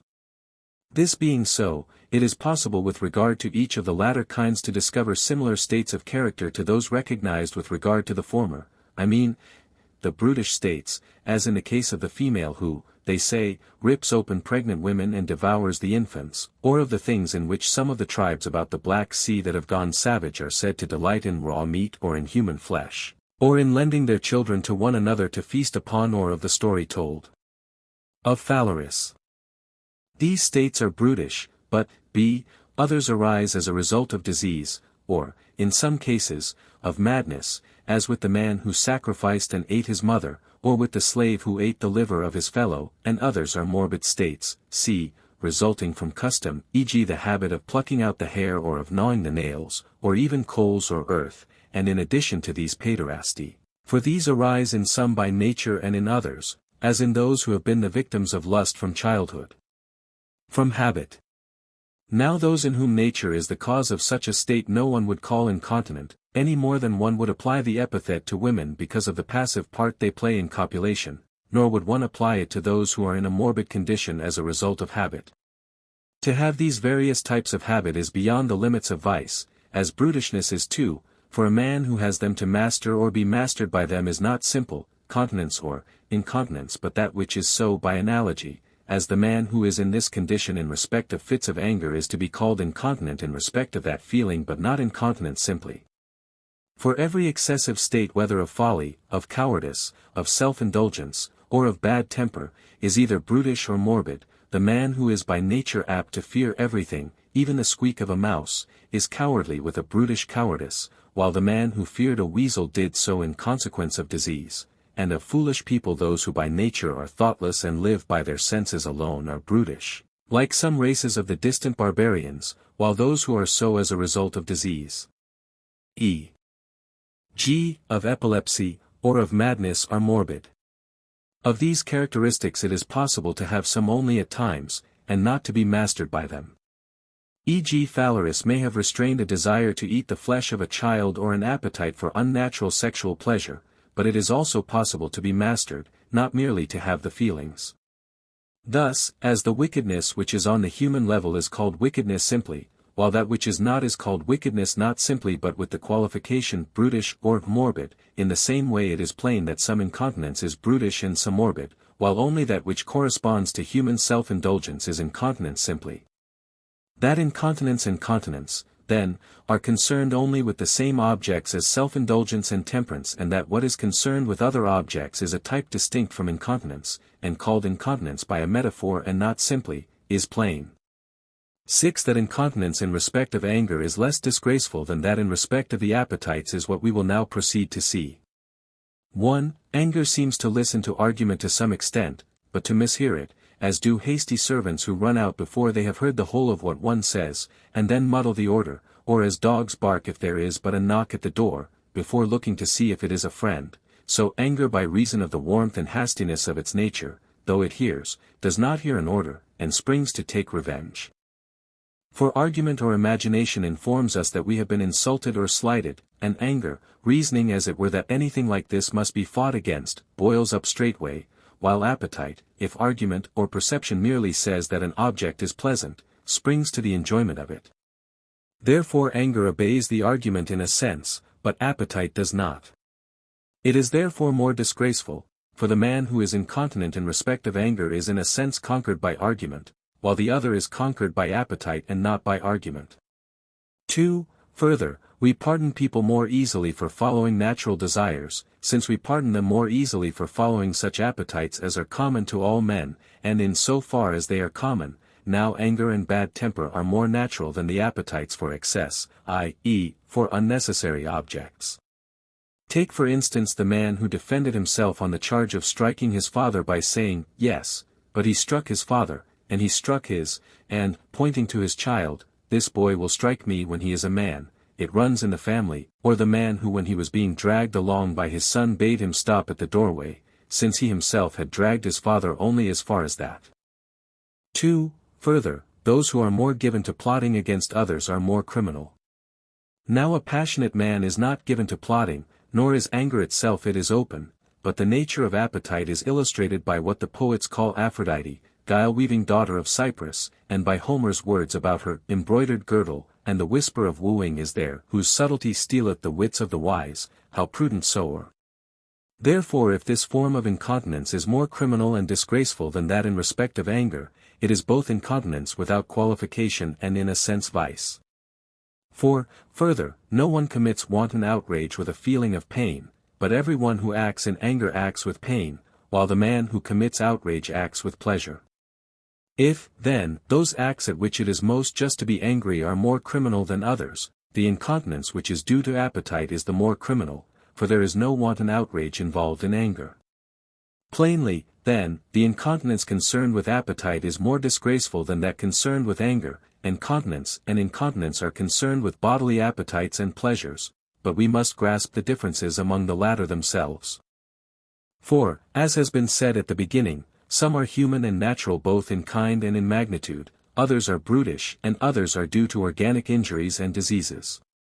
Only with the first of these are temperance and self-indulgence concerned. This is why we call the lower animals neither temperate nor self-indulgent except by a metaphor, and only if some one race of animals exceeds another as a whole in wantonness, destructiveness, and omnivorous greed. These have no power of choice or calculation, but they are departures from the natural norm, as, among men, madmen are. Now brutishness is a less evil than vice, though more alarming, for it is not that the better part has been perverted, as in man, they have no better part. Thus it is like comparing a lifeless thing with a living in respect of badness, for the badness of that which has no originative source of movement is always less hurtful, and reason is an originative source. Thus it is like comparing injustice in the abstract with an unjust man.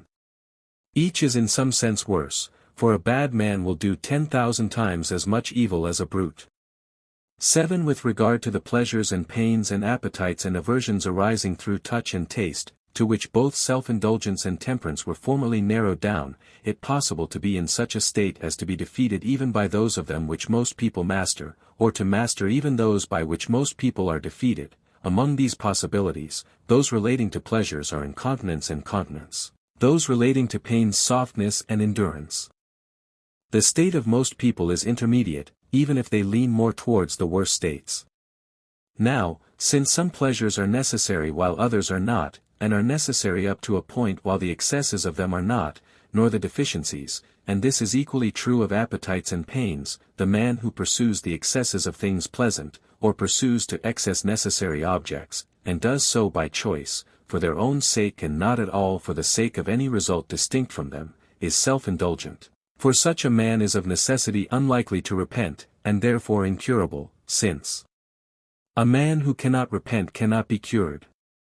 The man who is deficient in his pursuit of them is the opposite of self-indulgent, the man who is intermediate is temperate. Similarly, there is the man who avoids bodily pains not because he is defeated by them but by choice. Of those who do not choose such acts, one kind of man is led to them as a result of the pleasure involved, another because he avoids the pain arising from the appetite, so that these types differ from one another. Now any one would think worse of a man with no appetite or with weak appetite were he to do something disgraceful, than if he did it under the influence of powerful appetite, and worse of him if he struck a blow not in anger than if he did it in anger, for what would he have done if he had been strongly affected? This is why the self-indulgent man is worse than the incontinent. Of the states named, then, the latter is rather a kind of softness, the former is self-indulgence. While to the incontinent man is opposed the continent, to the soft is opposed the man of endurance, for endurance consists in resisting, while continence consists in conquering, and resisting and conquering are different, as not being beaten is different from winning. This is why continence is also more worthy of choice than endurance. Now the man who is defective in respect of resistance to the things which most men both resist and resist successfully is soft and effeminate, for effeminacy too is a kind of softness. Such a man trails his cloak to avoid the pain of lifting it, and plays the invalid without thinking himself wretched, though the man he imitates is a wretched man. The case is similar with regard to continence and incontinence. For if a man is defeated by violent and excessive pleasures or pains, there is nothing wonderful in that. Indeed we are ready to pardon him if he has resisted, as Theodectes Philoctetes does when bitten by the snake, or Carcinus Circean in the elope, and as people who try to restrain their laughter burst out into a guffaw, as happened to Xenophantus. But it is surprising if a man is defeated by and cannot resist pleasures or pains which most men can hold out against, when this is not due to heredity or disease, like the softness that is hereditary with the kings of the Scythians, or that which distinguishes the female sex from the male. The lover of amusement, too, is thought to be self-indulgent, but is really soft. For amusement is a relaxation, since it is a rest from work, and the lover of amusement is one of the people who go to excess in this. Of incontinence one kind is impetuosity, another weakness. For some men after deliberating fail, owing to their emotion, to stand by the conclusions of their deliberation, others because they have not deliberated are led by their emotion, since some men, just as people who first tickle others are not tickled themselves, if they have first perceived and seen what is coming and have first roused themselves and their calculative faculty, are not defeated by their emotion, whether it be pleasant or painful. It is keen and excitable people that suffer especially from the impetuous form of incontinence, for the former by reason of their quickness and the latter by reason of the violence of their passions do not await the argument, because they are apt to follow their imagination. Now, since the incontinent man is apt to pursue, not on conviction, bodily pleasures that are excessive and contrary to the right rule, while the self-indulgent man is convinced because he is the sort of man to pursue them, it is on the contrary the former that is easily persuaded to change his mind, while the latter is not.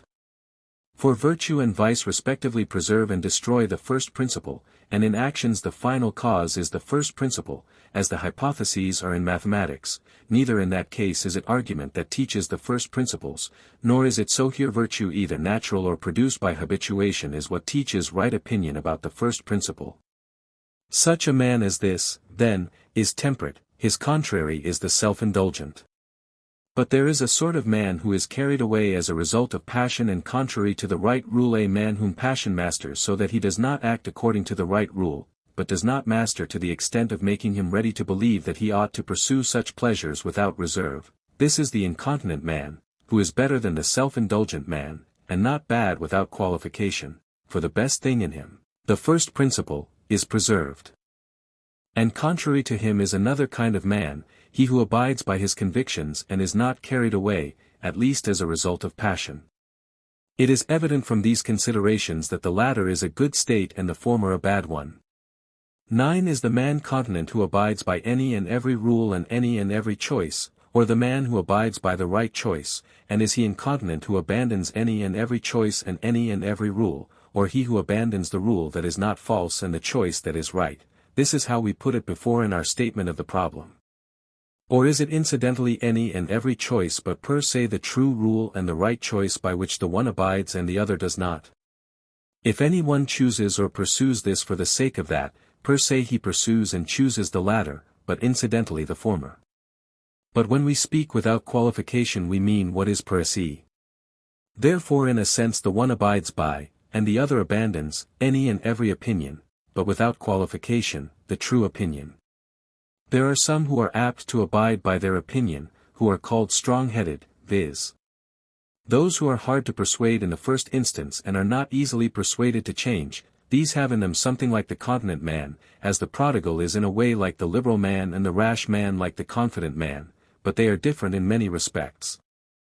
Now if continence is good, both the contrary states must be bad, as they actually appear to be, but because the other extreme is seen in few people and seldom, as temperance is thought to be contrary only to self-indulgence, so is continence to incontinence.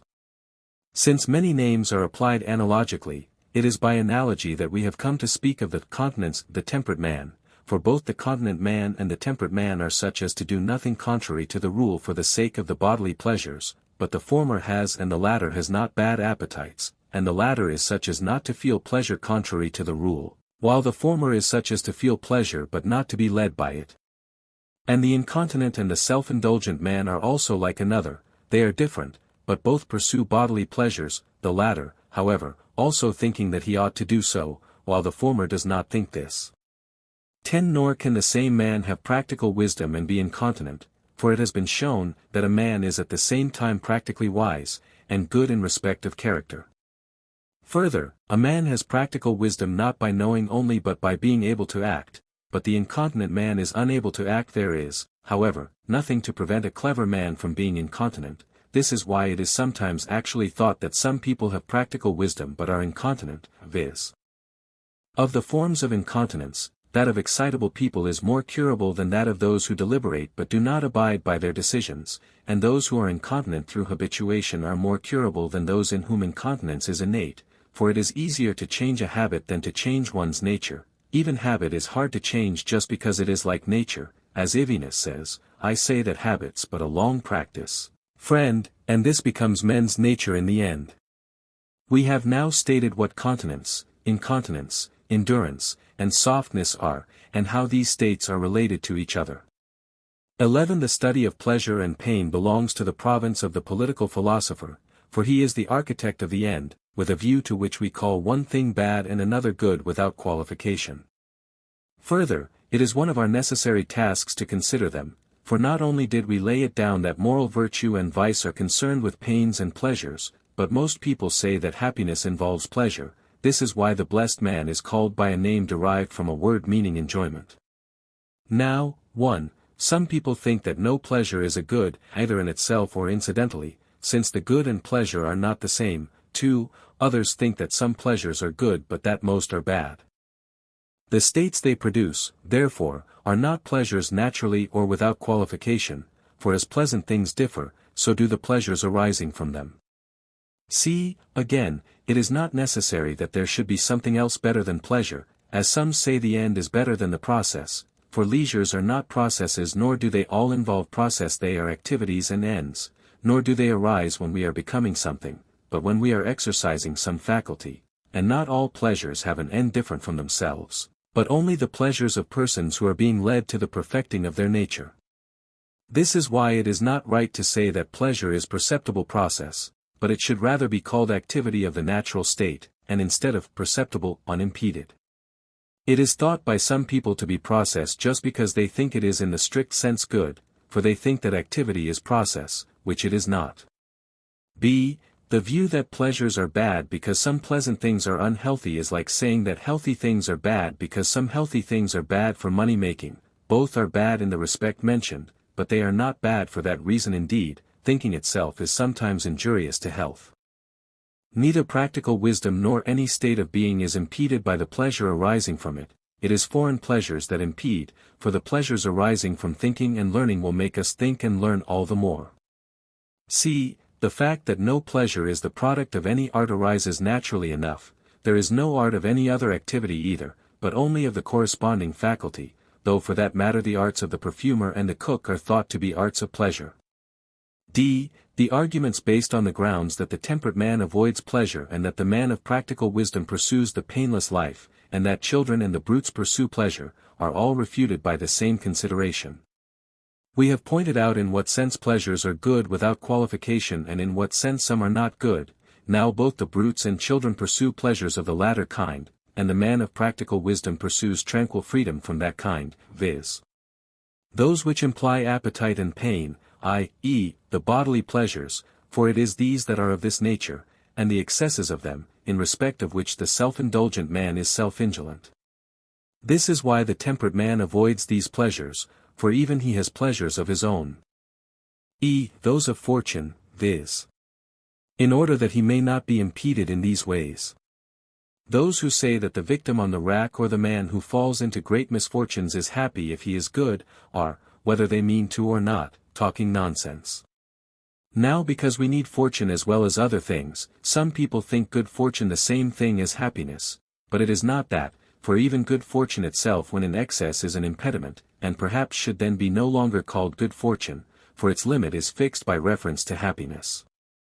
And indeed the fact that all things, both brutes and men, pursue pleasure is an indication of its being somehow the chief good. No voice is wholly lost that many peoples. But since no one nature or state either is or is thought the best for all, neither do all pursue the same pleasure, yet all pursue pleasure. And perhaps they actually pursue not the pleasure they think they pursue nor that which they would say they pursue, but the same pleasure, for all things have by nature something divine in them.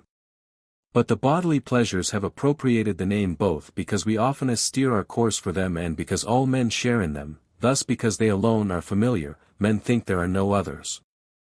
It is evident also that if pleasure, i.e., the activity of our faculties, is not a good, it will not be the case that the happy man lives a pleasant life, for to what end should he need pleasure, if it is not a good but the happy man may even live a painful life. For pain is neither an evil nor a good, if pleasure is not, why then should he avoid it? Therefore, too, the life of the good man will not be pleasanter than that of any one else, if his activities are not more pleasant. 14. G. With regard to the bodily pleasures, those who say that some pleasures are very much to be chosen, viz. the noble pleasures, but not the bodily pleasures, i.e., those with which the self-indulgent man is concerned, must consider why, then, the contrary pains are bad. For the contrary of bad is good. Are the necessary pleasures good in the sense in which even that which is not bad is good? Or are they good up to a point? Is it that where you have states and processes of which there cannot be too much, there cannot be too much of the corresponding pleasure, and that where there can be too much of the one there can be too much of the other also?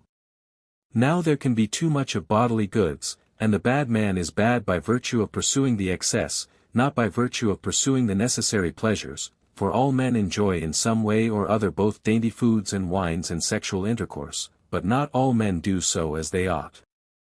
The contrary is the case with pain, for he does not avoid the excess of it, he avoids it altogether, and this is peculiar to him, for the alternative to excess of pleasure is not pain, except to the man who pursues this excess.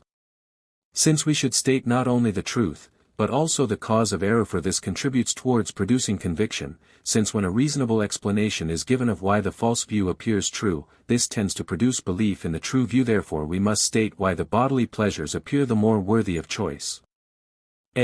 Firstly, then, it is because they expel pain, owing to the excesses of pain that men experience, they pursue excessive and in general bodily pleasure as being a cure for the pain. Now curative agencies produce intense feeling, which is the reason why they are pursued, because they show up against the contrary pain. Indeed pleasure is thought not to be good for these two reasons, as has been said, viz. that some of them are activities belonging to a bad nature, either congenital, as in the case of a brute, or due to habit, i.e., those of bad men, while b. others are meant to cure a defective nature, and it is better to be in a healthy state than to be getting into it, but these arise during the process of being made perfect and are therefore only incidentally good.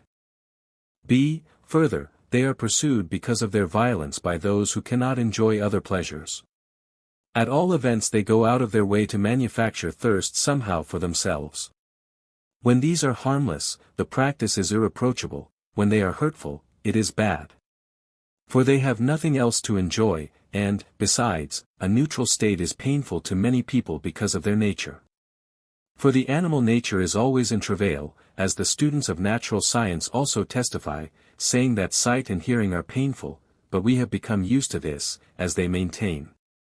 Similarly, while, in youth, people are, owing to the growth that is going on, in a situation like that of drunken men, and youth is pleasant, on the other hand people of excitable nature always need relief, for even their body is ever in torment owing to its special composition, and they are always under the influence of violent desire, but pain is driven out both by the contrary pleasure, and by any chance pleasure if it be strong, and for these reasons they become self-indulgent and bad.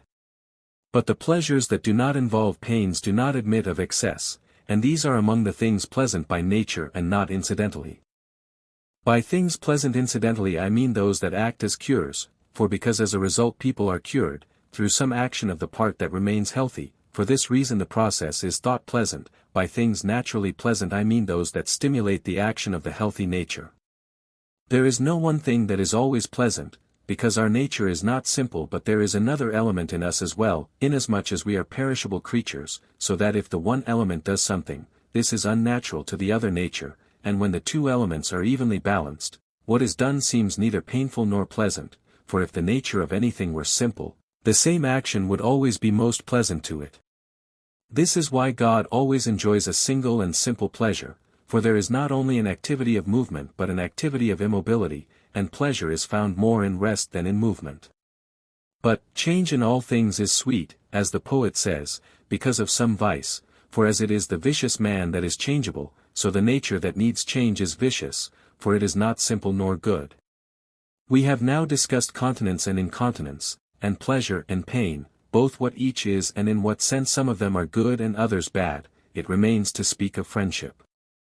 Book 8:1. After what we have said, a discussion of friendship would naturally follow, since it is a virtue or implies virtue, and is besides most necessary with a view to living.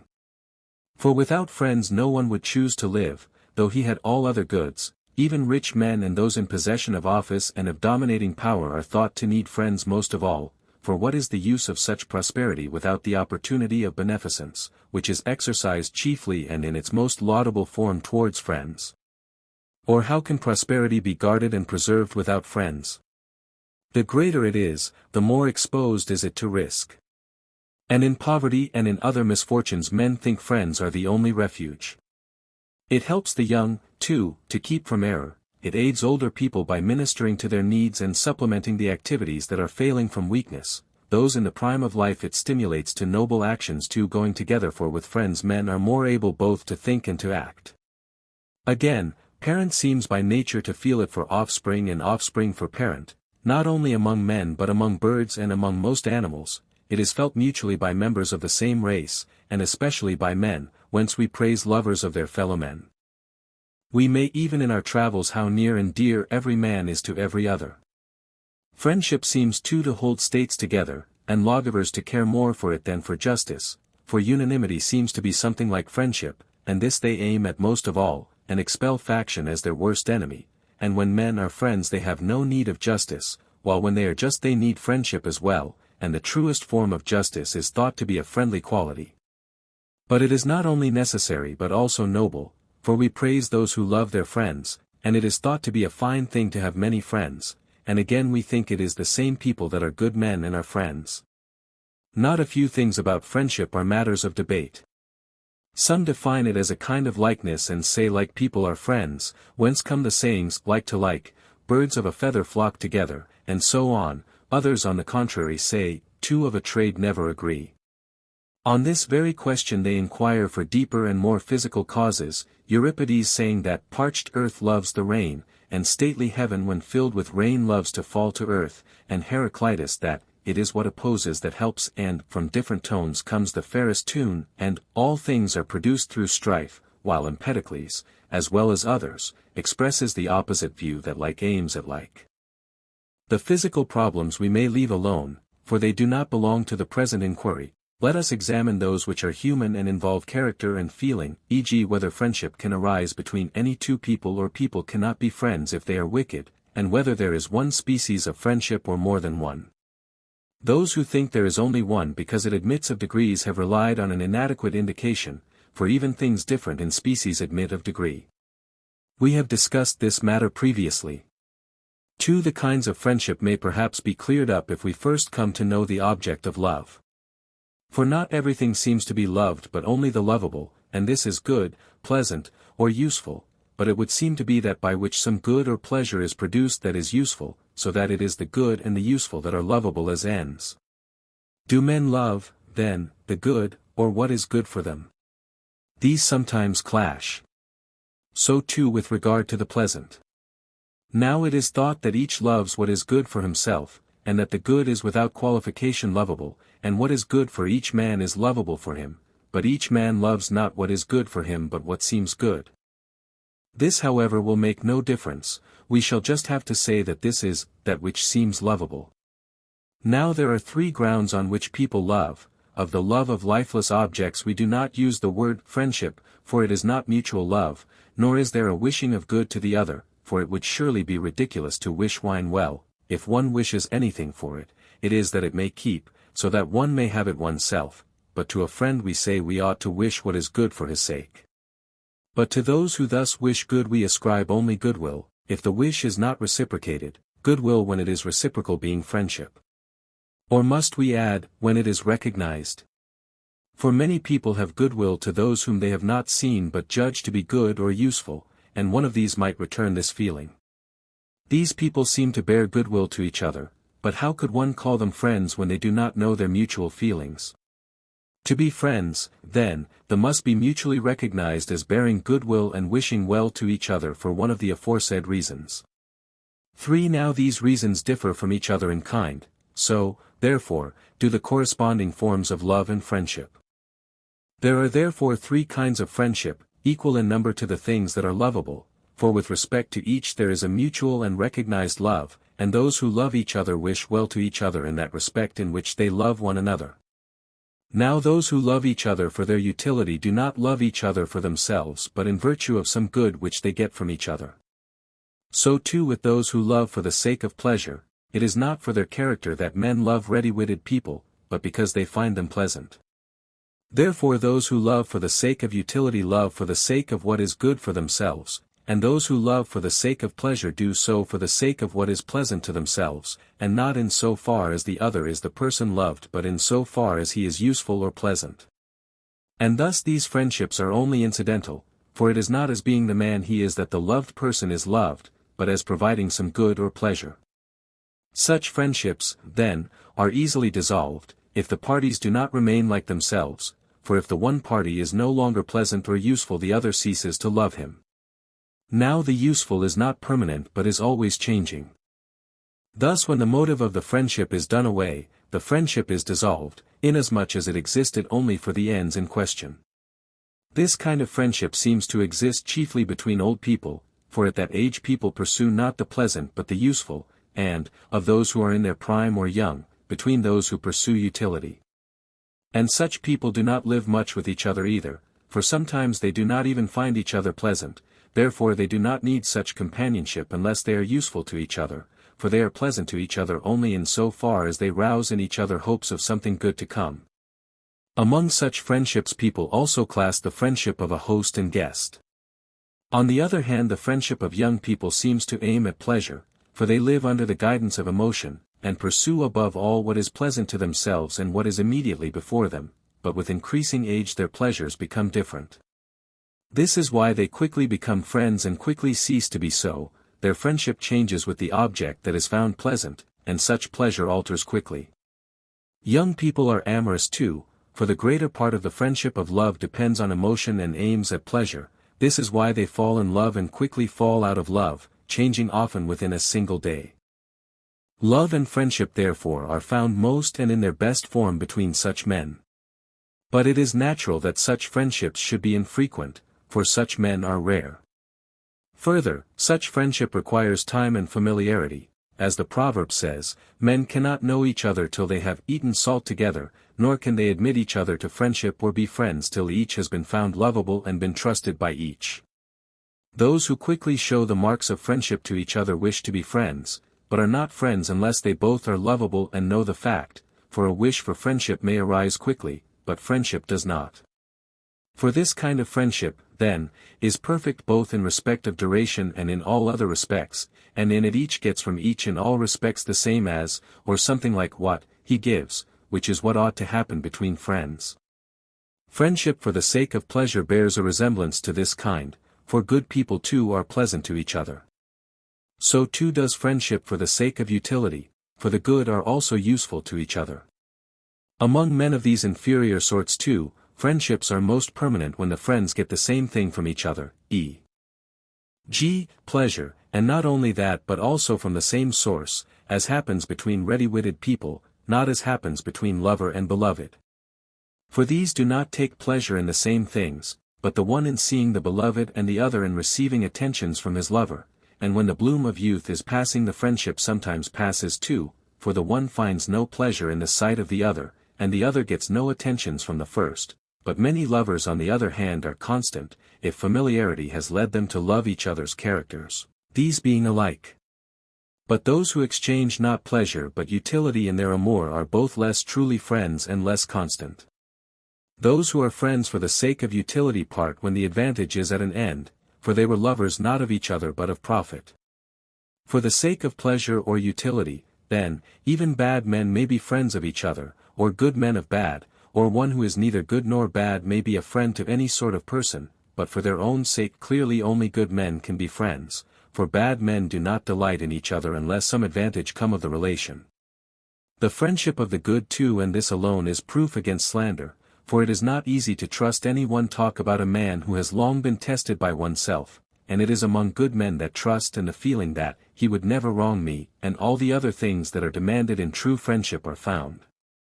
In the other kinds of friendship, however, there is nothing to prevent these evils arising. For men apply the name of friends even to those whose motive is utility, in which sense states are said to be friendly, for the alliances of states seem to aim at advantage, and to those who love each other for the sake of pleasure, in which sense children are called friends. Therefore we too ought perhaps to call such people friends, and say that there are several kinds of friendship firstly and in the proper sense that of good men qua good, and by analogy the other kinds, for it is in virtue of something good and something akin to what is found in true friendship that they are friends, since even the pleasant is good for the lovers of pleasure. But these two kinds of friendship are not often united, nor do the same people become friends for the sake of utility and of pleasure, for things that are only incidentally connected are not often coupled together.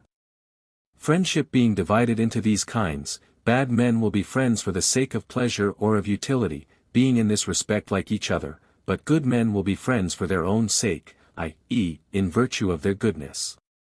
These, then, are friends without qualification, the others are friends incidentally and through a resemblance to these. 5. As in regard to the virtues some men are called good in respect of a state of character, others in respect of an activity, so too in the case of friendship, for those who live together delight in each other and confer benefits on each other, but those who are asleep or locally separated are not performing, but are disposed to perform, the activities of friendship. Distance does not break off the friendship absolutely, but only the activity of it. But if the absence is lasting, it seems actually to make men forget their friendship, hence the saying out of sight, out of mind. Neither old people nor sour people seem to make friends easily, for there is little that is pleasant in them, and no one can spend his days with one whose company is painful, or not pleasant, since nature seems above all to avoid the painful and to aim at the pleasant. Those, however, who approve of each other but do not live together seem to be well disposed rather than actual friends. For there is nothing so characteristic of friends as living together, since while at people who are in need that desire benefits, even those who are supremely happy desire to spend their days together, for solitude suits such people least of all, but people cannot live together if they are not pleasant and do not enjoy the same things, as friends who are companions seem to do.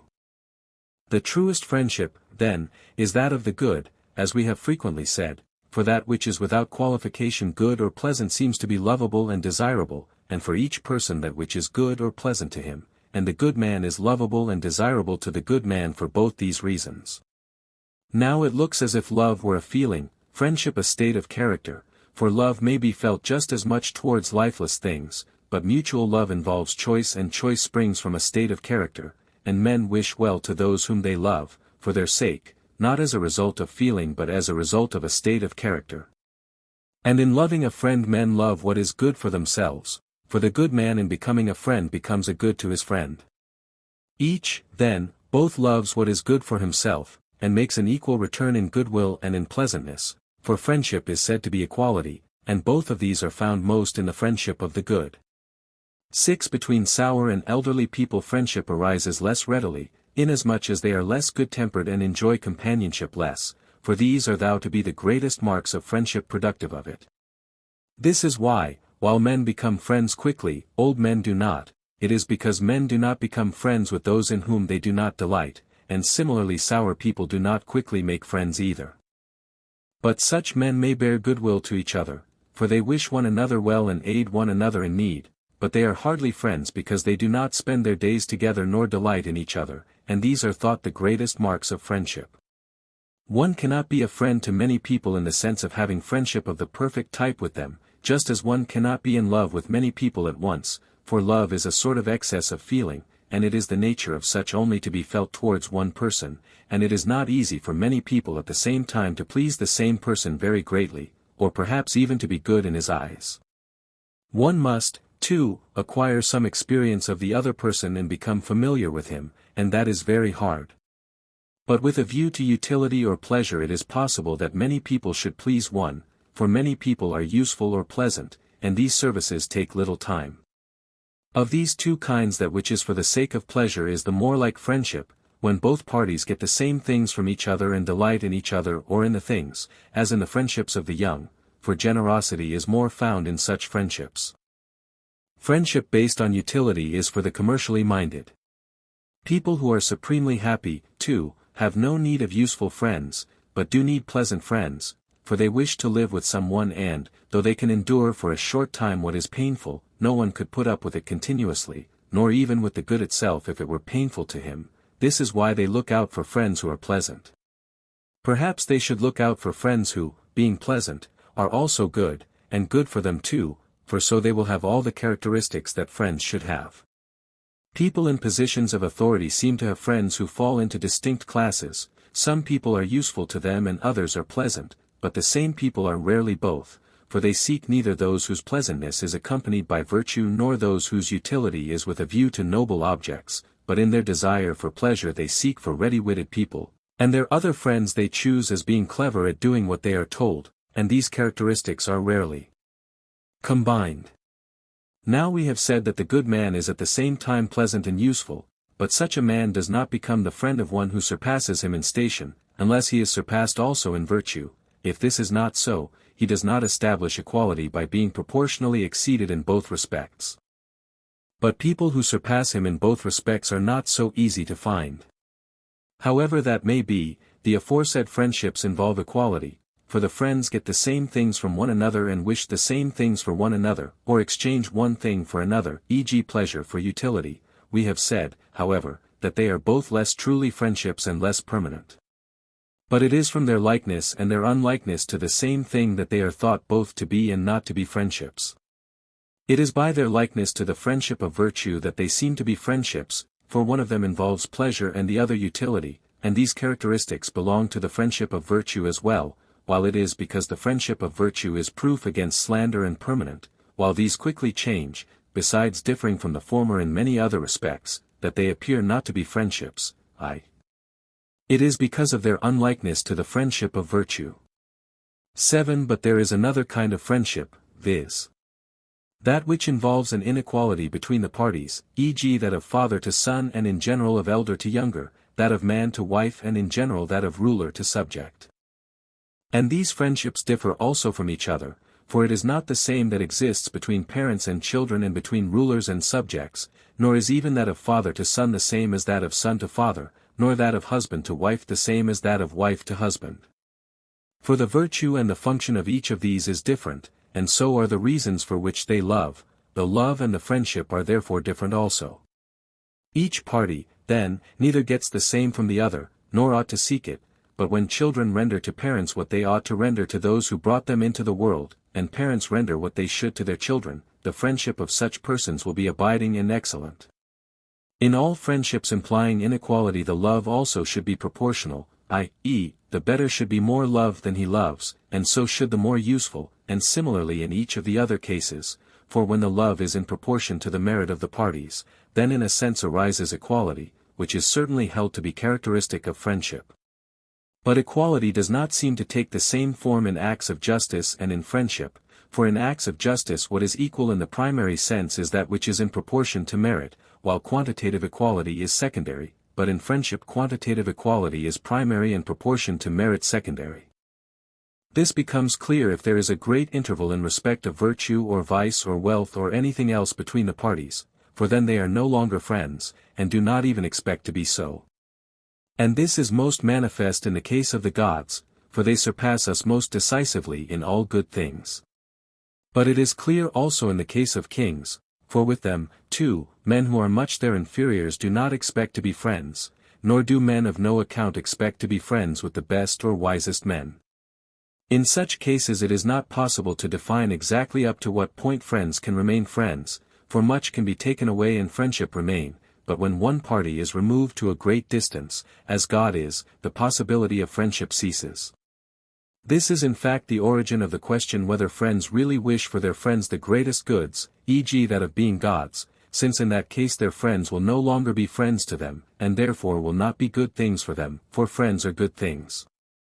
The answer is that if we were right in saying that friend wishes good to friend for his sake, his friend must remain the sort of being he is, whatever that may be, therefore it is for him oily so long as he remains a man that he will wish the greatest goods. But perhaps not all the greatest goods, for it is for himself most of all that each man wishes what is good.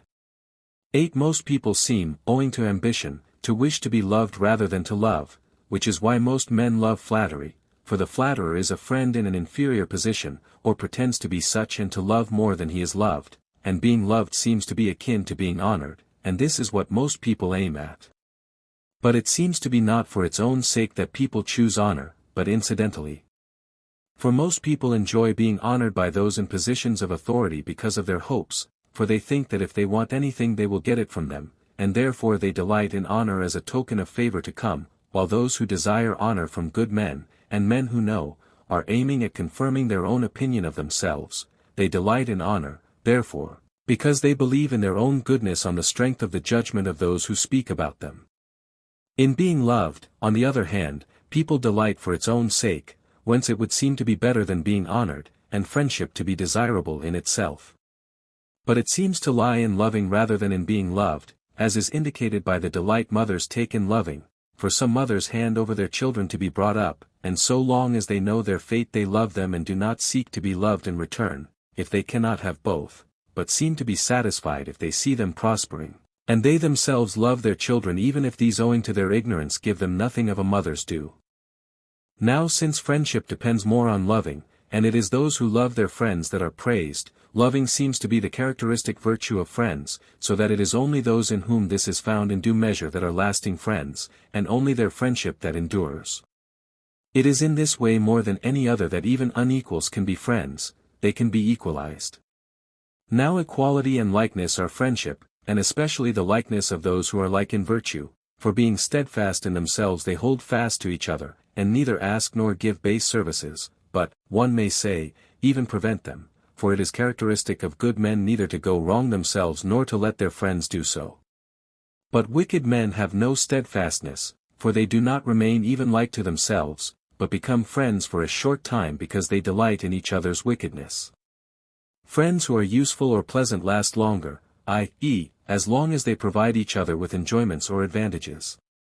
Friendship for utility's sake seems to be that which most easily exists between contraries, e.g. between poor and rich, between ignorant and learned, for what a man actually lacks he aims at, and one gives something else in return. But under this head, too, might bring lover and beloved, beautiful and ugly. This is why lovers sometimes seem ridiculous, when they demand to be loved as they love. If they are equally lovable their claim can perhaps be justified, but when they have nothing lovable about them it is ridiculous. Perhaps, however, contrary does not even aim at contrary by its own nature, but only incidentally, the desire being for what is intermediate, for that is what is good, e.g. it is good for the dry not to become wet but to come to the intermediate state, and similarly with the hot and in all other cases. These subjects we may dismiss, for they are indeed somewhat foreign to our inquiry. 9. Friendship and justice seem, as we have said at the outset of our discussion, to be concerned with the same objects and exhibited between the same persons. For in every community there is thought to be some form of justice, and friendship too, at least men address as friends their fellow voyagers and fellow soldiers, and so too those associated with them in any other kind of community. And the extent of their association is the extent of their friendship, as it is the extent to which justice exists between them. And the proverb, "What friends have is common property," expresses the truth, for friendship depends on community. Now brothers and comrades have all things in common, but the others to whom we have referred have definite things in common, some more things, others fewer, for of friendships, too, some are more and others less truly friendships. And the claims of justice differ too, the duties of parents to children, and those of brothers to each other are not the same, nor those of comrades and those of fellow citizens, and so, too, with the other kinds of friendship. There is a difference, therefore, also between the acts that are unjust towards each of these classes of associates, and the injustice increases by being exhibited towards those who are friends in a fuller sense, e.g. it is a more terrible thing to defraud a comrade than a fellow citizen, more terrible not to help a brother than a stranger, and more terrible to wound a father than anyone else. And the demands of justice also seem to increase with the intensity of the friendship, which implies that friendship and justice exist between the same persons and have an equal extension. Now all forms of community are like parts of the political community, for men journey together with a view to some particular advantage, and to provide something that they need for the purposes of life, and it is for the sake of advantage that the political community too seems both to have come together originally and to endure, for this is what legislators aim at, and they call just that which is to the common advantage. Now the other communities aim at advantage bit by bit, e.g. sailors at what is advantageous on a voyage with a view to making money or something of the kind, fellow soldiers at what is advantageous in war, whether it is wealth or victory or the taking of a city that they seek, and members of tribes and demes act similarly. Some communities seem to arise for the sake or pleasure, viz. religious guilds and social clubs, for these exist respectively for the sake of offering sacrifice and of companionship. But all these seem to fall under the political community, for it aims not at present advantage but at what is advantageous for life as a whole, offering sacrifices and arranging gatherings for the purpose, and assigning honors to the gods, and providing pleasant relaxations for themselves. For the ancient sacrifices and gatherings seem to take place after the harvest as a sort of firstfruits, because it was at these seasons that people had most leisure. All the communities, then, seem to be parts of the political community, and the particular kinds friendship will correspond to the particular kinds of community. 10. There are 3 kinds of constitution, and an equal number of deviation forms perversions, as it were, of them. The constitutions are monarchy, aristocracy, and thirdly that which is based on a property qualification, which it seems appropriate to call timocratic, though most people are wont to call it polity. The best of these is monarchy, the worst timocracy. The deviation from monarchy is tyranny, for both are forms of one-man rule, but there is the greatest difference between them. The tyrant looks to his own advantage, the king to that of his subjects. For a man is not a king unless he is sufficient to himself and excels his subjects in all good things, and such a man needs nothing further, therefore he will not look to his own interests but to those of his subjects, for a king who is not like that would be a mere titular king. Now tyranny is the very contrary of this, the tyrant pursues his own good. And it is clearer in the case of tyranny that it is the worst deviation form, but it is the contrary of the best that is worst. Monarchy passes over into tyranny, for tyranny is the evil form of one-man rule and the bad king becomes a tyrant. Aristocracy passes over into oligarchy by the badness of the rulers, who distribute contrary to equity what belongs to the city all or most of the good things to themselves, and office always to the same people, paying most regard to wealth, thus the rulers are few and are bad men instead of the most worthy. Timocracy passes over into democracy, for these are coterminous, since it is the ideal even of timocracy to be the rule of the majority, and all who have the property qualification count as equal. Democracy is the least bad of the deviations, for in its case the form of constitution is but a slight deviation. These then are the changes to which constitutions are most subject, for these are the smallest and easiest transitions. One may find resemblances to the constitutions and, as it were, patterns of them even in households. For the association of a father with his sons bears the form of monarchy, since the father cares for his children, and this is why Homer calls Zeus father. It is the ideal of monarchy to be paternal rule. But among the Persians the rule of the father is tyrannical, they use their sons as slaves. Tyrannical too is the rule of a master over slaves, for it is the advantage of the master that is brought about in it. Now this seems to be a correct form of government, but the Persian type is perverted, for the modes of rule appropriate to different relations are diverse. The association of man and wife seems to be aristocratic, for the man rules in accordance with his worth, and in those matters in which a man should rule, but the matters that befit a woman he hands over to her. If the man rules in everything the relation passes over into oligarchy, for in doing so he is not acting in accordance with their respective worth, and not ruling in virtue of his superiority. Sometimes, however, women rule, because they are heiresses, so their rule is not in virtue of excellence but due to wealth and power, as in oligarchies. The association of brothers is like timocracy, for they are equal, except in so far as they differ in age, hence if they differ much in age, the friendship is no longer of the fraternal type. Democracy is found chiefly in masterless dwellings, for here every one is on an equality, and in those in which the ruler is weak and every one has license to do as he pleases. 11 Each of the constitutions may be seen to involve friendship just in so far as it involves justice. The friendship between a king and his subjects depends on an excess of benefits conferred, for he confers benefits on his subjects if being a good man he cares for them with a view to their well-being, as a shepherd does for his sheep, whence Homer called Agamemnon shepherd of the peoples. Such too is the friendship of a father, though this exceeds the other in the greatness of the benefits conferred, for he is responsible for the existence of his children, which is thought the greatest good, and for their nurture and upbringing. These things are ascribed to ancestors as well.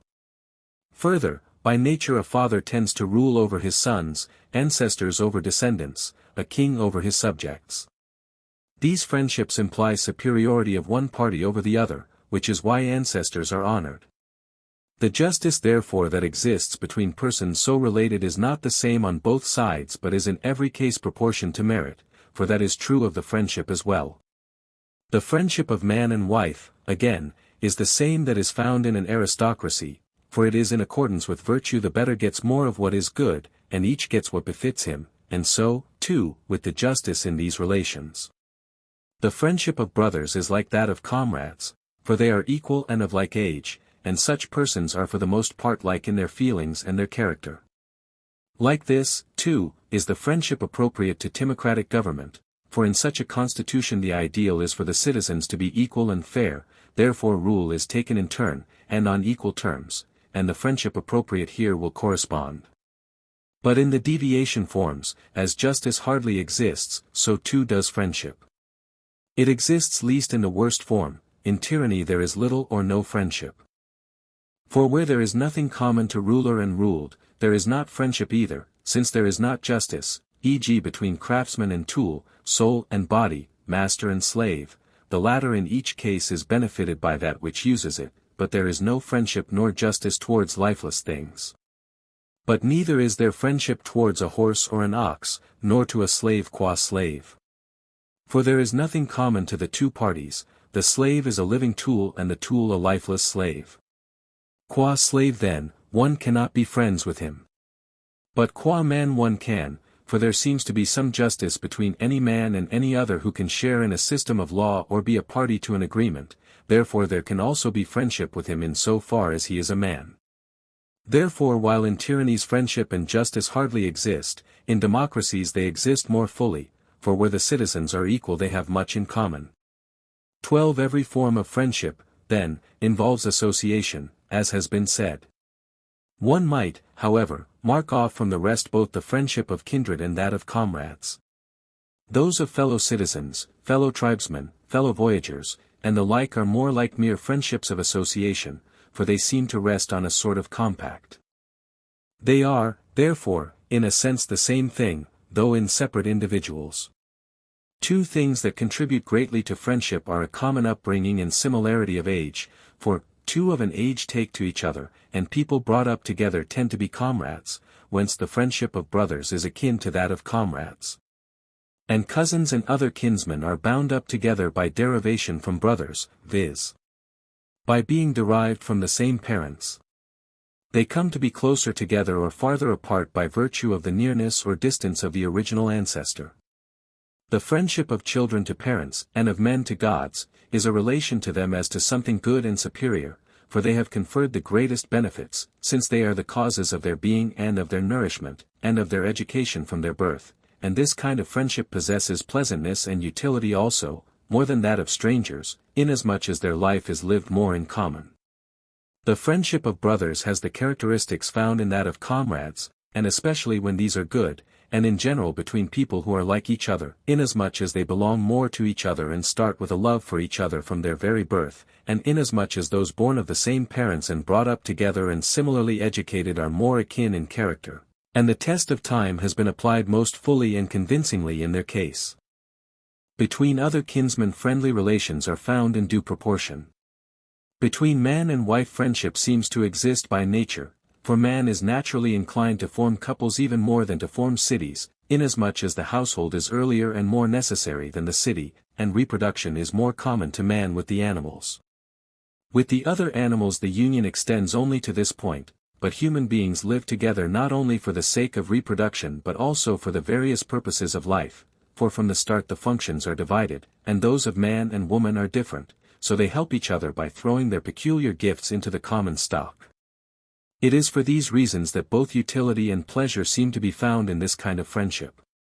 But this friendship may be based also on virtue, if the parties are good, for each has its own virtue and they will delight in the fact. And children seem to be a bond of union, which is the reason why childless people part more easily, for children are a good common to both and what is common holds them together. How man and wife and in general friend and friend ought mutually to behave seems to be the same question as how it is just for them to behave, for a man does not seem to have the same duties to a friend, a stranger, a comrade, and a schoolfellow. Nor do complaints arise much even in friendships of pleasure, for both get at the same time what they desire, if they enjoy spending their time together, and even a man who complained of another for not affording him pleasure would seem ridiculous, since it is in his power not to spend his days with him. But the friendship of utility is full of complaints, for as they use each other for their own interests they always want to get the better of the bargain, and think they have got less than they should, and blame their partners because they do not get all they want and deserve, and those who do well by others cannot help them as much as those whom they benefit want. Now it seems that, as justice is of two kinds, one unwritten and the other legal, one kind of friendship of utility is moral and the other legal. And so complaints arise most of all when men do not dissolve the relation in the spirit of the same type of friendship in which they contracted it. The legal type is that which is on fixed terms, its purely commercial variety is on the basis of immediate payment, while the more liberal variety allows time but stipulates for a definite quid pro quo. In this variety the debt is clear and not ambiguous, but in the postponement it contains an element of friendliness, and so some states do not allow suits arising out of such agreements, but think men who have bargained on a basis of credit ought to accept the consequences. It is not possible to get wealth from the common stock and at the same time honor. For no one puts up with the smaller share in all things, therefore to the man who loses in wealth they assign honor and to the man who is willing to be paid, wealth, since the proportion to merit equalizes the parties and preserves the friendship, as we have said. This then is also the way in which we should associate with unequals. The man who is benefited in respect of wealth or virtue must give honor in return, repaying what he can.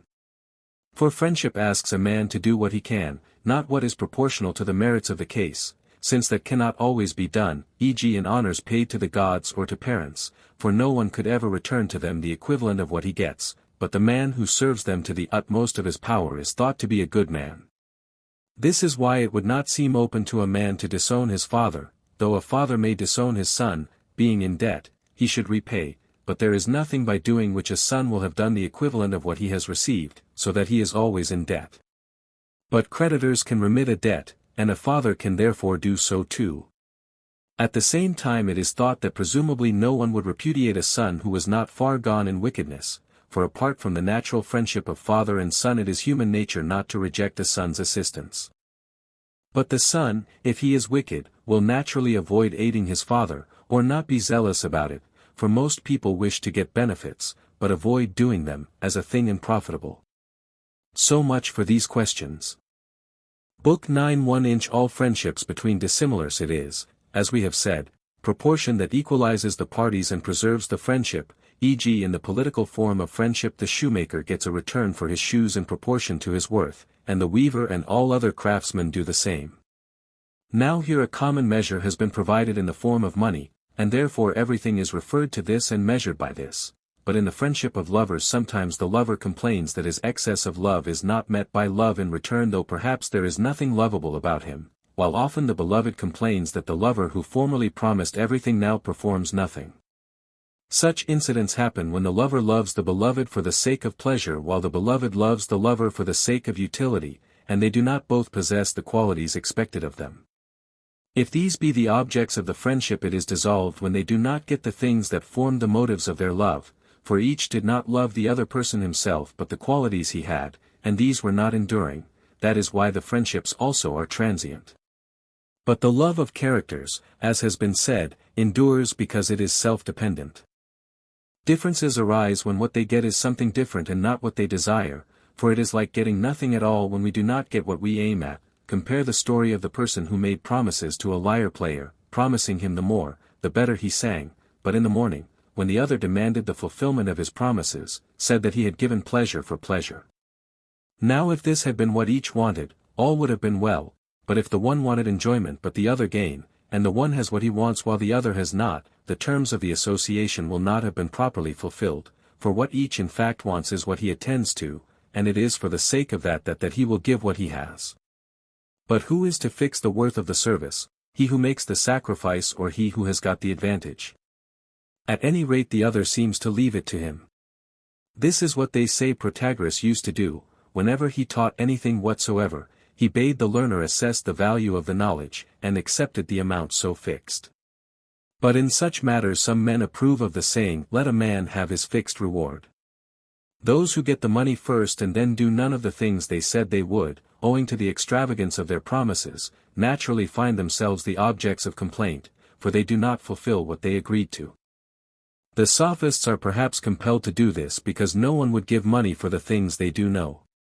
These people then, if they do not do what they have been paid for, are naturally made the objects of complaint. But where there is no contract of service, those who give up something for the sake of the other party cannot, as we have said, be complained of, for that is the nature of the friendship of virtue, and the return to them must be made on the basis of their purpose, for it is purpose that is the characteristic thing in a friend and in virtue. And so too, it seems, should one make a return to those with whom one has studied philosophy, for their worth cannot be measured against money, and they can get no honor which will balance their services, but still it is perhaps enough, as it is with the gods and with one's parents, to give them what one can. If the gift was not of this sort, but was made with a view to a return, it is no doubt preferable that the return made should be one that seems fair to both parties, but if this cannot be achieved, it would seem not only necessary that the person who gets the first service should fix the reward, but also just, for if the other gets in return the equivalent of the advantage the beneficiary has received, or the price lie would have paid for the pleasure, he will have got what is fair as from the other. We see this happening too with things put up for sale, and in some places there are laws providing that no actions shall arise out of voluntary contracts, on the assumption that one should settle with a person to whom one has given credit, in the spirit in which one bargained with him. The law holds that it is more just that the person to whom credit was given should fix the terms than that the person who gave credit should do so. For most things are not assessed at the same value by those who have them and those who want them, each class values highly what is its own and what it is offering, yet the return is made on the terms fixed by the receiver. But no doubt the receiver should assess a thing not at what it seems worth when he has it, but at what he assessed it at before he had it. 2. A further problem is set by such questions as, whether one should in all things give the preference to one's father and obey him, or whether when one is ill one should trust a doctor, and when one has to elect a general should elect a man of military skill, and similarly whether one should render a service by preference to a friend or to a good man, and should show gratitude to a benefactor or oblige a friend, if one cannot do both. All such questions are hard, are they not, to decide with precision? For they admit of many variations of all sorts in respect both of the magnitude of the service and of its nobility necessity. But that we should not give the preference in all things to the same person is plain enough, and we must for the most part return benefits rather than oblige friends, as we must pay back a loan to a creditor rather than make one to a friend. But perhaps even this is not always true, e.g. should a man who has been ransomed out of the hands of brigands ransom his ransomer in return, whoever he may be, or pay him if he has not been captured but demands payment, or should he ransom his father? It would seem that he should ransom his father in preference even to himself. As we have said, then, generally the debt should be paid, but if the gift is exceedingly noble or exceedingly necessary, one should defer to these considerations. For sometimes it is not even fair to return the equivalent of what one has received, when the one man has done a service to one whom he knows to be good, while the other makes a return to one whom he believes to be bad. For that matter, one should sometimes not lend in return to one who has lent to oneself, for the one person lent to a good man, expecting to recover his loan, while the other has no hope of recovering from one who is believed to be bad. Therefore if the facts really are so, the demand is not fair, and if they are not, but people think they are, they would be held to be doing nothing strange in refusing. As we have often pointed out, then, discussions about feelings and actions have just as much definiteness as their subject matter. That we should not make the same return to every one, nor give a father the preference in everything, as one does not sacrifice everything to Zeus, is plain enough, but since we ought to render different things to parents, brothers, comrades, and benefactors, we ought to render to each class what is appropriate and becoming. And this is what people seem in fact to do. To marriages they invite their kinsfolk, for these have a part in the family and therefore in the doings that affect the family, and at funerals also they think that kinsfolk, before all others, should meet, for the same reason. And it would be thought that in the matter of food we should help our parents before all others, since we owe our own nourishment to them, and it is more honorable to help in this respect the authors of our being even before ourselves, and honor too one should give to one's parents as one does to the gods, but not any and every honor. For that matter one should not give the same honor to one's father and one's mother, nor again should one give them the honor due to a philosopher or to a general, but the honor due to a father, or again to a mother. To all older persons, too, one should give honor appropriate to their age, by rising to receive them and finding seats for them and so on, while to comrades and brothers one should allow freedom of speech and common use of all things. To kinsmen, too, and fellow tribesmen and fellow citizens and to every other class one should always try to assign what is appropriate, and to compare the claims of each class with respect to nearness of relation and to virtue or usefulness. The comparison is easier when the persons belong to the same class, and more laborious when they are different. Yet we must not on that account shrink from the task, but decide the question as best we can. 3. Another question that arises is whether friendships should or should not be broken off when the other party does not remain the same. Perhaps we may say that there is nothing strange in breaking off a friendship based on utility or pleasure, when our friends no longer have these attributes. For it was of these attributes that we were the friends, and when these have failed it is reasonable to love no longer. But one might complain of another if, when he loved us for our usefulness or pleasantness, he pretended to love us for our character. For, as we said at the outset, most differences arise between friends when they are not friends in the spirit in which they think they are. So when a man has deceived himself and has thought he was being loved for his character, when the other person was doing nothing of the kind, he must blame himself. When he has been deceived by the pretenses of the other person, it is just that he should complain against his deceiver. He will complain with more justice than one does against people who counterfeit the currency, inasmuch as the wrongdoing is concerned with something more valuable. But if one accepts another man as good, and he turns out badly and is seen to do so, must one still love him? Surely it is impossible, since not everything can be loved, but only what is good. What is evil neither can nor should be loved, for it is not one's duty to be a lover of evil, nor to become like what is bad, and we have said that like is dear like. Must the friendship, then, be forthwith broken off? Or is this not so in all cases, but only when one's friends are incurable in their wickedness?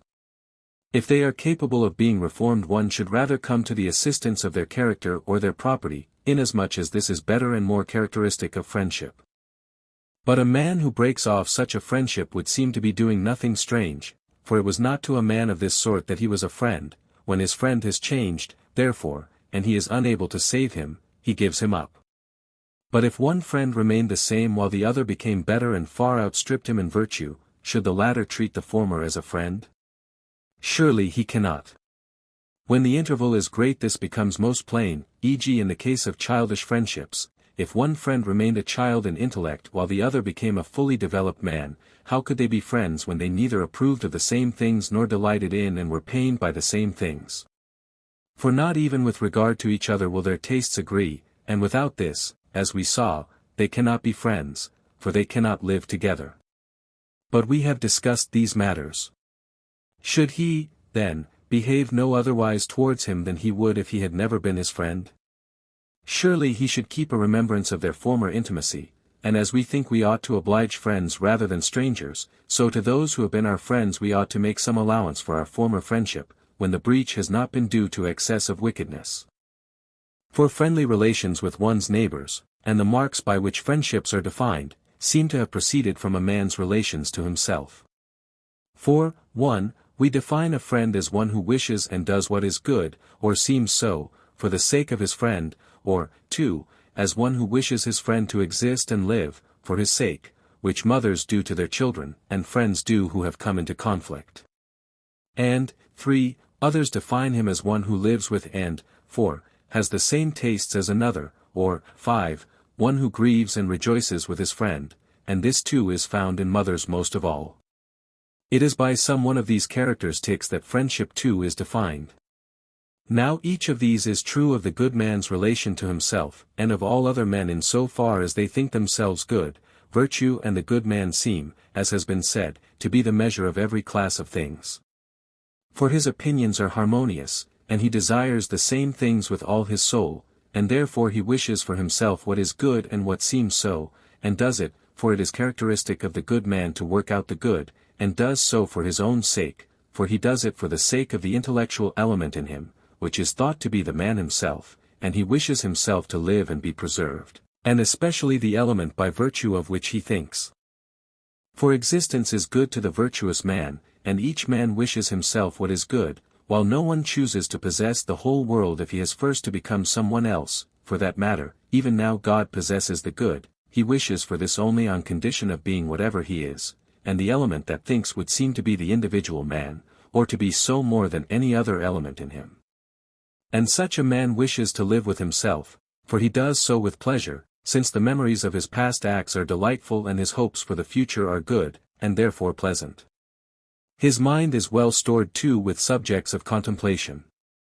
And he grieves and rejoices, more than any other, with himself, for the same thing is always painful, and the same thing always pleasant, and not one thing at one time and another at another. He has, so to speak, nothing to repent of.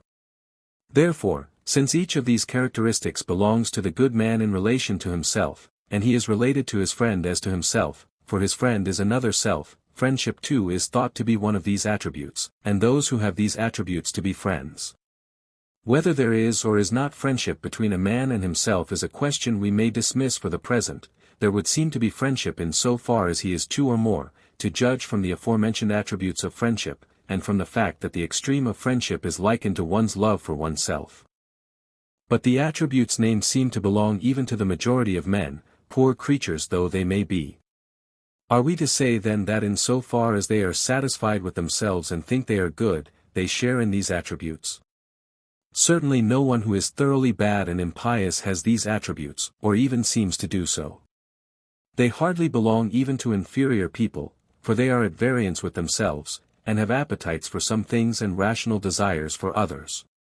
This is true, for instance, of incontinent people, for they choose, instead of the things they themselves think good, things that are pleasant but hurtful, while others again, through cowardice and laziness, shrink from doing what they think best for themselves. And those who have done many terrible deeds and are hated for their wickedness even shrink from life and destroy themselves. And wicked men seek for people with whom to spend their days, and shun themselves, for they remember many a grievous deed, and anticipate others like them, when they are by themselves, but when they are with others they forget. And having nothing lovable in them they have no feeling of love to themselves. Therefore also such men do not rejoice or grieve with themselves, for their soul is rent by faction, and one element in it by reason of its wickedness grieves when it abstains from certain acts, while the other part is pleased, and one draws them this way and the other that, as if they were pulling them in pieces. If a man cannot at the same time be pained and pleased, at all events after a short time he is pained because he was pleased, and he could have wished that these things had not been pleasant to him, for bad men are laden with repentance. Therefore the bad man does not seem to be amicably disposed even to himself, because there is nothing in him to love, so that if to be thus is the height of wretchedness, we should strain every nerve to avoid wickedness and should endeavor to be good, for so and only so can one be either friendly to oneself or a friend to another. 5. Goodwill is a friendly sort of relation, but is not identical with friendship, for one may have goodwill both towards people whom one does not know, and without their knowing it, but not friendship. This has indeed been said already. But goodwill is not even friendly feeling. For it does not involve intensity or desire, whereas these accompany friendly feeling, and friendly feeling implies intimacy while goodwill may arise of a sudden, as it does towards competitors in a contest. We come to feel goodwill for them and to share in their wishes, but we would not do anything with them, for, as we said, we feel goodwill suddenly and love them only superficially. Goodwill seems, then, to be a beginning of friendship, as the pleasure of the eye is the beginning of love. For no one loves if he has not first been delighted by the form of the beloved, but he who delights in the form of another does not, for all that, love him, but only does so when he also longs for him when absent and craves for his presence. So too it is not possible for people to be friends if they have not come to feel goodwill for each other, but those who feel goodwill are not for all that friends, for they only wish well to those for whom they feel goodwill, and would not do anything with them nor take trouble for them. And so one might by an extension of the term friendship say that goodwill is inactive friendship, though when it is prolonged and reaches the point of intimacy it becomes friendship, not the friendship based on utility nor that based on pleasure, for goodwill too does not arise on those terms. The man who has received a benefit bestows goodwill in return for what has been done to him, but in doing so is only doing what is just, while he who wishes someone to prosper because he hopes for enrichment through him seems to have goodwill not to him but rather to himself, just as a man is not a friend to another if he cherishes him for the sake of some use to be made of him.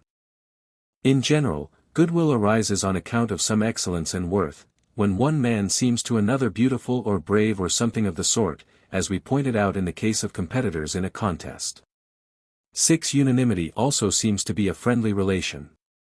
For this reason it is not identity of opinion, for that might occur even with people who do not know each other, nor do we say that people who have the same views on any and every subject are unanimous, e.g. those who agree about the heavenly bodies, for unanimity about these is not a friendly relation, but we do say that a city is unanimous when men have the same opinion about what is to their interest, and choose the same actions, and do what they have resolved in common.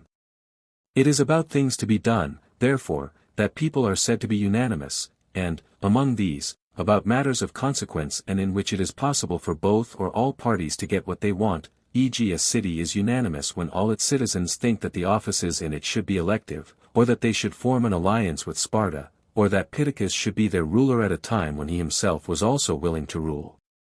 But when each of two people wishes himself to have the thing in question, like the captains in the phronēsis, they are in a state of faction, for it is not unanimity when each of two parties thinks of the same thing, whatever that may be, but only when they think of the same thing in the same hands, e.g., when both the common people and those of the better class wish the best men to rule, for thus and thus alone do all get what they aim at. Unanimity seems, then, to be political friendship, as indeed it is commonly said to be, for it is concerned with things that are to our interest and have an influence on our life. Now such unanimity is found among good men, for they are unanimous both in themselves and with one another, being, so to say, of one mind, for the wishes of such men are constant and not at the mercy of opposing currents like a strait of the sea, and they wish for what is just and what is advantageous, and these are the objects of their common endeavor as well. But bad men cannot be unanimous except to a small extent, any more than they can be friends, since they aim at getting more than their share of advantages, while in labor and public service they fall short of their share, and each man wishing for advantage to himself criticizes his neighbor and stands in his way, for if people do not watch it carefully the commonweal is soon destroyed. The result is that they are in a state of faction, putting compulsion on each other but unwilling themselves to do what is just. 7 Benefactors are thought to love those they have benefited, more than those who have been well treated love those that have treated them well, and this is discussed as though it were paradoxical. Most people think it is because the latter are in the position of debtors and the former of creditors, and therefore as, in the case of loans, debtors wish their creditors did not exist, while creditors actually take care of the safety of their debtors, so it is thought that benefactors wish the objects of their action to exist since they will then get their gratitude, while the beneficiaries take no interest in making this return. Epicharmus would perhaps declare that they say this because they look at things on their bad side, but it is quite like human nature, for most people are forgetful, and are more anxious to be well treated than to treat others well. But the cause would seem to be more deeply rooted in the nature of things. The case of those who have lent money is not even analogous. For they have no friendly feeling to their debtors, but only a wish that they may be kept safe with a view to what is to be got from them, while those who have done a service to others feel friendship and love for those they have served even if these are not of any use to them and never will be. This is what happens with craftsmen too. Every man loves his own handiwork better than he would be loved by it if it came alive, and this happens perhaps most of all with poets, for they have an excessive love for their own poems, doting on them as if they were their children. This is what the position of benefactors is like, for that which they have treated well is their handiwork, and therefore they love this more than the handiwork does its maker. The cause of this is that existence is to all men a thing to be chosen and loved, and that we exist by virtue of activity, i.e., by living and acting, and that the handiwork is in a sense, the producer in activity. He loves his handiwork, therefore, because he loves existence. And this is rooted in the nature of things, for what he is in potentiality, his handiwork manifests in activity. At the same time to the benefactor that is noble which depends on his action, so that he delights in the object of his action, whereas to the patient there is nothing noble in the agent, but at most something advantageous, and this is less pleasant and lovable. What is pleasant is the activity of the present, the hope of the future, the memory of the past, but most pleasant is that which depends on activity, and similarly this is most lovable. Now for a man who has made something his work remains, for the noble is lasting, but for the person acted on the utility passes away. And the memory of noble things is pleasant, but that of useful things is not likely to be pleasant, or is less so, though the reverse seems true of expectation. Further, love is like activity, being loved like passivity, and loving and its concomitants are attributes of those who are the more active. Again, all men love more what they have won by labor, e.g. those who have made their money love it more than those who have inherited it, and to be well treated seems to involve no labor, while to treat others well is a laborious task. These are the reasons, too, why mothers are fonder of their children than fathers. Bringing them into the world costs them more pains, and they know better that the children are their own. This last point, too, would seem to apply to benefactors. 8. The question is also debated, whether a man should love himself most, or someone else. People criticize those who love themselves most, and call them self-lovers, using this as an epithet of disgrace, and a bad man seems to do everything for his own sake, and the more so the more wicked he is, and so men reproach him, for instance, with doing nothing of his own accord while the good man acts for honor's sake, and the more so the better he is, and acts for his friend's sake, and sacrifices his own interest. So those who are grasping with regard to these things gratify their appetites and in general their feelings and the irrational element of the soul, and most men are of this nature, which is the reason why the epithet has come to be used as it is. It takes its meaning from the prevailing type of self-love, which is a bad one. It is just, therefore, that men who are lovers of self in this way are reproached for being so. That it is those who give themselves the preference in regard to objects of this sort that most people usually call lovers of self is plain, for if a man were always anxious that he himself, above all things, should act justly, temperately, or in accordance with any other of the virtues, and in general were always to try to secure for himself the honorable course, no one will call such a man a lover of self or blame him.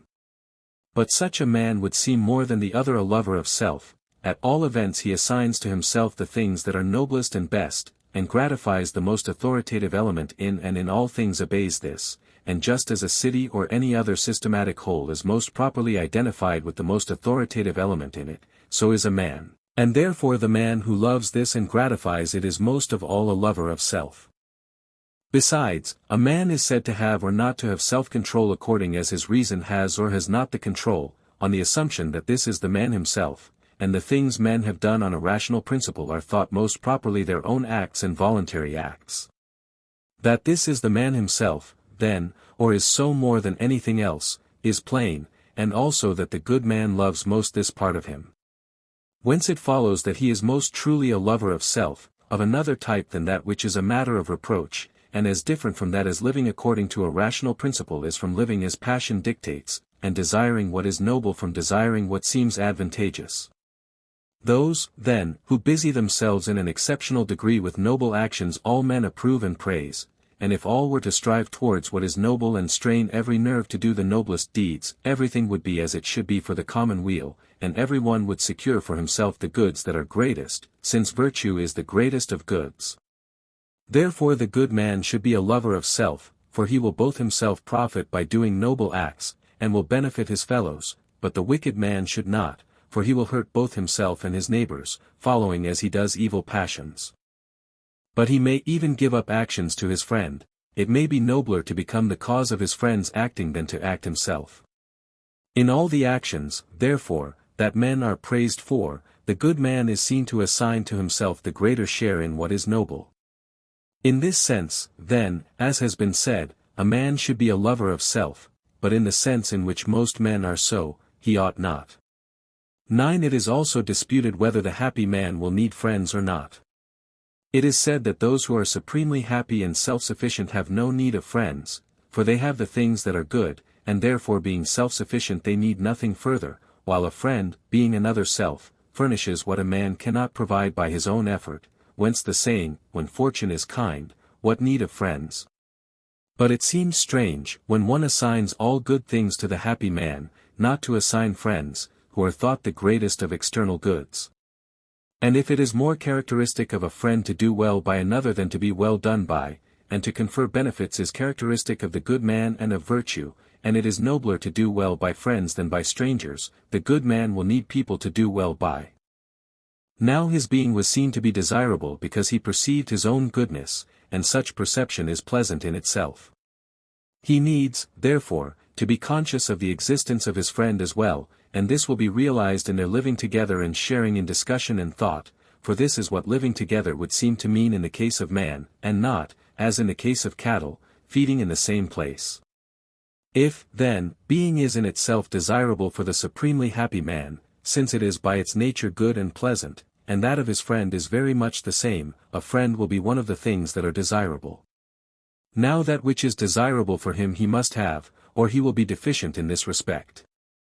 The man who is to be happy will therefore need virtuous friends.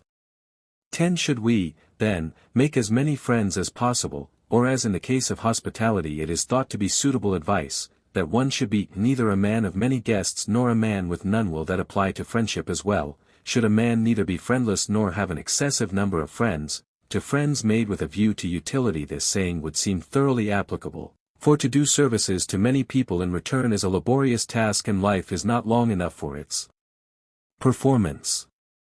Therefore friends in excess of those who are sufficient for our own life are superfluous, and hindrances to the noble life, so that we have no need of them. Of friends made with a view to pleasure, also, few are enough, as a little seasoning in food is enough. But as regards good friends, should we have as many as possible, or is there a limit to the number of one's friends, as there is to the size of a city? You cannot make a city of 10 men, and if there are 100,000 it is a city no longer. But the proper number is presumably not a single number, but anything that falls between certain fixed points. So for friends too there is a fixed number, perhaps the largest number with whom one can live together, for that, we found, thought to be very characteristic of friendship, and that one cannot live with many people and divide oneself up among them is plain. Further, they too must be friends of one another, if they are all to spend their days together, and it is a hard business for this condition to be fulfilled with a large number. It is found difficult, too, to rejoice and to grieve in an intimate way with many people, for it may likely happen that one has at once to be happy with one friend and to mourn with another. Friendship, then, is more necessary in bad fortune, and so it is useful friends that one wants in this case, but it is more noble in good fortune, and so we also seek for good men as our friends, since it is more desirable to confer benefits on these and to live with these. For the very presence of friends is pleasant both in good fortune and also in bad, since grief is lightened when friends sorrow with us. Hence one might ask whether they share as it were our burden, or without that happening their presence by its pleasantness, and the thought of their grieving with us, make our pain less. Whether it is for these reasons or for some other that our grief is lightened, is a question that may be dismissed. At all events what we have described appears to take place. But their presence seems to contain a mixture of various factors. The very seeing of one's friends is pleasant, especially if one is in adversity, and becomes a safeguard against grief, for a friend tends to comfort us both by the sight of him and by his words, if he is tactful, since he knows our character and the things that please or pain us, but to see him pained at our misfortunes is painful, for every one shuns being a cause of pain to his friends. For this reason people of a manly nature guard against making their friends grieve with them, and, unless he be exceptionally insensible to pain, such a man cannot stand the pain that ensues for his friends, and in general does not admit fellow mourners because he is not himself given to mourning, but women and womanly men enjoy sympathizers in their grief, and love them as friends and companions in sorrow. But in all things one obviously ought to imitate the better type of person. On the other hand, the presence of friends in our prosperity implies both a pleasant passing of our time and the pleasant thought of their pleasure at our own good fortune. For this cause it would seem that we ought to summon our friends readily to share our good fortunes, for the beneficent character is a noble one, but summon them to our bad fortunes with hesitation, for we ought to give them as little a share as possible in our evils, whence the saying, "Enough is my misfortune." We should summon friends to us most of all when they are likely by suffering a few inconveniences to do us a great service. Conversely, it is fitting to go unasked and readily to the aid of those in adversity, for it is characteristic of a friend to render services, and especially to those who are in need and have not demanded them. Such action is nobler and pleasanter for both persons, but when our friends are prosperous we should join readily in their activities, for they need friends for these too, but be tardy in coming forward to be the objects of their kindness, for it is not noble to be keen to receive benefits. Still, we must no doubt avoid getting the reputation of killjoys by repulsing them, for that sometimes happens. The presence of friends, then, seems desirable in all circumstances. 12. Does it not follow, then, that, as for lovers the sight of the beloved is the thing they love most, and they prefer this sense to the others because on it love depends most for its being and for its origin, so for friends the most desirable thing is living together. For friendship is a partnership, and as a man is to himself, so is he to his friend. Now in his own case the consciousness of his being is desirable, and so therefore is the consciousness of his friend's being, and the activity of this consciousness is produced when they live together, so that it is natural that they aim at this. And whatever existence means for each class of men, whatever it is for whose sake they value life, in that they wish to occupy themselves with their friends, and so some drink together, others dice together, others join in athletic exercises and hunting, or in the study of philosophy, each class spending their days together in whatever they love most in life, for since they wish to live with their friends, they do and share in those things which give them the sense of living together.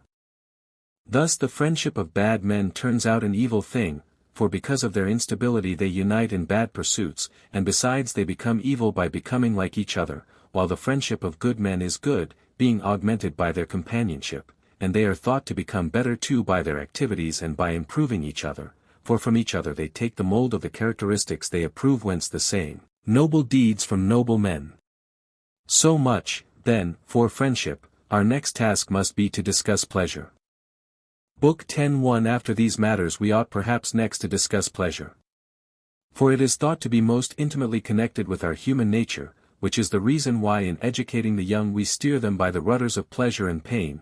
It is thought, too, that to enjoy the things we ought and to hate the things we ought has the greatest bearing on virtue of character. For these things extend right through life, with a weight and power of their own in respect both to virtue and to the happy life, since men choose what is pleasant and avoid what is painful, and such things, it will be thought, we should least of all omit to discuss, especially since they admit of much dispute. For some say pleasure is the good, while others, on the contrary, say it is thoroughly bad, some no doubt being persuaded that the facts are so, and others thinking it has a better effect on our life to exhibit pleasure as a bad thing even if it is not, for most people, they think, incline towards it and are the slaves of their pleasures, for which reason they ought to lead them in the opposite direction, since thus they will reach the middle state. But surely this is not correct. For arguments about matters concerned with feelings and actions are less reliable than facts, and so when they clash with the facts of perception they are despised, and discredit the truth as well. If a man who runs down pleasure is once seen to be alming at it, his inclining towards it is thought to imply that it is all worthy of being aimed at, for most people are not good at drawing distinctions. True arguments seem, then, most useful, not only with a view to knowledge, but with a view to life also, for since they harmonize with the facts they are believed, and so they stimulate those who understand them to live according to them. Enough of such questions, let us proceed to review the opinions that have been expressed about pleasure. 2. Eudoxus thought pleasure was the good because he saw all things, both rational and irrational, aiming at it, and because in all things that which is the object of choice is what is excellent, and that which is most the object of choice the greatest good. Thus the fact that all things move towards the same object indicated that this was for all things the chief good, for each thing, he argued, finds its own good, as it finds its own nourishment, and that which is good for all things and at which all aim was the good. His arguments were credited more because of the excellence of his character than for their own sake. He was thought to be remarkably self-controlled, and therefore it was thought that he was not saying what he did say as a friend of pleasure, but that the facts really were so. He believed that the same conclusion followed no less plainly from a study of the contrary of pleasure. Pain was in itself an object of aversion to all things, and therefore its contrary must be similarly an object of choice. And again that is most an object of choice which we choose not because or for the sake of something else, and pleasure is admittedly of this nature, for no one asks to what end he is pleased, thus implying that pleasure is in itself an object of choice. Further, he argued that pleasure when added to any good, e.g. to just or temperate action, makes it more worthy of choice, and that it is only by itself that the good can be increased. This argument seems to show it to be one of the goods, and no more a good than any other, for every good is more worthy of choice along with another good than taken alone.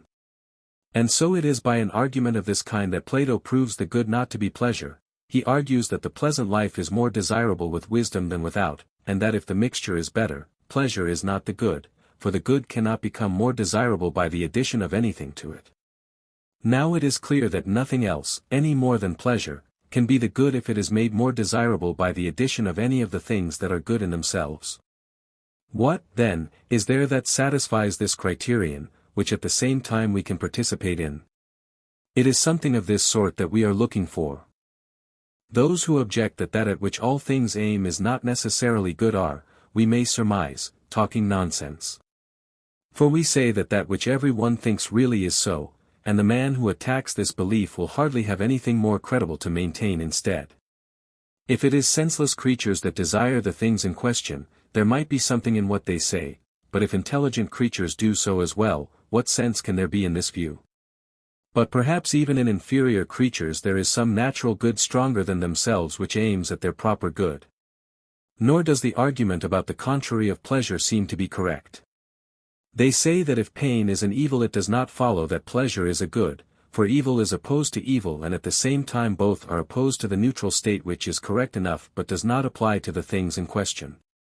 For if both pleasure and pain belong to the class of evils they ought both to be objects of aversion, while if they belong to the class of neutrals neither should be an object of aversion or they should both be equally so, but in fact people evidently avoid the one as evil and choose the other as good, that then must be the nature of the opposition between them. 3. Nor again, if pleasure is not a quality, does it follow that it is not a good, for the activities of virtue are not qualities either, nor is happiness. They say, however, that the good is determinate, while pleasure is indeterminate, because it admits of degrees. Now if it is from the feeling of pleasure that they judge thus, the same will be true of justice and the other virtues, in respect of which we plainly say that people of a certain character are so more or less, and act more or less in accordance with these virtues, for people may be more just or brave, and it is possible also to act justly or temperately more or less. But if their judgment is based on the various pleasures, surely they are not stating the real cause, if in fact some pleasures are unmixed and others mixed. Again, just as health admits of degrees without being indeterminate, why should not pleasure? The same proportion is not found in all things, nor a single proportion always in the same thing, but it may be relaxed and yet persist up to a point, and it may differ in degree. The case of pleasure also may therefore be of this kind. Again, they assume that the good is perfect while movements and comings into being are imperfect, and try to exhibit pleasure as being a movement and a coming into being. But they do not seem to be right even in saying that it is a movement. For speed and slowness are thought to be proper to every movement, and if a movement, e.g. that of the heavens, has not speed or slowness in itself, it has it in relation to something else, but of pleasure neither of these things is true. For while we may become pleased quickly as we may become angry quickly, we cannot be pleased quickly, not even in relation to some one else, while we can walk, or grow, or the like, quickly. While, then, we can change quickly or slowly into a state of pleasure, we cannot quickly exhibit the activity of pleasure, i.e., be pleased. Again, how can it be a coming into being? It is not thought that any chance thing can come out of any chance thing, but that a thing is dissolved into that out of which it comes into being, and pain would be the destruction of that of which pleasure is the coming into being. They say, too, that pain is the lack of that which is according to nature, and pleasure is replenishment. But these experiences are bodily. If then pleasure is replenishment with that which is according to nature, that which feels pleasure will be that in which the replenishment takes place, i.e., the body, but that is not thought to be the case, therefore the replenishment is not pleasure, though one would be pleased when replenishment was taking place, just as one would be pained if one was being operated on. This opinion seems to be based on the pains and pleasures connected with nutrition, on the fact that when people have been short of food and have felt pain beforehand they are pleased by the replenishment. But this does not happen with all pleasures, for the pleasures of learning and, among the sensuous pleasures, those of smell, and also many sounds and sights, and memories and hopes, do not presuppose pain. Of what then will these be the coming into being? There has not been lack of anything of which they could be the supplying anew. In reply to those who bring forward the disgraceful pleasures one may say that these are not pleasant. If things are pleasant to people of vicious constitution, we must not suppose that they are also pleasant to others than these, just as we do not reason so about the things that are wholesome or sweet or bitter to sick people, or ascribe whiteness to the things that seem white to those suffering from a disease of the eye. Or one might answer thus that the pleasures are desirable, but not from these sources, as wealth is desirable, but not as the reward of betrayal, and health, but not at the cost of eating anything and everything. Or perhaps pleasures differ in kind, for those derived from noble sources are different from those derived from base sources, and one cannot the pleasure of the just man without being just, nor that of the musical man without being musical, and so on. The fact, too, that a friend is different from a flatterer seems to make it plain that pleasure is not a good or that pleasures are different in kind, for the one is thought to consort with us with a view to the good, the other with a view to our pleasure, and the one is reproached for his conduct while the other is praised on the ground that he consorts with us for different ends. And no one would choose to live with the intellect of a child throughout his life, however much he were to be pleased at the things that children are pleased at, nor to get enjoyment by doing some most disgraceful deed, though he were never to feel any pain in consequence. And there are many things we should be keen about even if they brought no pleasure, e.g. seeing, remembering, knowing, possessing the virtues. If pleasures necessarily do accompany these, that makes no odds, we should choose these even if no pleasure resulted. It seems to be clear, then, that neither is pleasure the good nor is all pleasure desirable, and that some pleasures are desirable in themselves, differing in kind or in their sources from the others. So much for the things that are said about pleasure and pain. For what pleasure is, or what kind of thing it is, will become plainer if we take up the question aga from the beginning.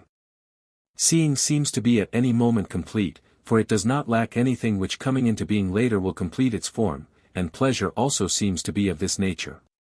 For it is a whole, and at no time can one find a pleasure whose form will be completed if the pleasure lasts longer. For this reason, too, it is not a movement. For every movement, e.g. that of building, takes time and is for the sake of an end, and is complete when it has made what it aims at. It is complete, therefore, only in the whole time or at that final moment. In their parts and during the time they occupy, all movements are incomplete, and are different in kind from the whole movement and from each other. For the fitting together of the stones is different from the fluting of the column, and these are both different from the making of the temple, and the making of the temple is complete, for it lacks nothing with a view to the end proposed, but the making of the base or of the triglyph is incomplete, for each is the making of only a part. They differ in kind, then, and it is not possible to find at any and every time a movement complete in form, but if at all, only in the whole time. So, too, in the case of walking and all other movements. For if locomotion is a movement from to there, it, too, has differences in kind flying, walking, leaping, and so on. And not only so, but in walking itself there are such differences, for the whence and whither are not the same in the whole racecourse and in a part of it, nor in one part and in another, nor is it the same thing to traverse this line and that, for one traverses not only a line but one which is in a place, and this one is in a different place from that. We have discussed movement with precision in another work, but it seems that it is not complete at any and every time, but that the many movements are incomplete and different in kind, since the whence and whither give them their form. But of pleasure the form is complete at any and every time. Plainly, then, pleasure and movement must be different from each other, and pleasure must be one of the things that are whole and complete. This would seem to be the case, too, from the fact that it is not possible to move otherwise than in time, but it is possible to be pleased, for that which takes place in a moment is a whole. From these considerations it is clear, too, that these thinkers are not right in saying there is a movement or a coming into being of pleasure. For these cannot be ascribed to all things, but only to those that are divisible and not wholes. There is no coming into being of seeing nor of a point nor of a unit, nor is any of these a movement or coming into being, therefore there is no movement or coming into being of pleasure either, for it is a whole. Since every sense is active in relation to its object, and a sense which is in good condition acts perfectly in relation to the most beautiful of its objects, for perfect activity seems to be ideally of this nature, whether we say that it is active, or the organ in which it resides, may be assumed to be immaterial. It follows that in the case of each sense the best activity is that of the best conditioned organ in relation to the finest of its objects. And this activity will be the most complete and pleasant. For, while there is pleasure in respect of any sense, and in respect of thought and contemplation no less, the most complete is pleasantest, and that of a well-conditioned organ in relation to the worthiest of its objects is the most complete, and the pleasure completes the activity. But the pleasure does not complete it in the same way as the combination of object and sense, both good, just as health and the doctor are not in the same way the cause of a man's being healthy. That pleasure is produced in respect to each sense is plain, for we speak of sights and sounds as pleasant. It is also plain that it arises most of all when both the sense is at its best and it is active in reference to an object which corresponds. When both object and perceiver are of the best there will always be pleasure, since the requisite agent and patient are both present. Pleasure completes the activity not as the corresponding permanent state does, by its immanence, but as an end which supervenes as the bloom of youth does on those in the flower of their age. So long, then, as both the intelligible or sensible object and the discriminating or contemplative faculty are as they should be, the pleasure will be involved in the activity, for when both the passive and the active factor are unchanged and are related to each other in the same way, the same result naturally follows. How, then, is it that no one is continuously pleased?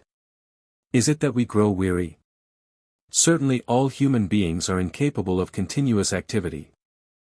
Therefore pleasure also is not continuous, for it accompanies activity. Some things delight us when they are new, but later do so less, for the same reason, for at first the mind is in a state of stimulation and intensely active about them, as people are with respect to their vision when they look hard at a thing, but afterwards our activity is not of this kind, but has grown relaxed, for which reason the pleasure also is dulled. One might think that all men desire pleasure because they all aim at life. Life is an activity, and each man is active about those things and with those faculties that he loves most, e.g. the musician is active with his hearing in reference to tunes, the student with his mind in reference to theoretical questions, and so on in each case. Now pleasure completes the activities, and therefore life, which they desire. It is with good reason, then, that they aim at pleasure too, since for everyone it completes life, which is desirable. But whether we choose life for the sake of pleasure or pleasure for the sake of life is a question we may dismiss for the present. For they seem to be bound up together and not to admit of separation, since without activity pleasure does not arise, and every activity is completed by the attendant pleasure. 5. For this reason pleasures seem, too, to differ in kind. For things different in kind are, we think, completed by different things. We see this to be true both of natural objects and of things produced by art, e.g. animals, trees, a painting, a sculpture, a house, an implement, and, similarly, we think that activities differing in kind are completed by things differing in kind. Now the activities of thought differ from those of the senses, and both differ among themselves, in kind, so, therefore, do the pleasures that complete them. This may be seen, too, from the fact that each of the pleasures is bound up with the activity it completes. For an activity is intensified by its proper pleasure, since each class of things is better judged of and brought to precision by those who engage in the activity with pleasure, e.g. it is those who enjoy geometrical thinking that become geometers and grasp the various propositions better, and, similarly, those who are fond of music or of building, and so on, make progress in their proper function by enjoying it. So the pleasures intensify the activities, and what intensifies a thing is proper to it, but things different in kind have properties different in kind. This will be even more apparent from the fact that activities are hindered by pleasures arising from other sources. For people who are fond of playing the flute are incapable of attending to arguments if they overhear someone playing the flute, since they enjoy flute playing more than the activity in hand, so the pleasure connected with flute playing destroys the activity concerned with argument. This happens, similarly, in all other cases, when one is active about two things at once, the more pleasant activity drives out the other, and if it is much more pleasant does so all the more, so that one even ceases from the other. This is why when we enjoy anything very much we do not throw ourselves into anything else, and do one thing only when we are not much pleased by another, e.g. in the theatre the people who eat sweets do so most when the actors are poor. Now since activities are made precise and more enduring and better by their proper pleasure, and injured by alien pleasures, evidently the two kinds of pleasure are far apart. For alien pleasures do pretty much what proper pains do, since activities are destroyed by their proper pains, e.g. if a man finds writing or doing sums unpleasant and painful, he does not write, or does not do sums, because the activity is painful. So an activity suffers contrary effects from its proper pleasures and pains, i.e., from those that supervene on it in virtue of its own nature. And alien pleasures have been stated to do much the same as pain, they destroy the activity, only not to the same degree. Now since activities differ in respect of goodness and badness, and some are worthy to be chosen, others to be avoided, and others neutral, so, too, are the pleasures, for to each activity there is a proper pleasure.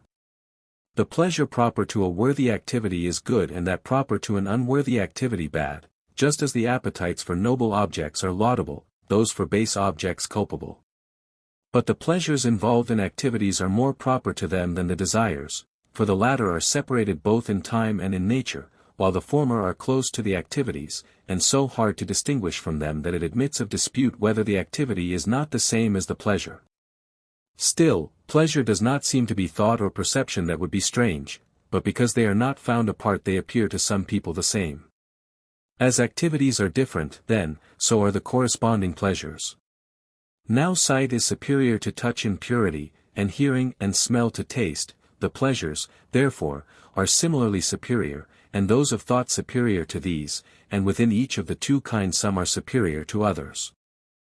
Each animal is thought to have a proper pleasure, as it has a proper function, viz. that which corresponds to its activity. If we survey them species by species, too, this will be evident. horse, dog, and man have different pleasures, as Heraclitus says, asses would prefer sweepings to gold, for food is pleasanter than gold to asses.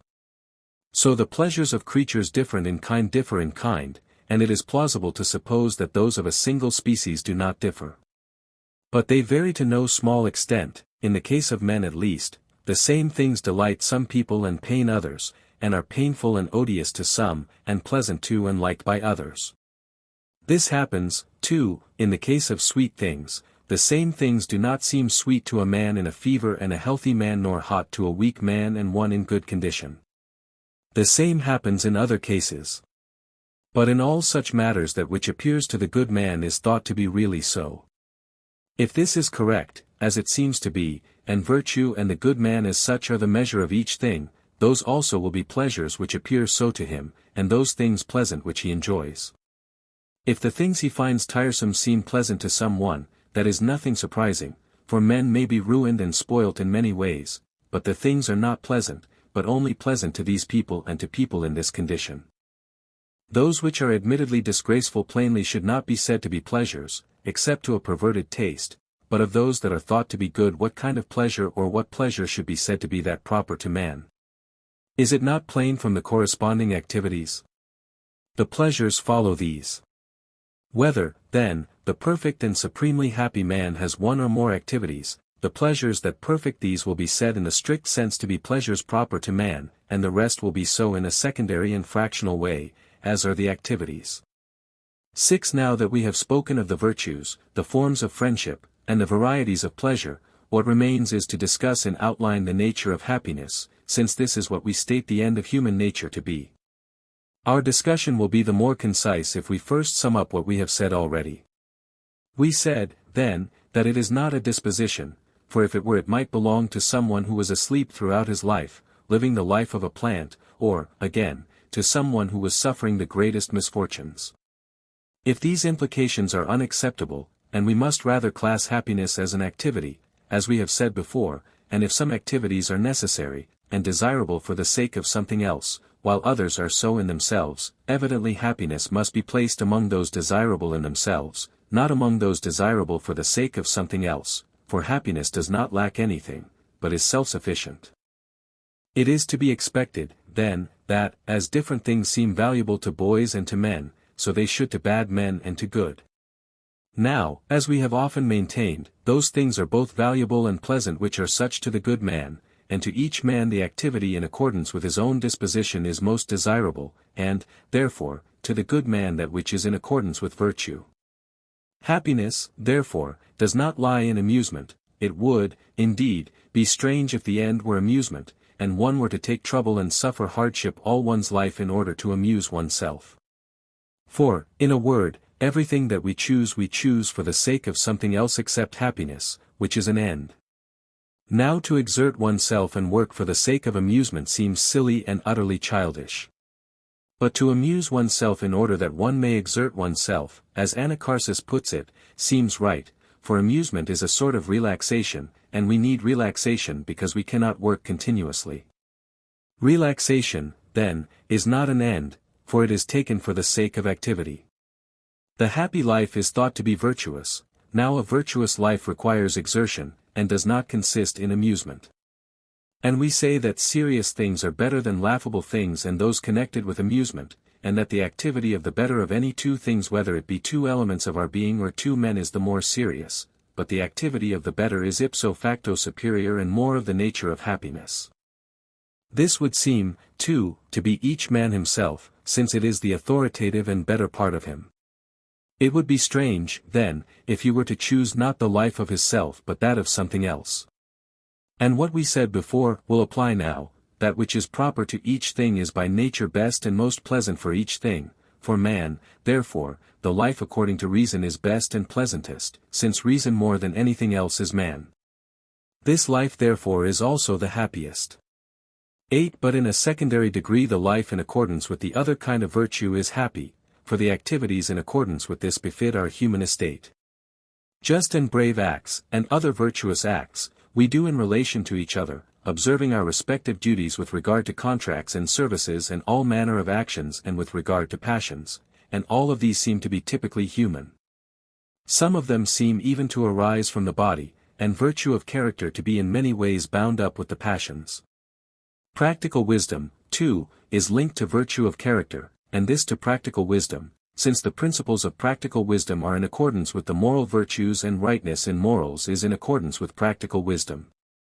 Being connected with the passions also, the moral virtues must belong to our composite nature, and the virtues of our composite nature are human, so, therefore, are the life and the happiness which correspond to these. The excellence of the reason is a thing apart. We must be content to say this much about it, for to describe it precisely is a task greater than our purpose requires.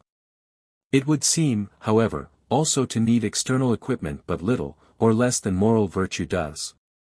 Grant that both need the necessaries, and do so equally, even if the statesman's work is the more concerned with the body and things of that sort, for there will be little difference there, but in what they need for the exercise of their activities there will be much difference. The liberal man will need money for the doing of his liberal deeds, and the just man too will need it for the returning of services, for wishes are hard to discern, and even people who are not just pretend to wish to act justly, and the brave man will need power if he is to accomplish any of the acts that correspond to his virtue, and the temperate man will need opportunity, for how else is either he or any of the others to be recognized? It is debated, too, whether the will or the deed is more essential to virtue, which is assumed to involve both. It is surely clear that its perfection involves both, but for deeds many things are needed, and more, the greater and nobler the deeds are. But the man who is contemplating the truth needs no such thing, at least with a view to the exercise of his activity. Indeed they are, one may say, even hindrances, at all events to his contemplation, but in so far as he is a man and lives with a number of people, he chooses to do virtuous acts, he will therefore need such aids to living a human life. But that perfect happiness is a contemplative activity will appear from the following consideration as well. We assume the gods to be above all other beings blessed and happy, but what sort of actions must we assign to them? Acts of justice. Will not the gods seem absurd if they make contracts and return deposits, and so on? Acts of a brave man, then, confronting dangers and running risks because it is noble to do so. Or liberal acts. To whom will they give? It will be strange if they are really to have money or anything of the kind. And what would their temperate acts be? Is not such praise tasteless, since they have no bad appetites? If we were to run through them all, the circumstances of action would be found trivial and unworthy of gods. Still, every one supposes that they live and therefore that they are active. We cannot suppose them to sleep like Endymion. Now if you take away from a living being action, and still more production, what is left but contemplation? Therefore the activity of God, which surpasses all others in blessedness, must be contemplative, and of human activities, therefore, that which is most akin to this must be most of the nature of happiness. This is indicated, too, by the fact that the other animals have no share in happiness, being completely deprived of such activity. For while the whole life of the gods is blessed, and that of men too in so far as some likeness of such activity belongs to them, none of the other animals is happy, since they in no way share in contemplation. Happiness extends, then, just so far as contemplation does, and those to whom contemplation more fully belongs are more truly happy, not as a mere concomitant but in virtue of the contemplation, for this is in itself precious. Happiness, therefore, must be some form of contemplation. But, being a man, one will also need external prosperity, for our nature is not self-sufficient for the purpose of contemplation, but our body also must be healthy and must have food and other attention. Still, we must not think that the man who is to be happy will need many things or great things, merely because he cannot be supremely happy without external goods, for self-sufficiency and action do not involve excess, and we can do noble acts without ruling earth and sea, for even with moderate advantages one can act virtuously. This is manifest enough. For private persons are thought to do worthy acts no less than despots, indeed even more, and it is enough that we should have so much as that. For the life of the man who is active in accordance with virtue will be happy. Solon, too, was perhaps sketching well the happy man when he described him as moderately furnished with externals but as having done, as Solon thought, the noblest acts, and lived temperately, for one can with but moderate possessions do what one ought. Anaxagoras also seems to have supposed the happy man not to be rich nor a despot, when he said that he would not be surprised if the happy man were to seem to most people a strange person, for they judge by externals, since these are all they perceive. The opinions of the wise seem, then, to harmonize with our arguments. But while even such things carry some conviction, the truth in practical matters is discerned from the facts of life, for these are the decisive factor. We must therefore survey what we have already said, bringing it to the test of the facts of life, and if it harmonizes with the facts we must accept it, but if it clashes with them we must suppose it to be mere theory. Now he who exercises his reason and cultivates it seems to be both in the best state of mind and most dear to the gods. For if the gods have any care for human affairs, as they are thought to have, it would be reasonable both that they should delight in that which was best and most akin to them, i.e., reason, and that they should reward those who love and honor this most, as caring for the things that are dear to them and acting both rightly and nobly.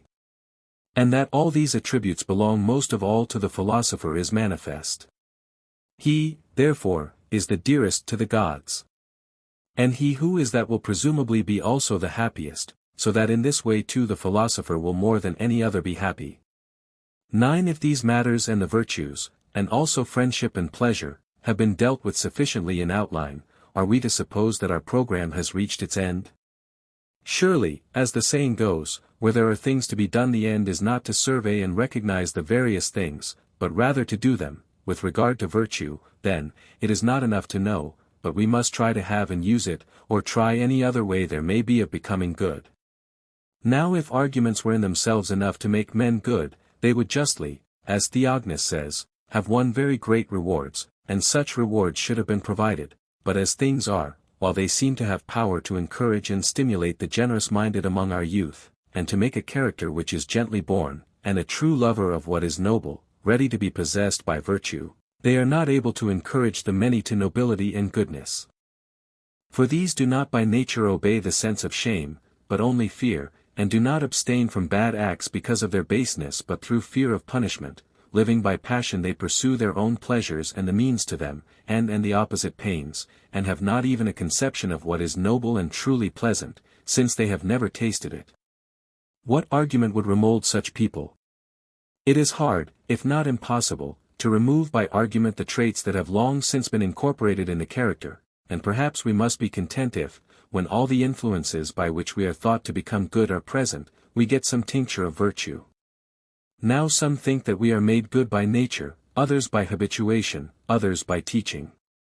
Nature's part evidently does not depend on us, but as a result of some divine causes is present in those who are truly fortunate, while argument and teaching, we may suspect, are not powerful with all men, but the soul of the student must first have been cultivated by means of habits for noble joy and noble hatred, like earth which is to nourish the seed.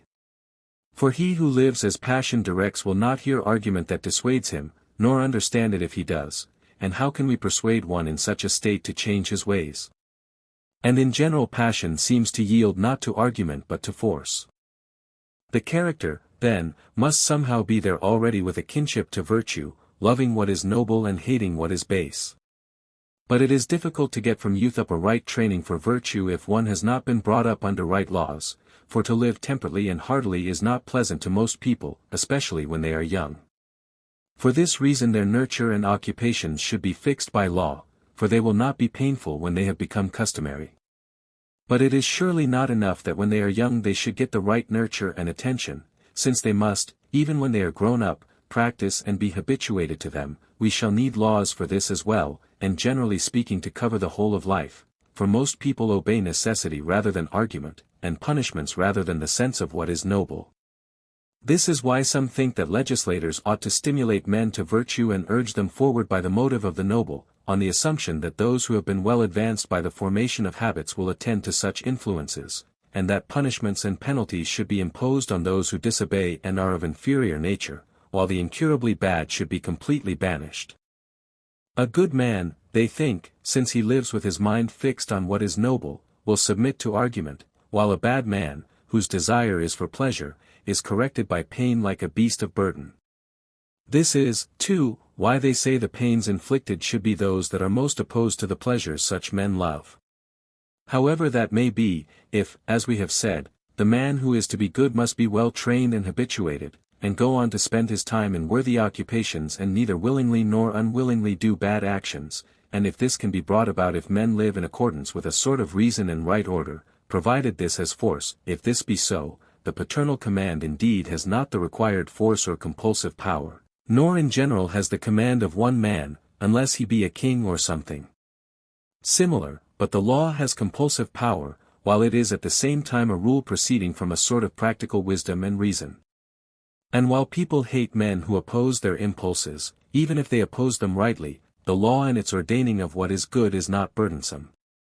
In the Spartan state alone, or almost alone, the legislator seems to have paid attention to questions of nurture and occupations. In most states such matters have been neglected, and each man lives as he pleases, Cyclopes fashion, to his own wife and children dealing law.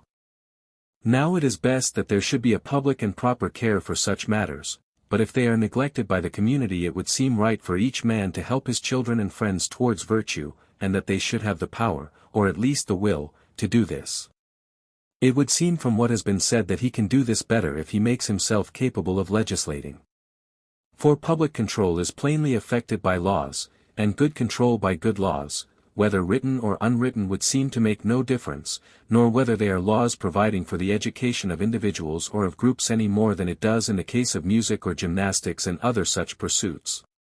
For as in cities laws and prevailing types of character have force, so in households do the injunctions and the habits of the father, and these have even more because of the tie of blood and the benefits he confers, for the children start with a natural affection and disposition to obey. Further, private education has an advantage over public, as private medical treatment has, for while in general rest and abstinence from food are good for a man in a fever, for a particular man they may not be, and a boxer presumably does not prescribe the same style of fighting to all his pupils. It would seem, then, that the detail is worked out with more precision if the control is private, for each person is more likely to get what suits his case. But the details can be best looked after, one, by a doctor or gymnastic instructor or anyone else who has the general knowledge of what is good for everyone or for people of a certain kind, for the sciences both are said to be, and are, concerned with what is universal, not but what some particular detail may perhaps be well looked after by an unscientific person, if he has studied accurately in the light of experience what happens in each case, just as some people seem to be their own best doctors, though they could give no help to anyone else. None the less, it will perhaps be agreed that if a man does wish to become master of an art or science he must go to the universal, and come to know it as well as possible, for, as we have said, it is with this that the sciences are concerned. And surely he who wants to make men, whether many or few, better by his care must try to become capable of legislating, if it is through laws that we can become good. For to get anyone who is put before us into the right condition is not for the first chance comer. If anyone can do it, it is the man who knows, just as in medicine and all other matters which give scope for care and prudence. Must we not, then, next examine whence or how one can learn how to legislate? Is it, as in all other cases, from statesmen? Certainly it was thought to be a part of statesmanship. Or is a difference apparent between statesmanship and the other sciences and arts? In the others the same people are found offering to teach the arts and practicing them, e.g. doctors or painters, but while the sophists profess to teach politics, it is practiced not by any of them but by the politicians, who would seem to do so by dint of a certain skill and experience rather than of thought, for they are not found either writing or speaking about such matters, though it were a nobler occupation perhaps than composing speeches for the law courts and the assembly, nor again are they found to have made statesmen of their own sons or any other of their friends. But it was to be expected that they should if they could, for there is nothing better than such a skill that they could have left to their cities, or could prefer to have for themselves, or, therefore, for those dearest to them. Still, experience seems to contribute not a little, else they could not have become politicians by familiarity with politics, and so it seems that those who aim at knowing about the art of politics need experience as well. But those of the sophists who profess the art seem to be very far from teaching it. For, to put the matter generally, they do not even know what kind of thing it is nor what kinds of things it is about, Otherwise they would not have classed it as identical with rhetoric or even inferior to it, nor have thought it easy to legislate by collecting the laws that are thought well of. They say it is possible to select the best laws, as though even the selection did not demand intelligence and as though right judgment were not the greatest thing, as in matters of music. For while people experienced in any department judge rightly the works produced in it, and understand by what means or how they are achieved, and what harmonizes with what, the inexperienced must be content if they do not fail to see whether the work has been well or ill made, as in the case of painting. Now laws are as it were the works of the political art. How then can one learn from them to be a legislator, or judge which are best? Even medical men do not seem to be made by a study of textbooks. Yet people try, at any rate, to state not only the treatments, but also how particular classes of people can be cured and should be treated, distinguishing the various habits of body. But while this seems useful to experienced people, to the inexperienced it is valueless. Let us make a beginning of our discussion. I'm Julie, the woman who runs Global Gray, the website where this ebook was published. These are my own formatted editions, and I hope you enjoyed reading this particular one. If you have this book because you bought it as part of a collection, thank you so much for your support. If you downloaded it for free, please consider, if you haven't already, making a small donation to help keep the site running. If you bought this from Amazon or anywhere else, you have been ripped off by someone taking free ebooks from my site and selling them as their own. You should definitely get a refund, uneasy face. Thanks for reading this, and I hope you visit the site again. New books are added regularly, so you'll always find something of interest, smiley face.